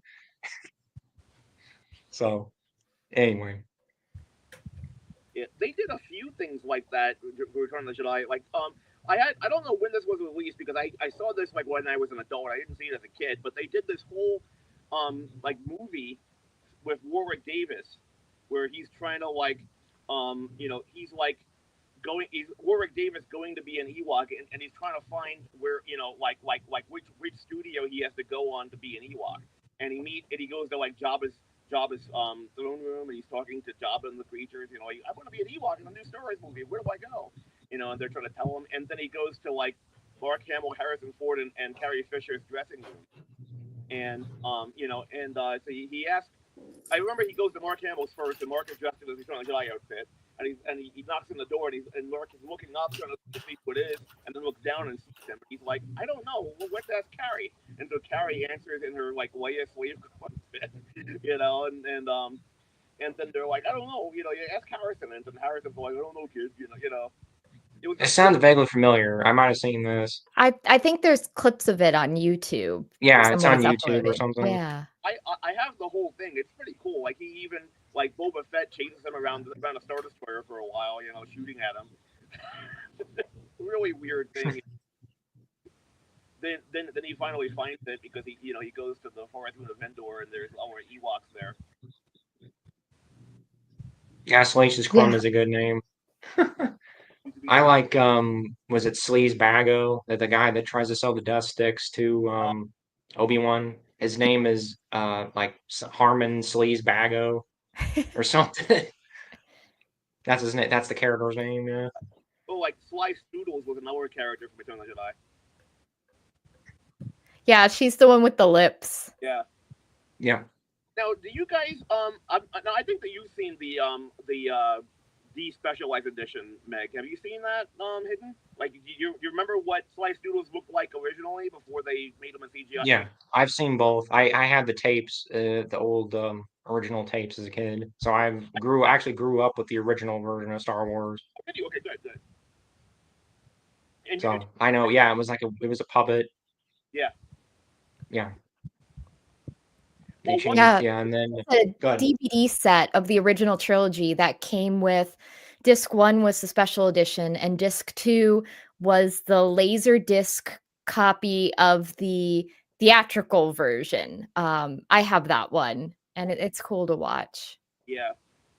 A It's couple. really bad quality though, isn't it? It's like It's really. not great because it hasn't been remastered or anything. So Yeah. Well, I have a remastered quality edition of it. I can let you guys see if you want. It's Yeah, they're on the internet. It's yeah, floating around. okay. People redistribute them. Yeah. yeah. I remember especially one of the things that they did that's not in the special edition was it was kind of a I mean it was a poignant moment because they showed the difference be, between the underbelly of Jabba's palace and like Jabba's throne room because the screams of the droid being tortured, the one that had its like they were putting that hot coals on his feet, remember? Hmm. Okay. Well, they like it was in perfect tone with Slice Noodle singing. So like the transition is like him screaming in agony, and then like in a certain tone, and then like Slice Noodles is singing in that tone, and then finishes the song. And it just shows to me. I remember as a kid watching that, going, "Wow, you see the difference in like how like behind the scenes he's killing and hurting people, and he's here enjoying himself." Just a little side note. Maybe it doesn't matter. Oh, And you're fine. things that I'm like, oh, this is an epiphany. Just like, okay. I guess I don't know if he's talking about your. I'm not sure what he's talking about there. Oh, maybe my Jaina's. Jaina's probably. Yeah. my Yeah. I my really gaggle of regret. Jaina's. Yeah. I saw that Jason with the with the tentacles at a store and I didn't buy it. I regret it. Yeah.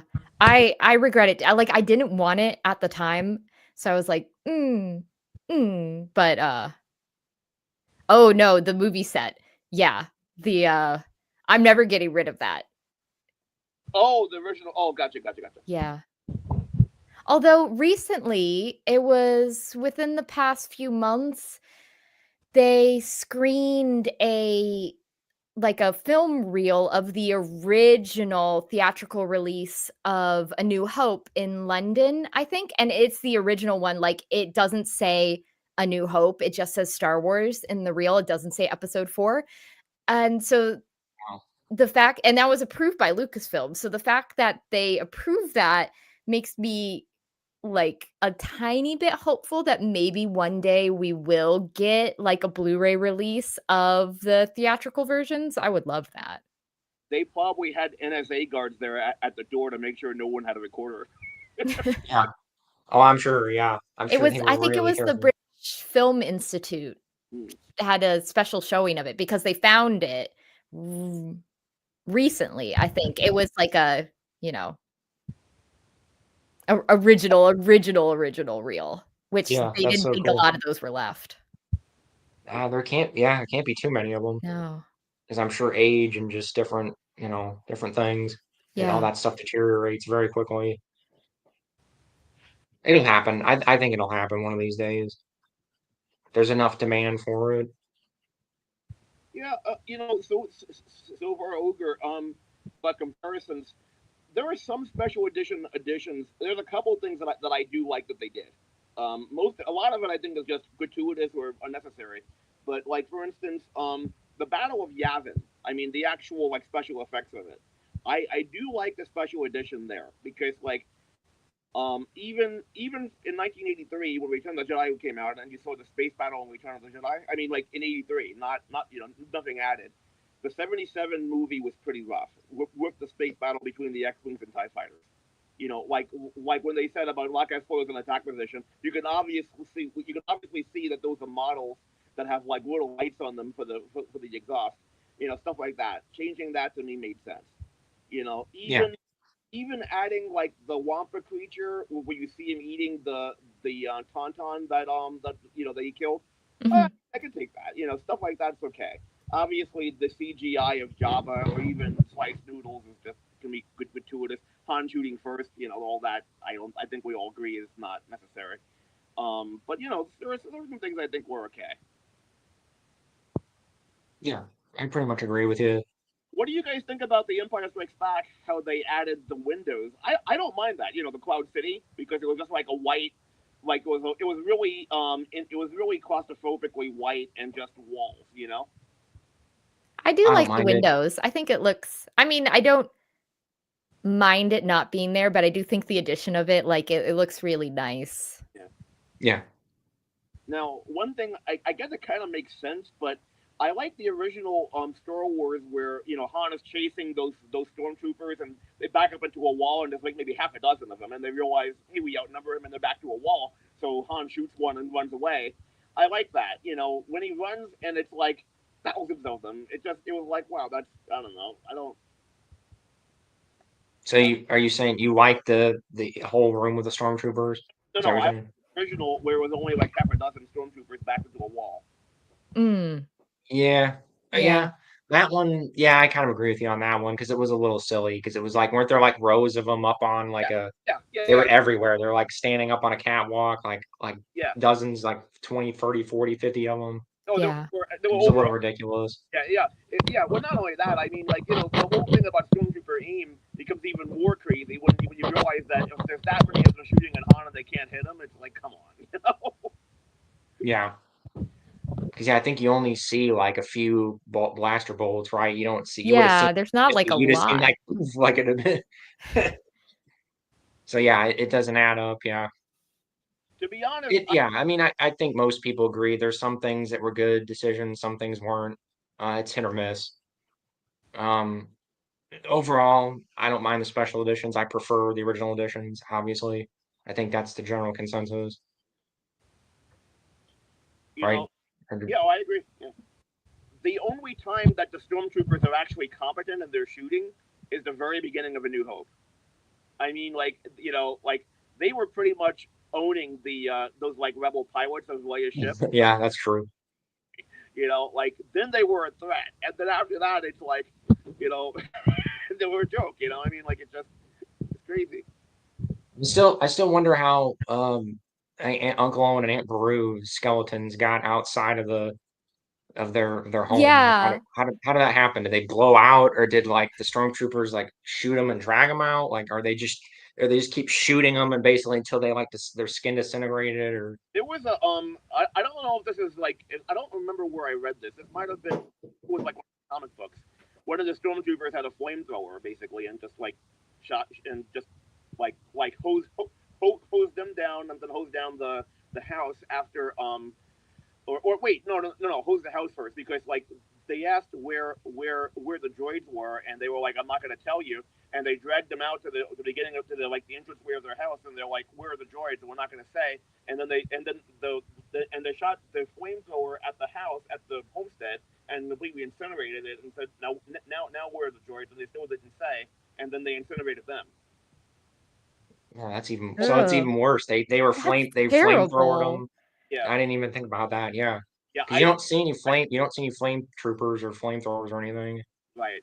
I'm not sure how canon that is, but See, I yeah. just never, as a kid, I never understood that. I'm like, I don't know, my kid brain, I think I just thought maybe they just kept shooting them with the blasters until they just like disintegrated or something, and just all that was left was their skeleton. Yeah, I guess as a kid, it was sort of like they're skeletons, but it was like Yeah, didn't think too much about it. I guess if I thought Maybe I thought that, like, they set the house on fire and they were on fire and they were coming up the stairs and I guess, but yeah. it's like they're just totally skeletons. There's like Yeah. nothing left. There would Yeah. be like traces of other things, wouldn't there be? Yeah, you would think, like, they wouldn't There'd their be bits and whole pieces of, body wouldn't burn. Right. yeah, there'd be other things around them. So you guys know, I don't know if this was official, but in the novelization back in the day, Uncle Owen was actually Obi-Wan's brother. Yeah. You You Yeah. know, now knowing that from the prequels that he's that like Anakin's mother lived there and it's Anakin's stepbrother. That makes it. I mean, I don't know if actually like Darth Vader was the one who orchestrated that or not, but that makes it really more horrific. Like The EU used that assumption too for a while, even into the because I was reading the Jedi Apprentice novels use that assumption because Mm. they talk about Owen. Like I had a brother named Owen. He Yeah. says, I think Obi-Wan says at the beginning of the first Jedi Apprentice book. Yeah. Well, that Right. makes sense because we didn't meet the Lars Nope. until Attack of the Attack of the Clones. Clones. Yeah. Yeah. So even they were still using that assumption all the way up until Attack of the Clones, pretty much. but doesn't it make it more horrific knowing that it's Anakin's brother-in-law, stepbrother?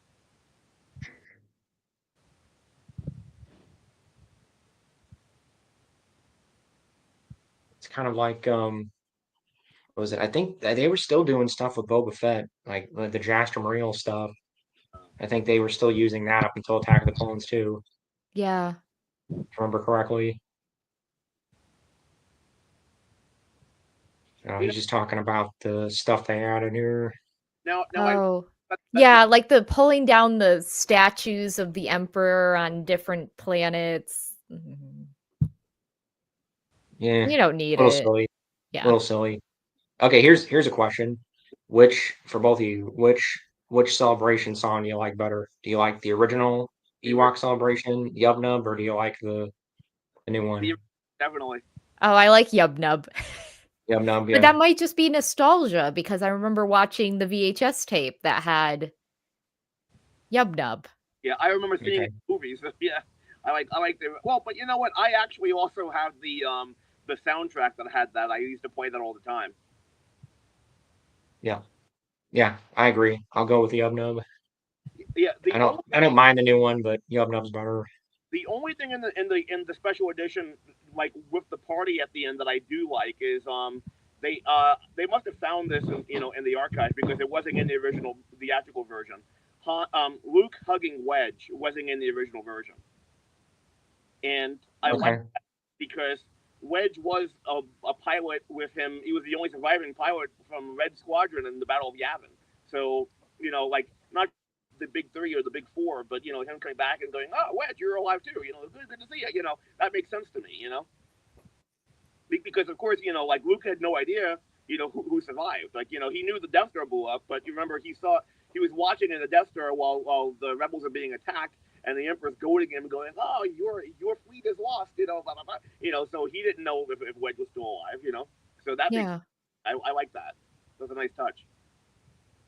About Hayden Christensen at the end being CG'd No, over no, because the bat that was it? doesn't make sense. Like other Yeah. people die and they stay old, but he dies and he goes back to Hayden Christensen? No. Yeah. There's a reason for that. Alec Guinness owned like 1.5% of Star Wars or something of that nature, and the Alec Guinness estate wouldn't allow, or even I know Alec, it wasn't the estate, he was still alive. Alec Guinness wouldn't allow George Lucas to change his face, or maybe it was the estate. Let me see, that happened. No, the special edition came out in '97. Alec Guinness died in 2000, and they made the change in 2005. Yeah, it was the Alec Guinness estate that wouldn't allow him to do that. To like change Alec Guinness with Ewan McGregor or something. Oh, so Uh, George wanted to put Ewan in it? Ewan, yeah, yeah. Wow, I didn't know that. Well, it would make sense because, like, okay, so like you're a Jedi through and through, and in the afterlife, as it were, which I don't believe in that way, but still, he's an old man, and yet, like, at the 11th hour, the last 5 minutes of his life, after 30 years of oppression or 20 years of oppression, like Anakin turns around, oh yeah, we'll make you young. Yeah, yeah. I mean, I get why after completing the prequels and was it Sebastian Stan as old Vader, like you've barely seen him. Yeah, that's not, and Sebastian Stan's in Marvel. Shaw. Yeah. I was like, that's Bucky. Sebastian You've Shaw, yeah. barely seen him, and you only saw him as Vader with the like, weird face. So there's not that like instant recognition. There might have been some people who were like, "Who's that old guy?" But I don't like seeing Hayden there. I think because I was a kid when the prequels were coming out, and it didn't confuse me. I just figured, oh, okay, that's Anakin when he was old, I guess. Yeah. It wasn't a problem. I mean, it was just that was a dumb decision. Totally agree with you guys on that one.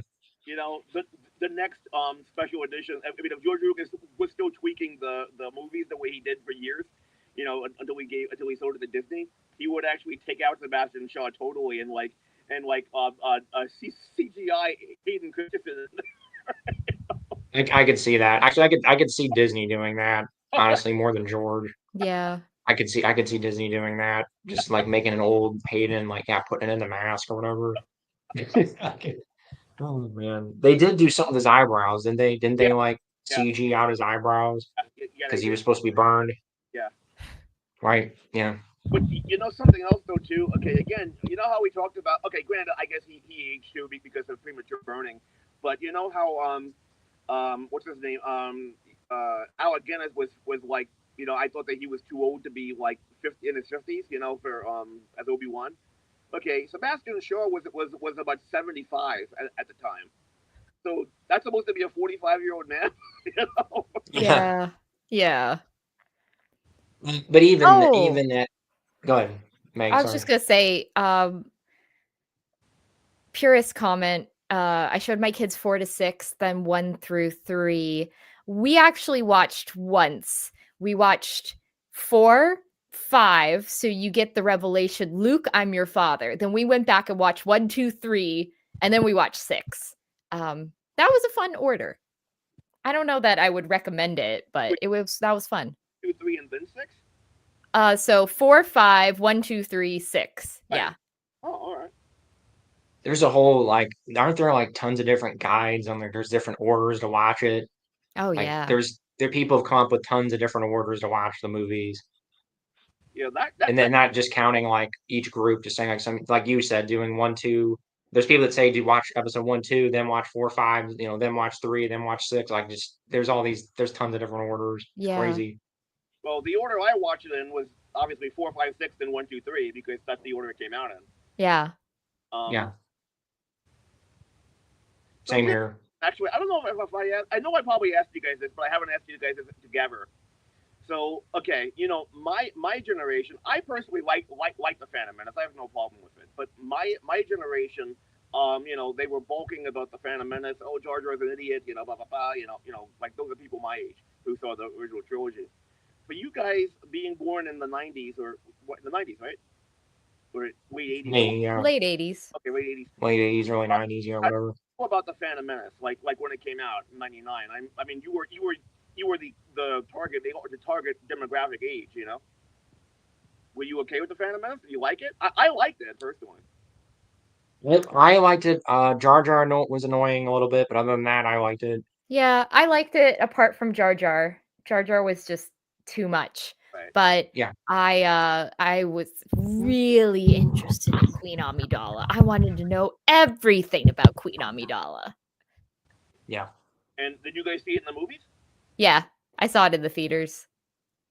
I sadly did not. I begged my mom to go take me. Oh. She wouldn't take me, but my dad got me a bootleg, so I watched I watched a bootleg. That was my experience with episode 1. But I did see 2 and 3. I saw 2 and 3 in theaters. Why wouldn't your mom take you? Did you think it was too much for you at that age? Sorry. Why wouldn't your mom take you? Did you think it was too much for you at that age? No. You know what's funny? She'd recently got remarried, and her and her husband her husband took her, and they didn't like it. They hated it. My mom didn't want to sit through it again. Uh, So, yeah, I got kind of screwed there. I can tell you, I was one of those who waited in line for a long time because about 40 of my friends and I all went together. Like Oh Wow. wow. literally, we were a solid third of the movie theater. All of us together that watched it. I went with my Wow. dad. We had seen the special edition release in 1997. So then but I went more than once. I went with my dad, but then I'm pretty sure I went with friends like at least one time after that in theaters.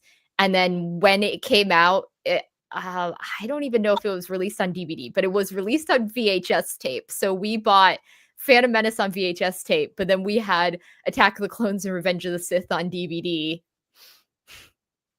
Yeah, I got the tape. When I the actually, tape came out, I watched the heck out of the tape. Oh Go yeah. ahead, sorry, go on. uh, I bought a DVD player just to watch it on DVD. Because I remember that they said there was some behind the scenes stuff on the DVD that wasn't on the VHS. And Hmm. I'll buy a DVD player then, and I bought a DVD player. And like That's fun. That's hilarious that you say that. I had that with episode two. Episode two was my first DVD. So I was just a little behind you. right. Yeah, we bought a DVD player so we could watch Fellowship of the Ring Oh, okay. Oh, on that's a good one. DVD. Nope. That's a good one. Yeah. Did you see those in theaters, Meg? The Lord of the Rings I trilogy? did. I saw Fellowship of the Ring in theaters with friends, and actually I wasn't feeling well, so I went to the bathroom when they were on the mountain, and when I came back in, they were like running across the bridge in Moria, and I was like, "What is going on?" And they were like, "Oh my Oh gosh, you man. missed it." So then I had to see it again to see what I missed. You walked out the worst time. It's like the I worst did. time It you was ever. not. I missed Gandalf falling. It was terrible. That's crazy. What are the odds of that? That's Yeah, funny. it was not good timing. Oh man, I wish I could have saw those in theaters. I didn't know anybody. None of my friends like fantasy. Mm. Nobody likes fantasy, so I wasn't able to go see those. I had to just wait for the DVDs on those. My favorite thing was seeing Return of the King and how there's all those like fade to white fake endings, and in the theater, people would get up and start to leave, and then they'd be like, "Oh," and they'd come and sit back down, and it happened over and over again. That's hilarious. Yeah, that's I didn't even think about that. That's crazy. Yeah, it was. I feel like now it's like a gag, like people know, but at the Oh time they were yeah, like, "Oh, it's done," and then, "Oh, it's not. Oh, it's done. yeah. Oh, it's not." People wouldn't fall for that now. They just well, plus they have stingers at the end of credits now. People sit through credits now, Yeah, yeah, and so people it wouldn't didn't work back now. then. I That's was like, hilarious. I've never seen those movies. That's funny. But Yeah, I'm trying to think. Good. I was gonna say one special edition thing I think was kind of funny. So most of these movies I saw opening night. I didn't see Return of the Jedi special edition opening night because I forget why I was busy or whatever. And my friend Ben did, and he was gonna see it again with me and with my friends. And he told us, that the change, one of the changes is that at the end of Return of the Jedi, when you see the Force Ghost, you know, Yoda gets up and does the Macarena, and we were all expecting that. And then it didn't happen, and we turned around and like, "You're a moron!" He was like laughing his head off because like we all thought that was gonna happen. I miss stuff like that when you can mess with people like that. You can't do that anymore with the internet, but No. used to be able to do stuff like that. Well, Oh man, that's so funny. it's like even with the internet, I purposely avoid any kind of spoiler if I want to see a movie. So like I saw the new. Have you guys seen the new Jurassic Park movie, the Jurassic World? What's it called? Rebirth. Yeah, Rebirth or whatever. Right. So Yeah, I've I seen it. Yeah. right. So I've seen it too, but like I didn't see any internet reviews before I saw it because I didn't want to hear anything. The only thing I knew about it was that what's her face is on it, the um I can't think of her name, the famous actress, Oh, Scarlett Scarlett Johansson. Johansson? Johansson. Thank Yeah, you. I thought yeah. I knew was that Scarlett Johansson was on it, and it was a Jurassic Park movie. I didn't even know I really didn't know if they were rebooting it completely or what they were going to do because it was, rebirth. I didn't know what they were going to do. Like if they were going to say this is, everything is completely thrown out the window, and now they're rebooting dinosaurs, or what they were going to do. So I try to go into movies blind, but it's almost impossible to do that now. I mean, I have to use the internet, for this and for my job and stuff. So I've been unintentionally spoiled on things, even like news articles. I can't remember what it was. I think it was Split. I don't know if you guys know the sequel to Unbreakable, Oh, whatever. I don't, the M. anyway, Night yeah, M. Night Shyamalan. Shyamalan. It's not important, but the point. I was just reading the news or something, and the article heading totally spoiled the movie. Like I wasn't even seeking it out. I was just reading something out on the weather or something. And it was like, hey, Split is, this is the ending of Split. It just said it, and I was like, okay, I wasn't even Ugh. looking for it. I've actually never It's seen. crazy. Now I've seen Unbreakable, but Split was rated R, and so was the third one, so I didn't see him. Yeah, but it's just like I wasn't even looking for it. It just flat out told me the ending. Yeah. So it's like it's almost man, that drove me nuts. Yeah, well, that's like the Luke I am your father thing. Now they couldn't hide that. I mean, even Oh they, yeah, they kept it under wraps pretty much to hide it, but of course no one had an internet, so they could hide it. yeah. I think it was in The Simpsons. He was watching the movie and he walked out and there was a big long line of people and he goes, "Oh, I can't believe Darth Vader is Luke's father." Everybody in the line goes, "Oh, come on." Now, I'm sure Anyway. there are people who did that, but the point is though that wouldn't be like worldwide. That would just be other people on the line. No, I know. It was just Yeah. yeah, it's I don't know. I know it's totally different now with the internet, but Do you guys remember? I don't. I guess you wouldn't. You wouldn't remember before the internet was invented, would you?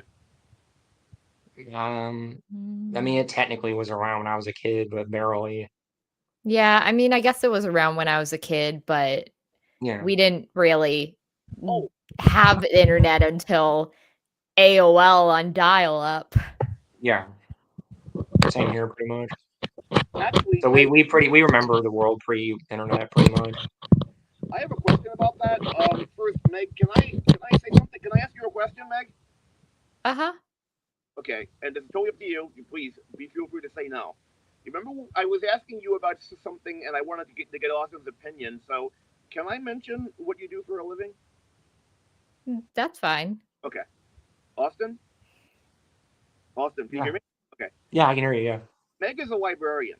Okay, so here's something I was asking her just recently. Again, now I don't know if you all remember this, but like when I was a kid, okay, I mean you probably have seen shows where like they show this. A lot of people don't realize that this was actually true. They think that this is a meme or like a joke. But when I was a kid, you go into a library, and okay, if I was talking at the tone of voice I'm talking now, they would shush me. They would say you have to either lower your voice or leave. Okay, and I went to a library recently. Well, I go to a library pretty often for chess matches anyway. But like I went there early because I wanted to look something up, and they were just kids yelling, running around and stuff. I don't mean like just little kids. And man, I was really annoyed. I even asked Meg. I'm like, am I a crusty old fart being annoyed? But like, what do you think? I mean, like, you remember, or do you like? How do you feel about that? Like, I don't think that like libraries need to be like a sacrosanct like place of worship where you're completely silent. But what do you think about that? Like, it's hard to like, what's a library anymore? Like, you can't, if people are running around screaming like banshees, what is that? I mean I prefer it to be quiet for the most part. It doesn't have to be a tomb. I'm trying to think, to be honest with you. I don't spend a lot of time in libraries anymore, to be honest. The last time I was in a library was last year when I was visiting my dad. And it was relatively quiet. I don't remember. I think it probably just depends on the area and who's running it. I would assume who the head librarian is. Yeah, I mean, I think there's a shift within libraries for libraries to serve multiple purposes. So libraries to Yeah, be like a community center. So at least in my library, we do have spaces that are quiet, but we also have spaces like the children's section where I'm not going to hardcore patrol volume levels, because I assume that if you're in the children's section, you're going to expect, you know, a certain level of noise and kids having fun and kids doing the scavenger hunt and such. But like in the adult computer section, for instance, if there's someone on a phone, you know, I'll give them like a minute to see if it's something really important, and then I'll ask them to take their call outside. So I think it's sort of a combination of the role of the library changing, but then also realizing that maybe, you know, the library need to be very quiet, doesn't need to be the whole library. Like we can have quiet places and then, you know, normal volume places. And honestly, if there were children screaming, I probably would talk to their parent. Okay. Well, you see, Meg, again, this is what I was talking to Meg about too, Hidden Gems. So I live in a really small town, and that's the difference. Meg has like, oh, the children's section, this section. Okay, like in my library, it's a huge room. I mean, like it's not there's a children's section, but it's all part of the same room. So like, let me show you. So this is my room. Obviously, it's not going to be as small as this, but if like here, I'm in the adult section. So here are the adult bookshelves here. Okay, over here, let's say, is the children's section. So obviously it's bigger than that. But my point is, you know, it's a big room. There's no like, you know, there's no okay. It's not sectioned off. Yeah, Yeah. yeah. Quiet here. They're not. It's yeah. It just makes it hard for me. Now, granted, too, I was telling Meg pre-internet, okay, before the internet was invented, you know, like we would go to the libraries to like research things. Like, you know, now there's the internet. Like I would spend many hours in the card catalogs and the encyclopedias, especially when I'm doing like reports at school and stuff as a teenager. So that makes a difference. And two, you know, like it's different because like I don't know what Florida's like. I'm sorry. I don't. Can I say you're in Florida? Is that okay? Like you just did. I'm sorry. I'm sorry, man. I'm sorry. I didn't even hear you. Don't worry about it. I don't. You cut that out when can you edit the video when you upload it? Yeah, it's fine. I'll edit it out. Don't worry about it. I don't know what certain areas are like, but like my hometown here and back in Marathon, Ontario, they're small towns. So like um, there's the head librarian who's paid, and everybody else is volunteer. So it was very different. And the volunteers literally were the stereotypical librarians because they were retired school teachers who would shush you and stuff of that nature. And again, I appreciated that because again, if I'm doing a book report and I need to have silence, or and that's how everyone was. Now, like we now like again, we go there to play chess. There's one room you can rent that's soundproof, and we rent that for chess. But for most of the researchers who come in, they don't have you have to rent that in advance. So like, like if you're just coming in to study and you decide to go there, unless you know in advance and call ahead and say I want to rent the room and it might be taken, you don't really have a chance to do that. So we do have a quiet time to play chess, but that's the only time. Again, I want to go to the library and study without having to reserve a room to be quiet.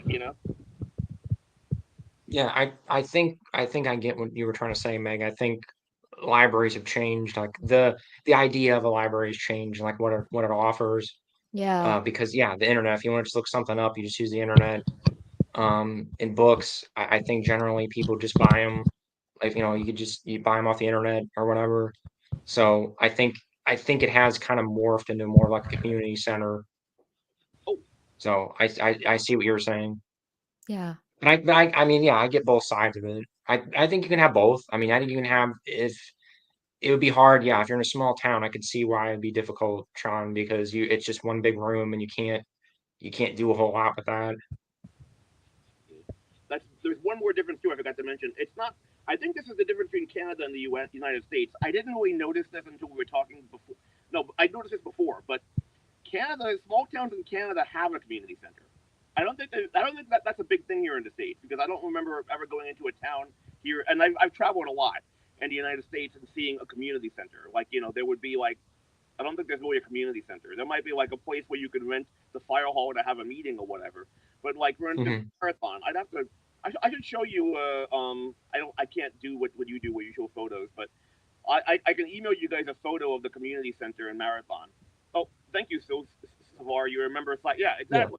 And that's part of it too, is the culture has just changed because Yeah. everybody, cell phones, smartphones have changed things. But I'm not even talking about My phones. my wife and I actually talk about this all the time with because there's movies I want to go see, and her and I just think about it. And we're like, I don't really want to sit in the theater with people on their phones, and it's because it disturbs you, So we just kind of like, I'll just wait for it to come out because Yeah. I just don't want to deal with people on their phones.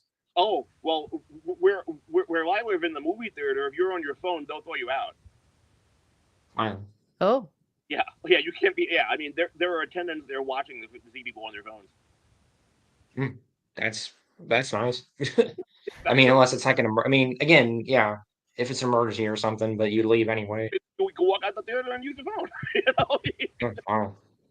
And that's the first I've heard of that. I've never been in a theater where they kick people out for their phones, unless they're like being really obnoxious or something. Yeah. Yeah. The only problem that we have here, because where I live now is a big tourist area. People, okay, I don't mind saying where I live because I use this my YouTube channel. I use it for the business anyway, and they know. Lancaster County, Pennsylvania, where the Amish are. So we get a lot of tourists here. So sometimes, and the thing is, the tourists come from the four cities around us: New York City, Philadelphia, Washington, and Baltimore. So when we get tourists sometimes going to the movies, they might have an attitude, and that's a worry because people get, I'm not saying anyone did at a theater, but people can get violent if they get mad enough. But yeah, they will throw you out if you're on a phone, which is rightly so. But I was going to say about the community center. I should show you the Marathon Ontario's community center. It's big. I mean, there's a skating rink in it. I mean, obviously hockey is a stereotypical Canadian thing. There's a skating rink in there. There's the there's a movie theater in the community center, and then there's like the community space where you can rent. So, and that's not just Marathon. Towns have community centers. Like even like where was I? Ajax, which is a suburb of Toronto. Even I'm sure Toronto's got several community centers. That's a thing in Canada. So libraries don't need to be a community center because you can go to the community center.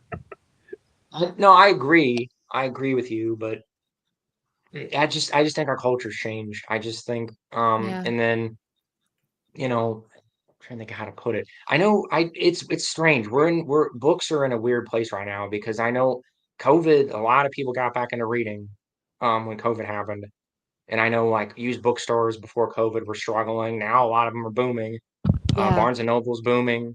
I mean, things are in flux. Things are kind of changing right now. I don't know what are your thoughts about that, Meg? Yeah, I've noticed that we get people every day at the library who are checking out books, but also, and COVID played a big role in this.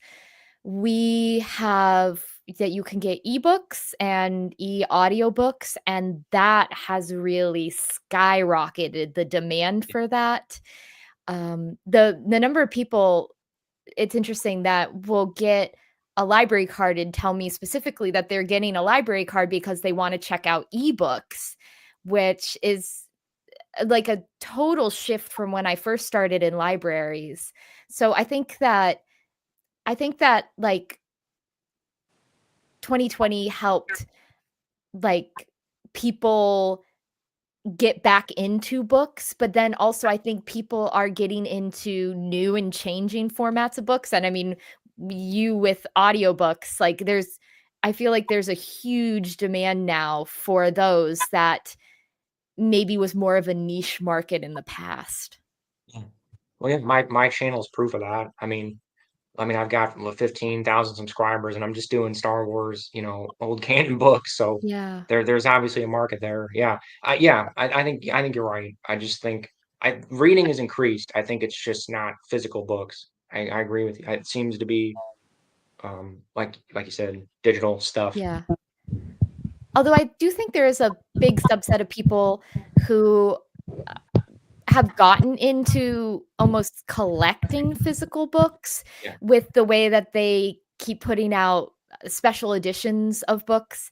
I think there's a special edition of Revenge of the Sith coming out, and the big thing is, the end papers are fancy and like the sides of the pages are fancy. So Yeah. I do think there is a demand for that as well, Oh, definitely. Yeah. like the special edition, limited edition, like beautiful copies. Yeah. Yeah, I see that a lot now when I go into Barnes and Noble or something. Yeah, they have those like really like artistic kind of end pages and all that where it's all like really artsy and whatnot. So yeah, Yeah. I figured there was a market, yeah, for that kind of stuff. I know they just reissued the Trixie, like the first four Trixie Belden novels. And it's like an anime kind of the artwork for the covers are like anime. It's really kind of odd to me because like they started in the 1940s, so it's a really seeing like that kind of artwork for it is kind of odd. Yeah, they do Yeah. stuff like that. I've seen stuff like that all the time. Just trying to get, a new demographic, trying to get younger people Yeah. into it. Yeah. Yeah. Oh, you know what? Actually, it's funny mentioning that because like I have all 39 Trixie Belden books. You know, that's kind of weird. But anyway, that's one of my most viewed videos on YouTube. I get people regularly, and they comment on that. They're like, "Oh yeah, I know what." And the thing is, it's really odd. I would have thought plenty of people would have done reviews of those books. Hardly anyone has on YouTube, which is really strange to me.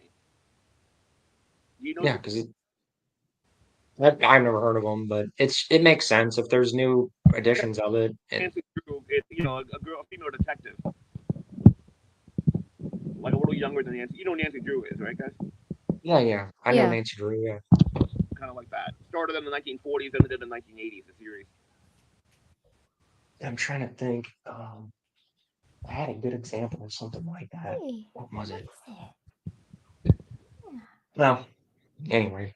I'm laughing because you're looking for your books. Meg's looking at her cat. Yeah, he just walked in crying. Aw. Yeah. They kind of did that with some of the legend stuff, and they kind of made Yeah, like the there's like Darth the Bane. Good. I was just gonna say the Essential Legends collection where they've been Yeah, re-releasing them as trade paperbacks. Yeah. yeah. Like the Darth Bane books, he's got like blood coming out of his eyes or whatever. It's like real like dark, intense looking. Yeah. I still have my So copies of the original editions of them, which are getting pretty rare, actually. Like people yeah. want it as opposed to the ones that say legends on them. Mm-hmm. Mm-hmm.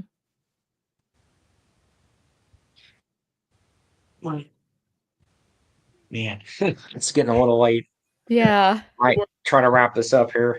any more comments from your viewers? Let's see here. Not really. Just let's see. Book scent. Talking about book scent. Smell of Yeah. books. I like book scent. Old versus new. You know what I like actually? Old comic book scent. Yeah, that has a good smell. Oh, actually, you know about comics, Hidden, right? New comic books have a good smell too, though. I'm saying you know about your comics, right? Hidden. You don't you have a whole collection of them? Oh yeah. Yeah. Yeah. Here, I'll smell one on camera here, right here. We'll end with that. Well, when I say old, I'm talking like Silver Age and so forth. I could find some Silver Age. I have to go down to the basement, but I don't want to make you guys wait that long. Okay. So we'll do Copper Age. Ooh. Here we go. Yep, smells like the '90s. The only comic I have two comics here, Andy. I have this one. It is from the '80s, I think.